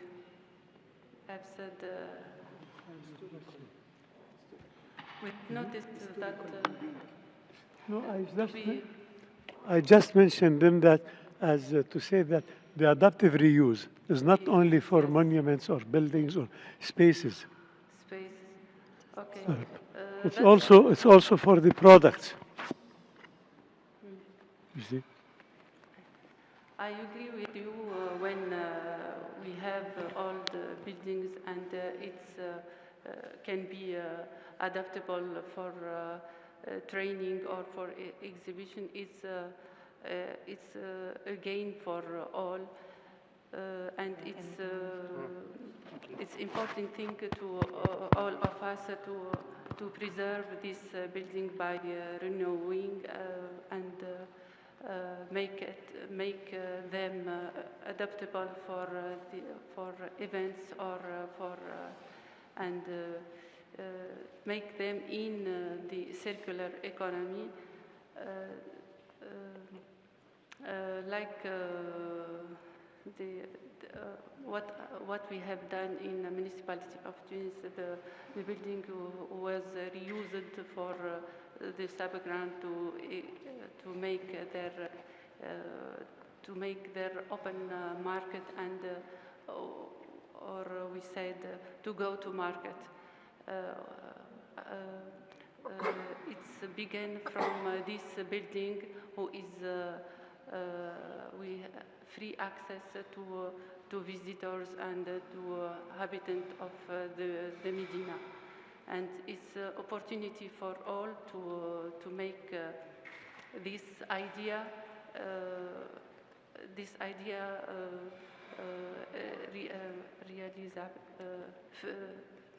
idea for real for all, and to make them a future for the SMEs and all of creative and who would to know about the circular economy and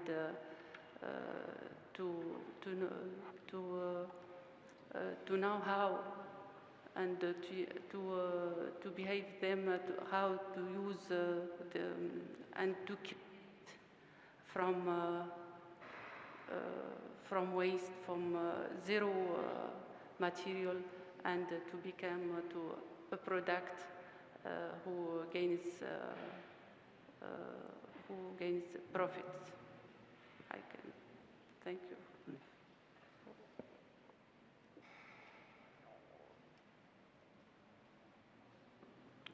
Are there any other comments?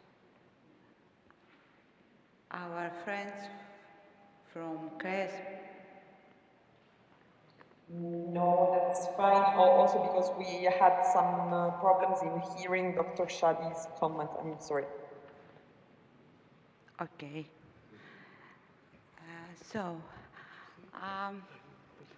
I think that we can say the last word for that discussion, and it's fruitful, I think, the discussion which is developed. And thank you very much, Samia, Spiros, Paolo, and Aurelio, and Maria Luisa. Thank you very much. Thank you very much. Thank you.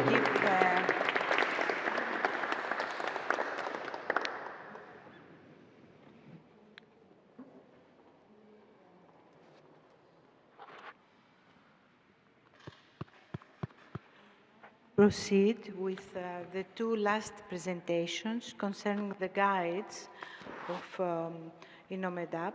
But before, I would like to invite Dr. Yakoulas, who is representing the Hellenic Confederation of Professional Craftsmen to address some words shortly. No, yes, of course.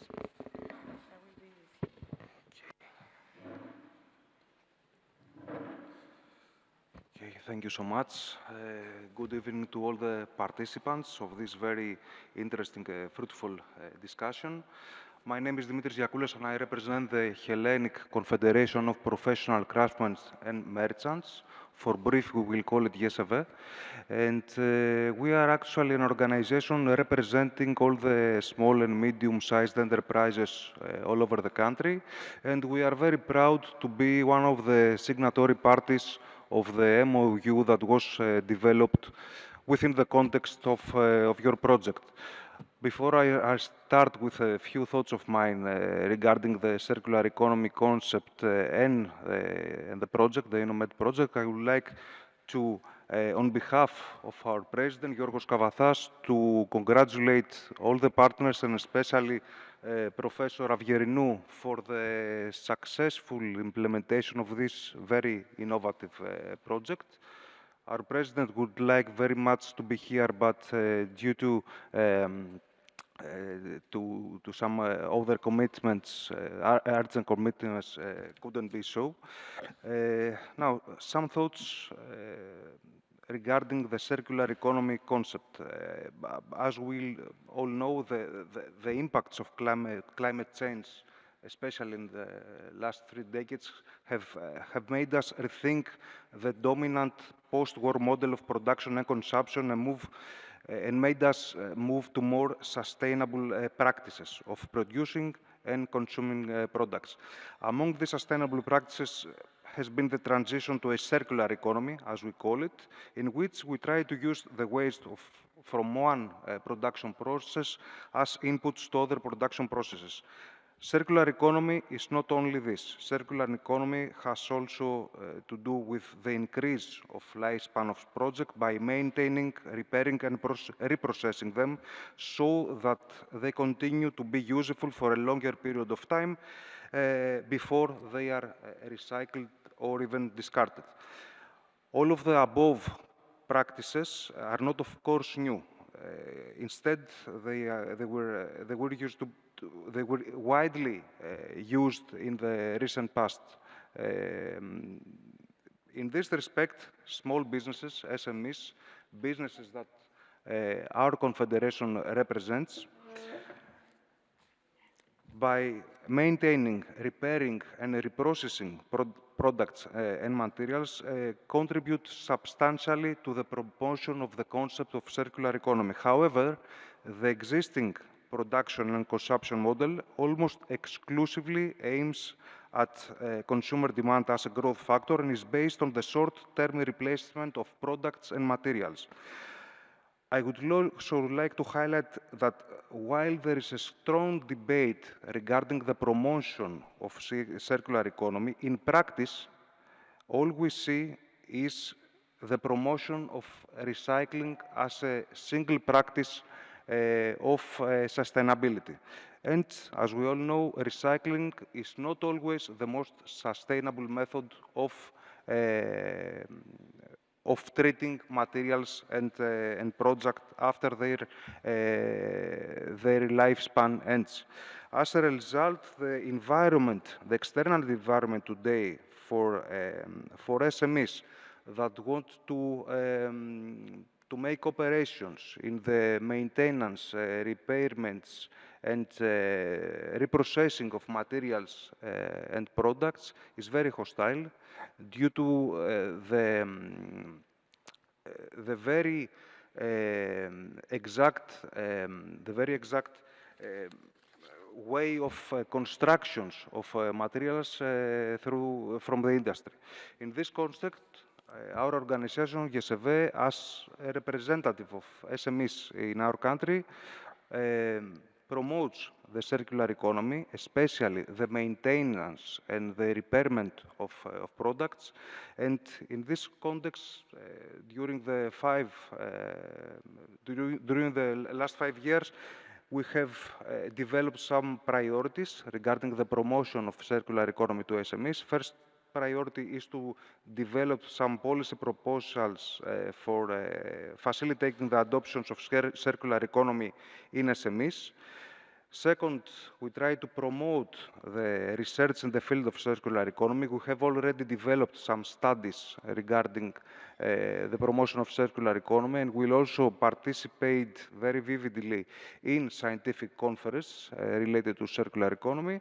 And of course, and this is probably the most related priority to your project, is the promotion of clustering of SMEs in the field of circular economy. And in this context, we believe that the cooperation of the Hellenic Confederation of Professional Craftsmen and Merchants with the National Technical University of Athens within the framework of this project further promotes our priorities. And we are particularly pleased to be part of this project, as I pre-mentioned a signatory party of the MOU, and we are at your disposal in further capitalizing the results of your project. Thank you so much for your time.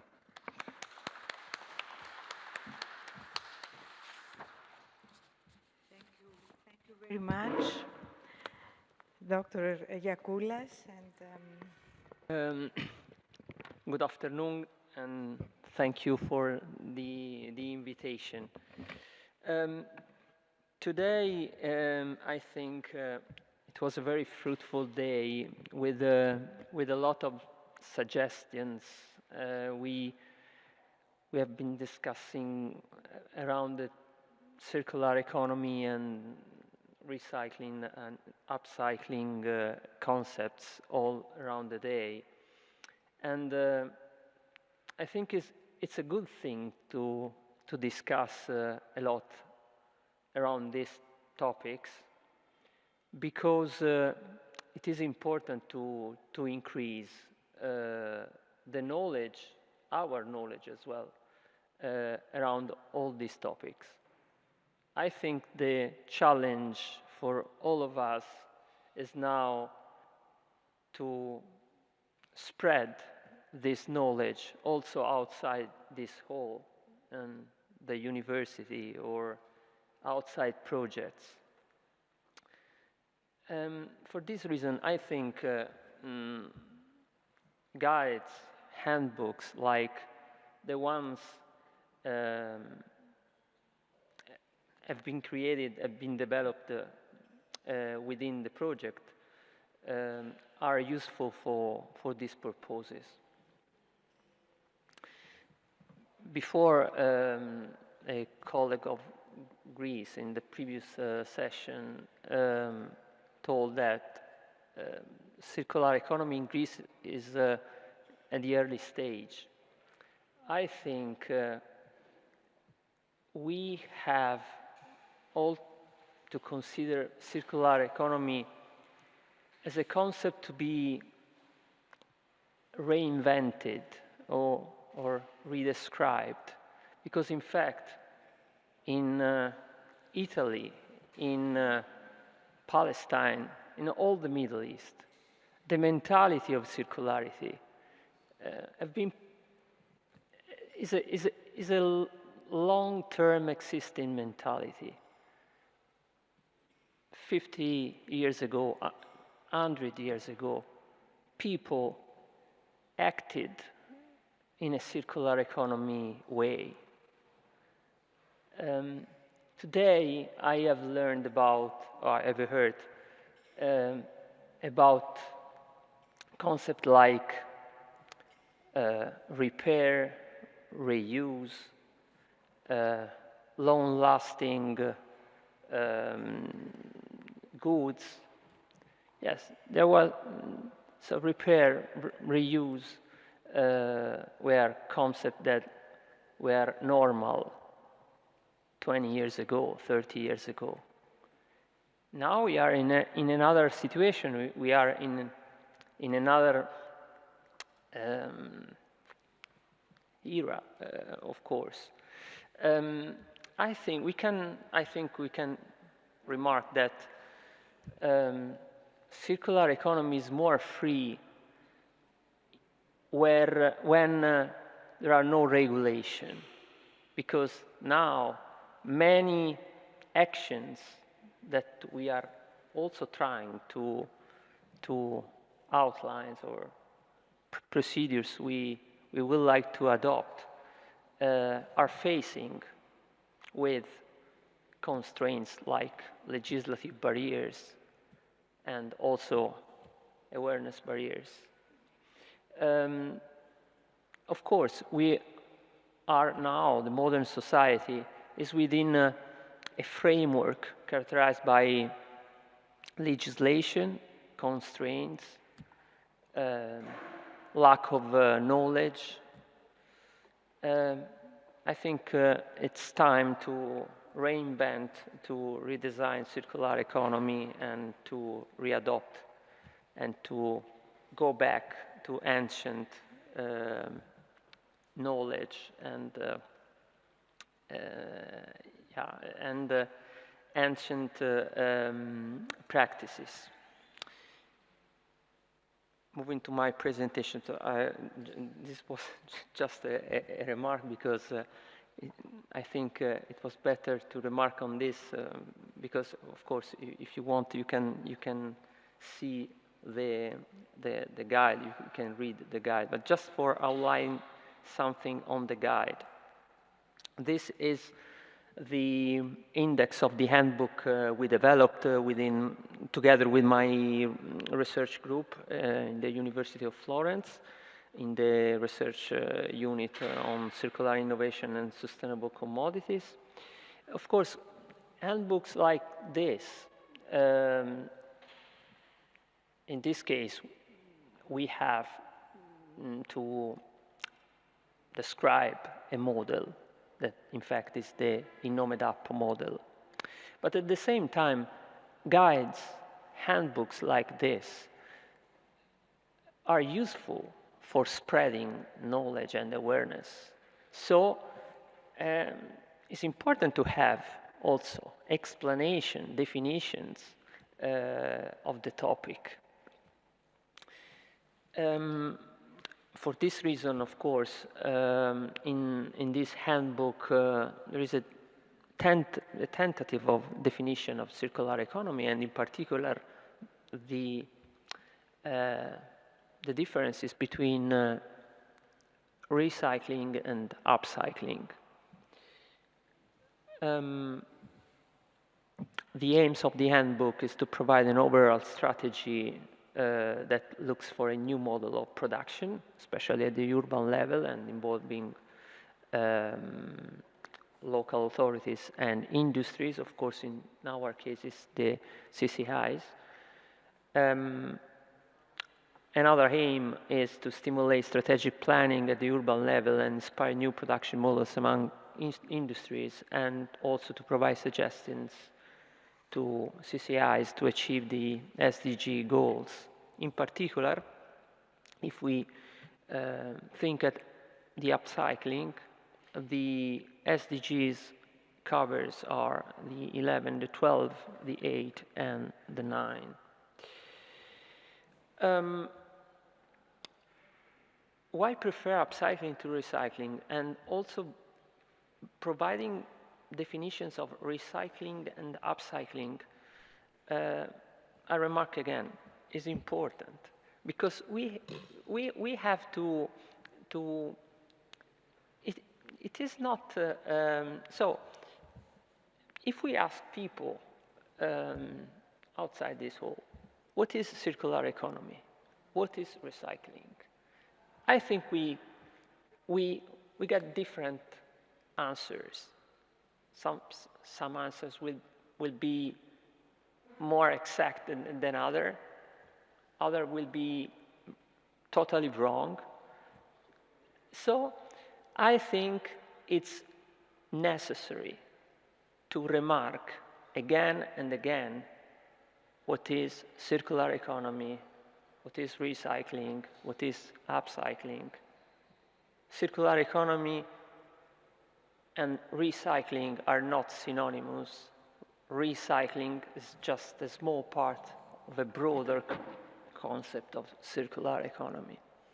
I give you another suggestion, another example. You know that in Italy, the recovery plan, the national recovery plan, was prepared, was issued, of course, as the same as the other European countries in 2021. Our plan was issued by a new government, so we have change of government, of national government, in between the presentation of the recovery plan. So we were able to read the first draft of the recovery plan issued by the previous government and the final version issued by the government of Mario Draghi. If you look at the chapter on circular economy, there are huge differences in interpretation of what is circular economy. So the message is we have to stress and to address politicians because they have to know what circular economy is, what recycling is. So we have to talk with politicians because if you want that legislation will change, we have to talk with politicians. So this is just a table to show the differences between recycling or upcycling. I tell you that I prepared these slides also to show to my students. So I have to explain them what is the difference between recycling and upcycling. I think we are all aware about the differences. And also what cultural and creative industries are. So I move to the model. There are some preconditions for an effective implementation of upcycling system at the urban level. These preconditions are awareness and knowledge of materials, deep understanding of local context and supply chain, community awareness, system of incentives and communication. Many of these inputs came also from the previous sessions. The awareness and knowledge of material is important because at the local level, we have to know what is available and what is available at what could be marketable or exchangeable. We have to create networks, as we said before, between industries. There are, of course, legal constraints. Previous examples, so the movement of the waste material is not possible. For example, in Italy, it's possible, but we have to prepare the document or to pay or to call the authorized driver and so on. It is also interesting and important, the deep understanding of local context and supply chain. Take into account that the waste of an economic activity could become a resource for another one. So, for this reason, it's important to understand what is available and what is needed. This is another thing that is not common, because maybe in this building we have a production activity. In the building near us, there is another one. It is not, maybe the two economic activities or people doesn't know each other, so there is no awareness about the availability of materials.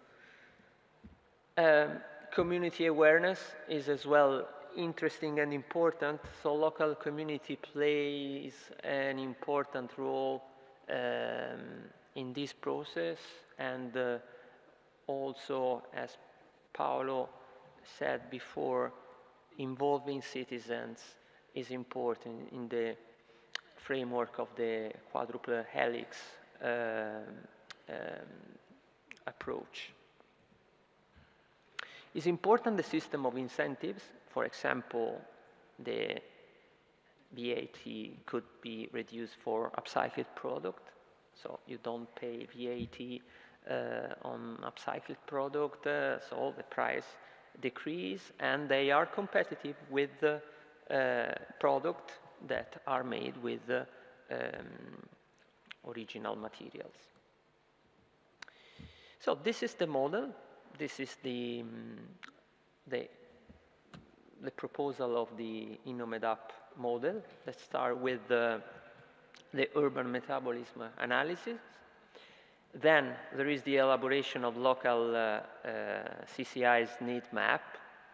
To move to planning of a short-way supply chain, is important to consider a short supply chain. We cannot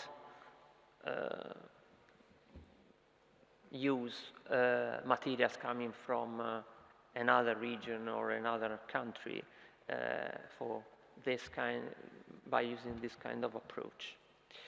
Then other activities are setting up administration tools to foster upcycling supply and demand. And finally, there is needed a system evaluation and monitoring. Just a few words for each of these stages. Regarding the urban metabolism analysis, it is necessary to have a clear image about local demand and supply, as well as their interconnection with the global market. In this sense, platforms or electronic or digital solutions could help on this. There is the proposal of some questions to conduct the urban metabolism analysis. Then it is important to map the CCI's input needs. So it is important, of course, to identify all the needs, but at the same time the process and the final good and the waste produced. The importance of the short waste supply chain, so don't move the waste from a region to another, but with this aim of valorization of the waste has to remain in the place where they was produced. The role of local authority. So local authority plays an important role in managing the overall cooperation, coordination among CCIs. CCIs, traditional businesses and final consumers, with what solutions and tools? By providing specific training program or to improve the transfer of knowledge and data, or to enhance the creation of industrial symbiosis and eco-parks, and to decide bureaucratic simplifications. There are all suggestions that came from the previous session.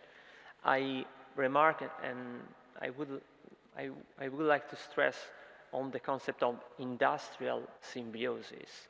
Industrial symbiosis is the myth of the cooperation between industries, and is a concept that is perfect also for CCIs, and the production, so the waste of an economic activity became resources for another one. This is industrial symbiosis, but for having to have industrial symbiosis, is important that industries, each other, knows about the respective activities and production. And finally, there's a wrong title, is evaluation and measuring. So once the management system is set up, must be monitored and eventually corrected and adapted to new emerging trends. I conclude with this sentence of Professor Giorgio Nebbia, was a commodity scientist, Italian commodity science, and one of the father of the environmental movement in Italy. So salvation can only come from spreading the culture of hope and non-violence towards other human beings and nature. It's a question of recovering old and forgotten values. So circular economy is something that is old, that need to be rediscovered and to reinterpreted. And So it's a question of recovering old and forgotten values of respect for others, of solidarity, of international relationships clean, of the violence of oppression, competition, power, and money. Thank you for your attention. Thank you very much, Professor Leonardo. It is very, very good words. Thank you very much. Thank you. In preparing our friend Afnan from Palestine for the presentation of the guide on financial tools, I would like to invite the representative of the Silver and Goldsmith Association, our old friend, Mrs. Dolly Boukogiannis, to address some words. And από εδώ, Dolly.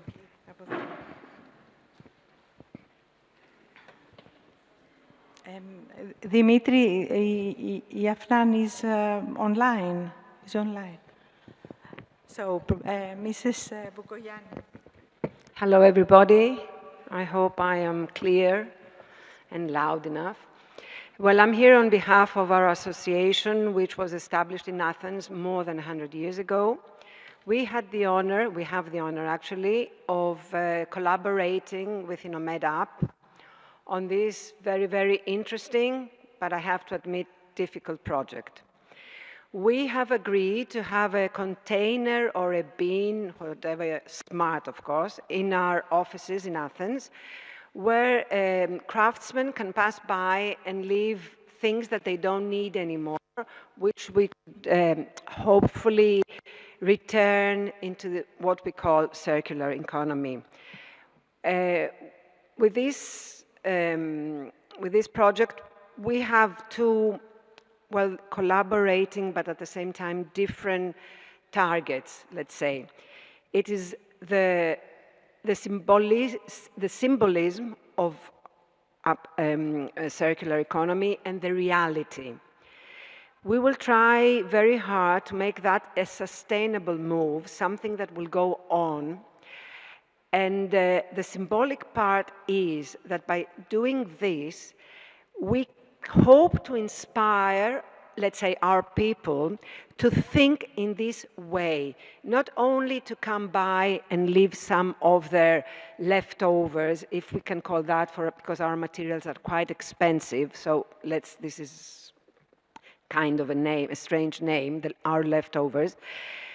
We will try to symbolically show them, and it's not a nice thing to say show them, but incorporate them in this effort to think in this way, that it's not only our materials, but it's many, many more things. So this I consider the symbolic part.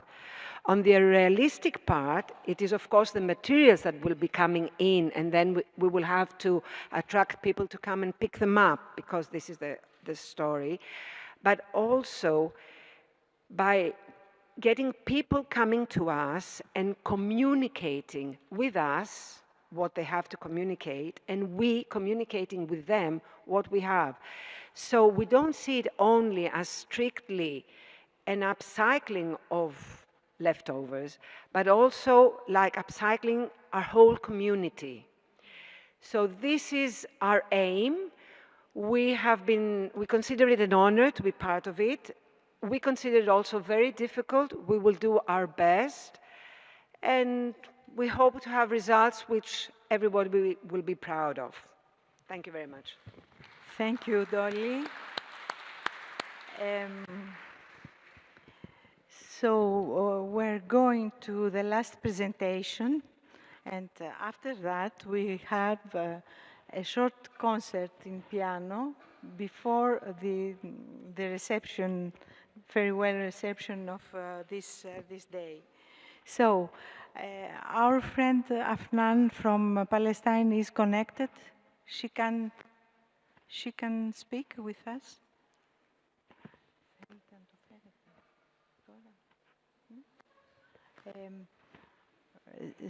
Someone third. Hello, Professor Sofia. Yes? Can you hear me? Yeah, this is Bahir. I'm going to present the Access to Finance Guide. Okay, can you see my shared file? It is okay. Is Bahir? No, no Afnan. Okay. Yes, yes, yes. Bahir. An Okay. urgent Thank matter, you, so Bahir. I'm going Thank to you. present Please it. proceed. I'm sorry that you have to hear me again today. Okay, I'm going to talk a little bit about the guide for access to financial tools for CCI SMEs who want to innovate in the circular economy. Actually, the guide has been finalized in two languages, in English and Arabic, and it will be published digitally and in a printed version, size A4. The purpose of the document was initially to guide CCI SMEs who innovate in the circular economy and also to offer guidance to business organizations or chambers or any stakeholders who want to offer a mentorship programs for SMEs to access finance. The long-term objective of this guide is basically to ensure the sustainability of the project's results after the project ends. The expert has collected information about all the available and accessible financing tools that CCI SMEs could access on a national, Mediterranean, European, and international level.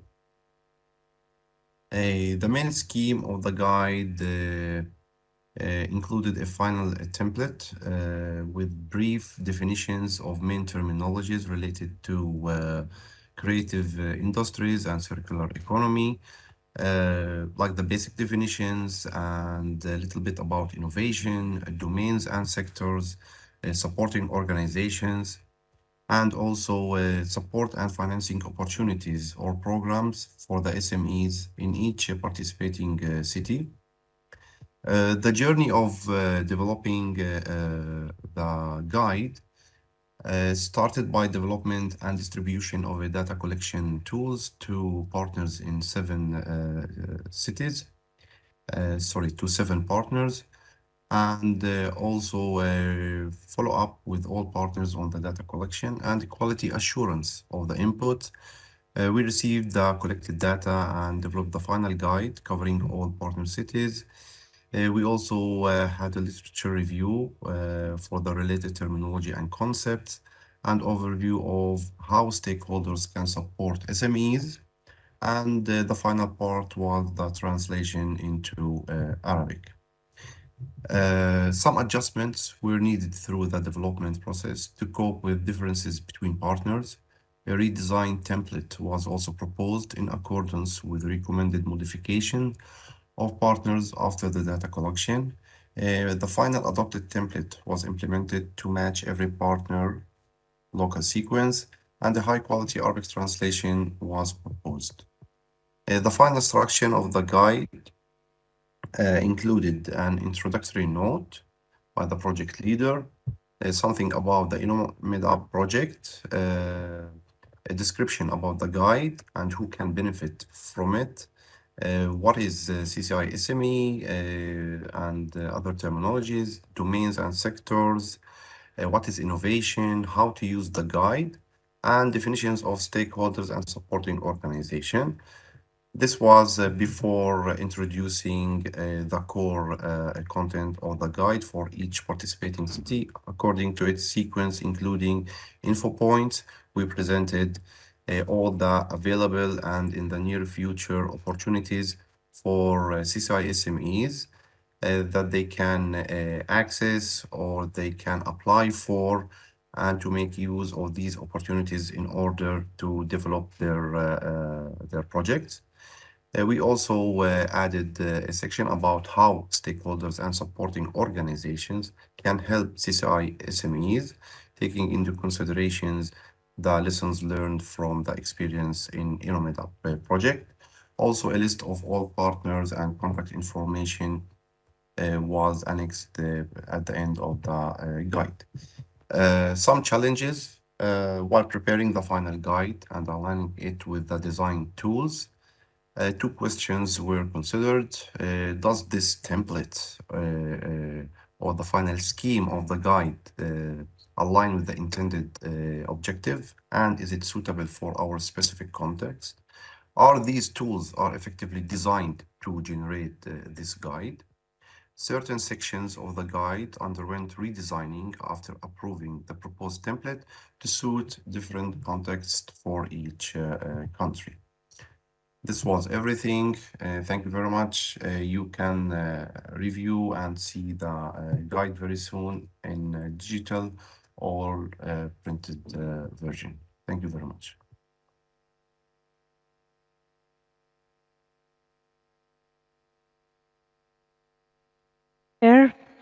I think that we have arrived on the end of this fruitful conference, the final conference of our project.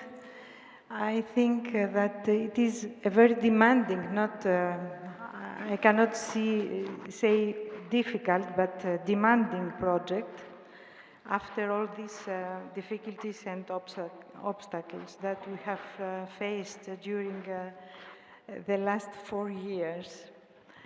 So I would like to ask you to prepare your presentations in the texts of your presentations. Even the participants of roundtables has to write some words, the central idea of their participation, because we are going to publish the proceedings, so we need texts. So please, because we have to accomplish all this procedure until the end of August, so we need the text very soon. And our friend Obaida has made already a call for the publication, so she needs the text, and we need the approval from the communication officer of managing authority. So on time, we are before the summer holidays, so we need to prepare the text quite soon. Anyway, I would like to introduce you now Christos Plakotaras. He's a student of National Technical University, and he's a solist of piano.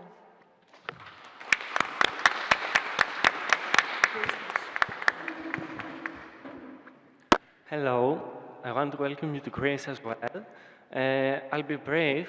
I'll interpret for you two pieces on the piano, two very famous pieces and well beloved by both musicians and audiences, to close up the conference. The first one is a prelude from Rachmaninoff, also called The Bells of Moscow, and you will hear them. The sound of the bells is really prominent. You will notice them. And the second one is Frédéric Chopin's first ballade. It is a lyrical masterpiece, and I really hope you enjoy it. I wish you a nice listening experience. Thank you, Christos.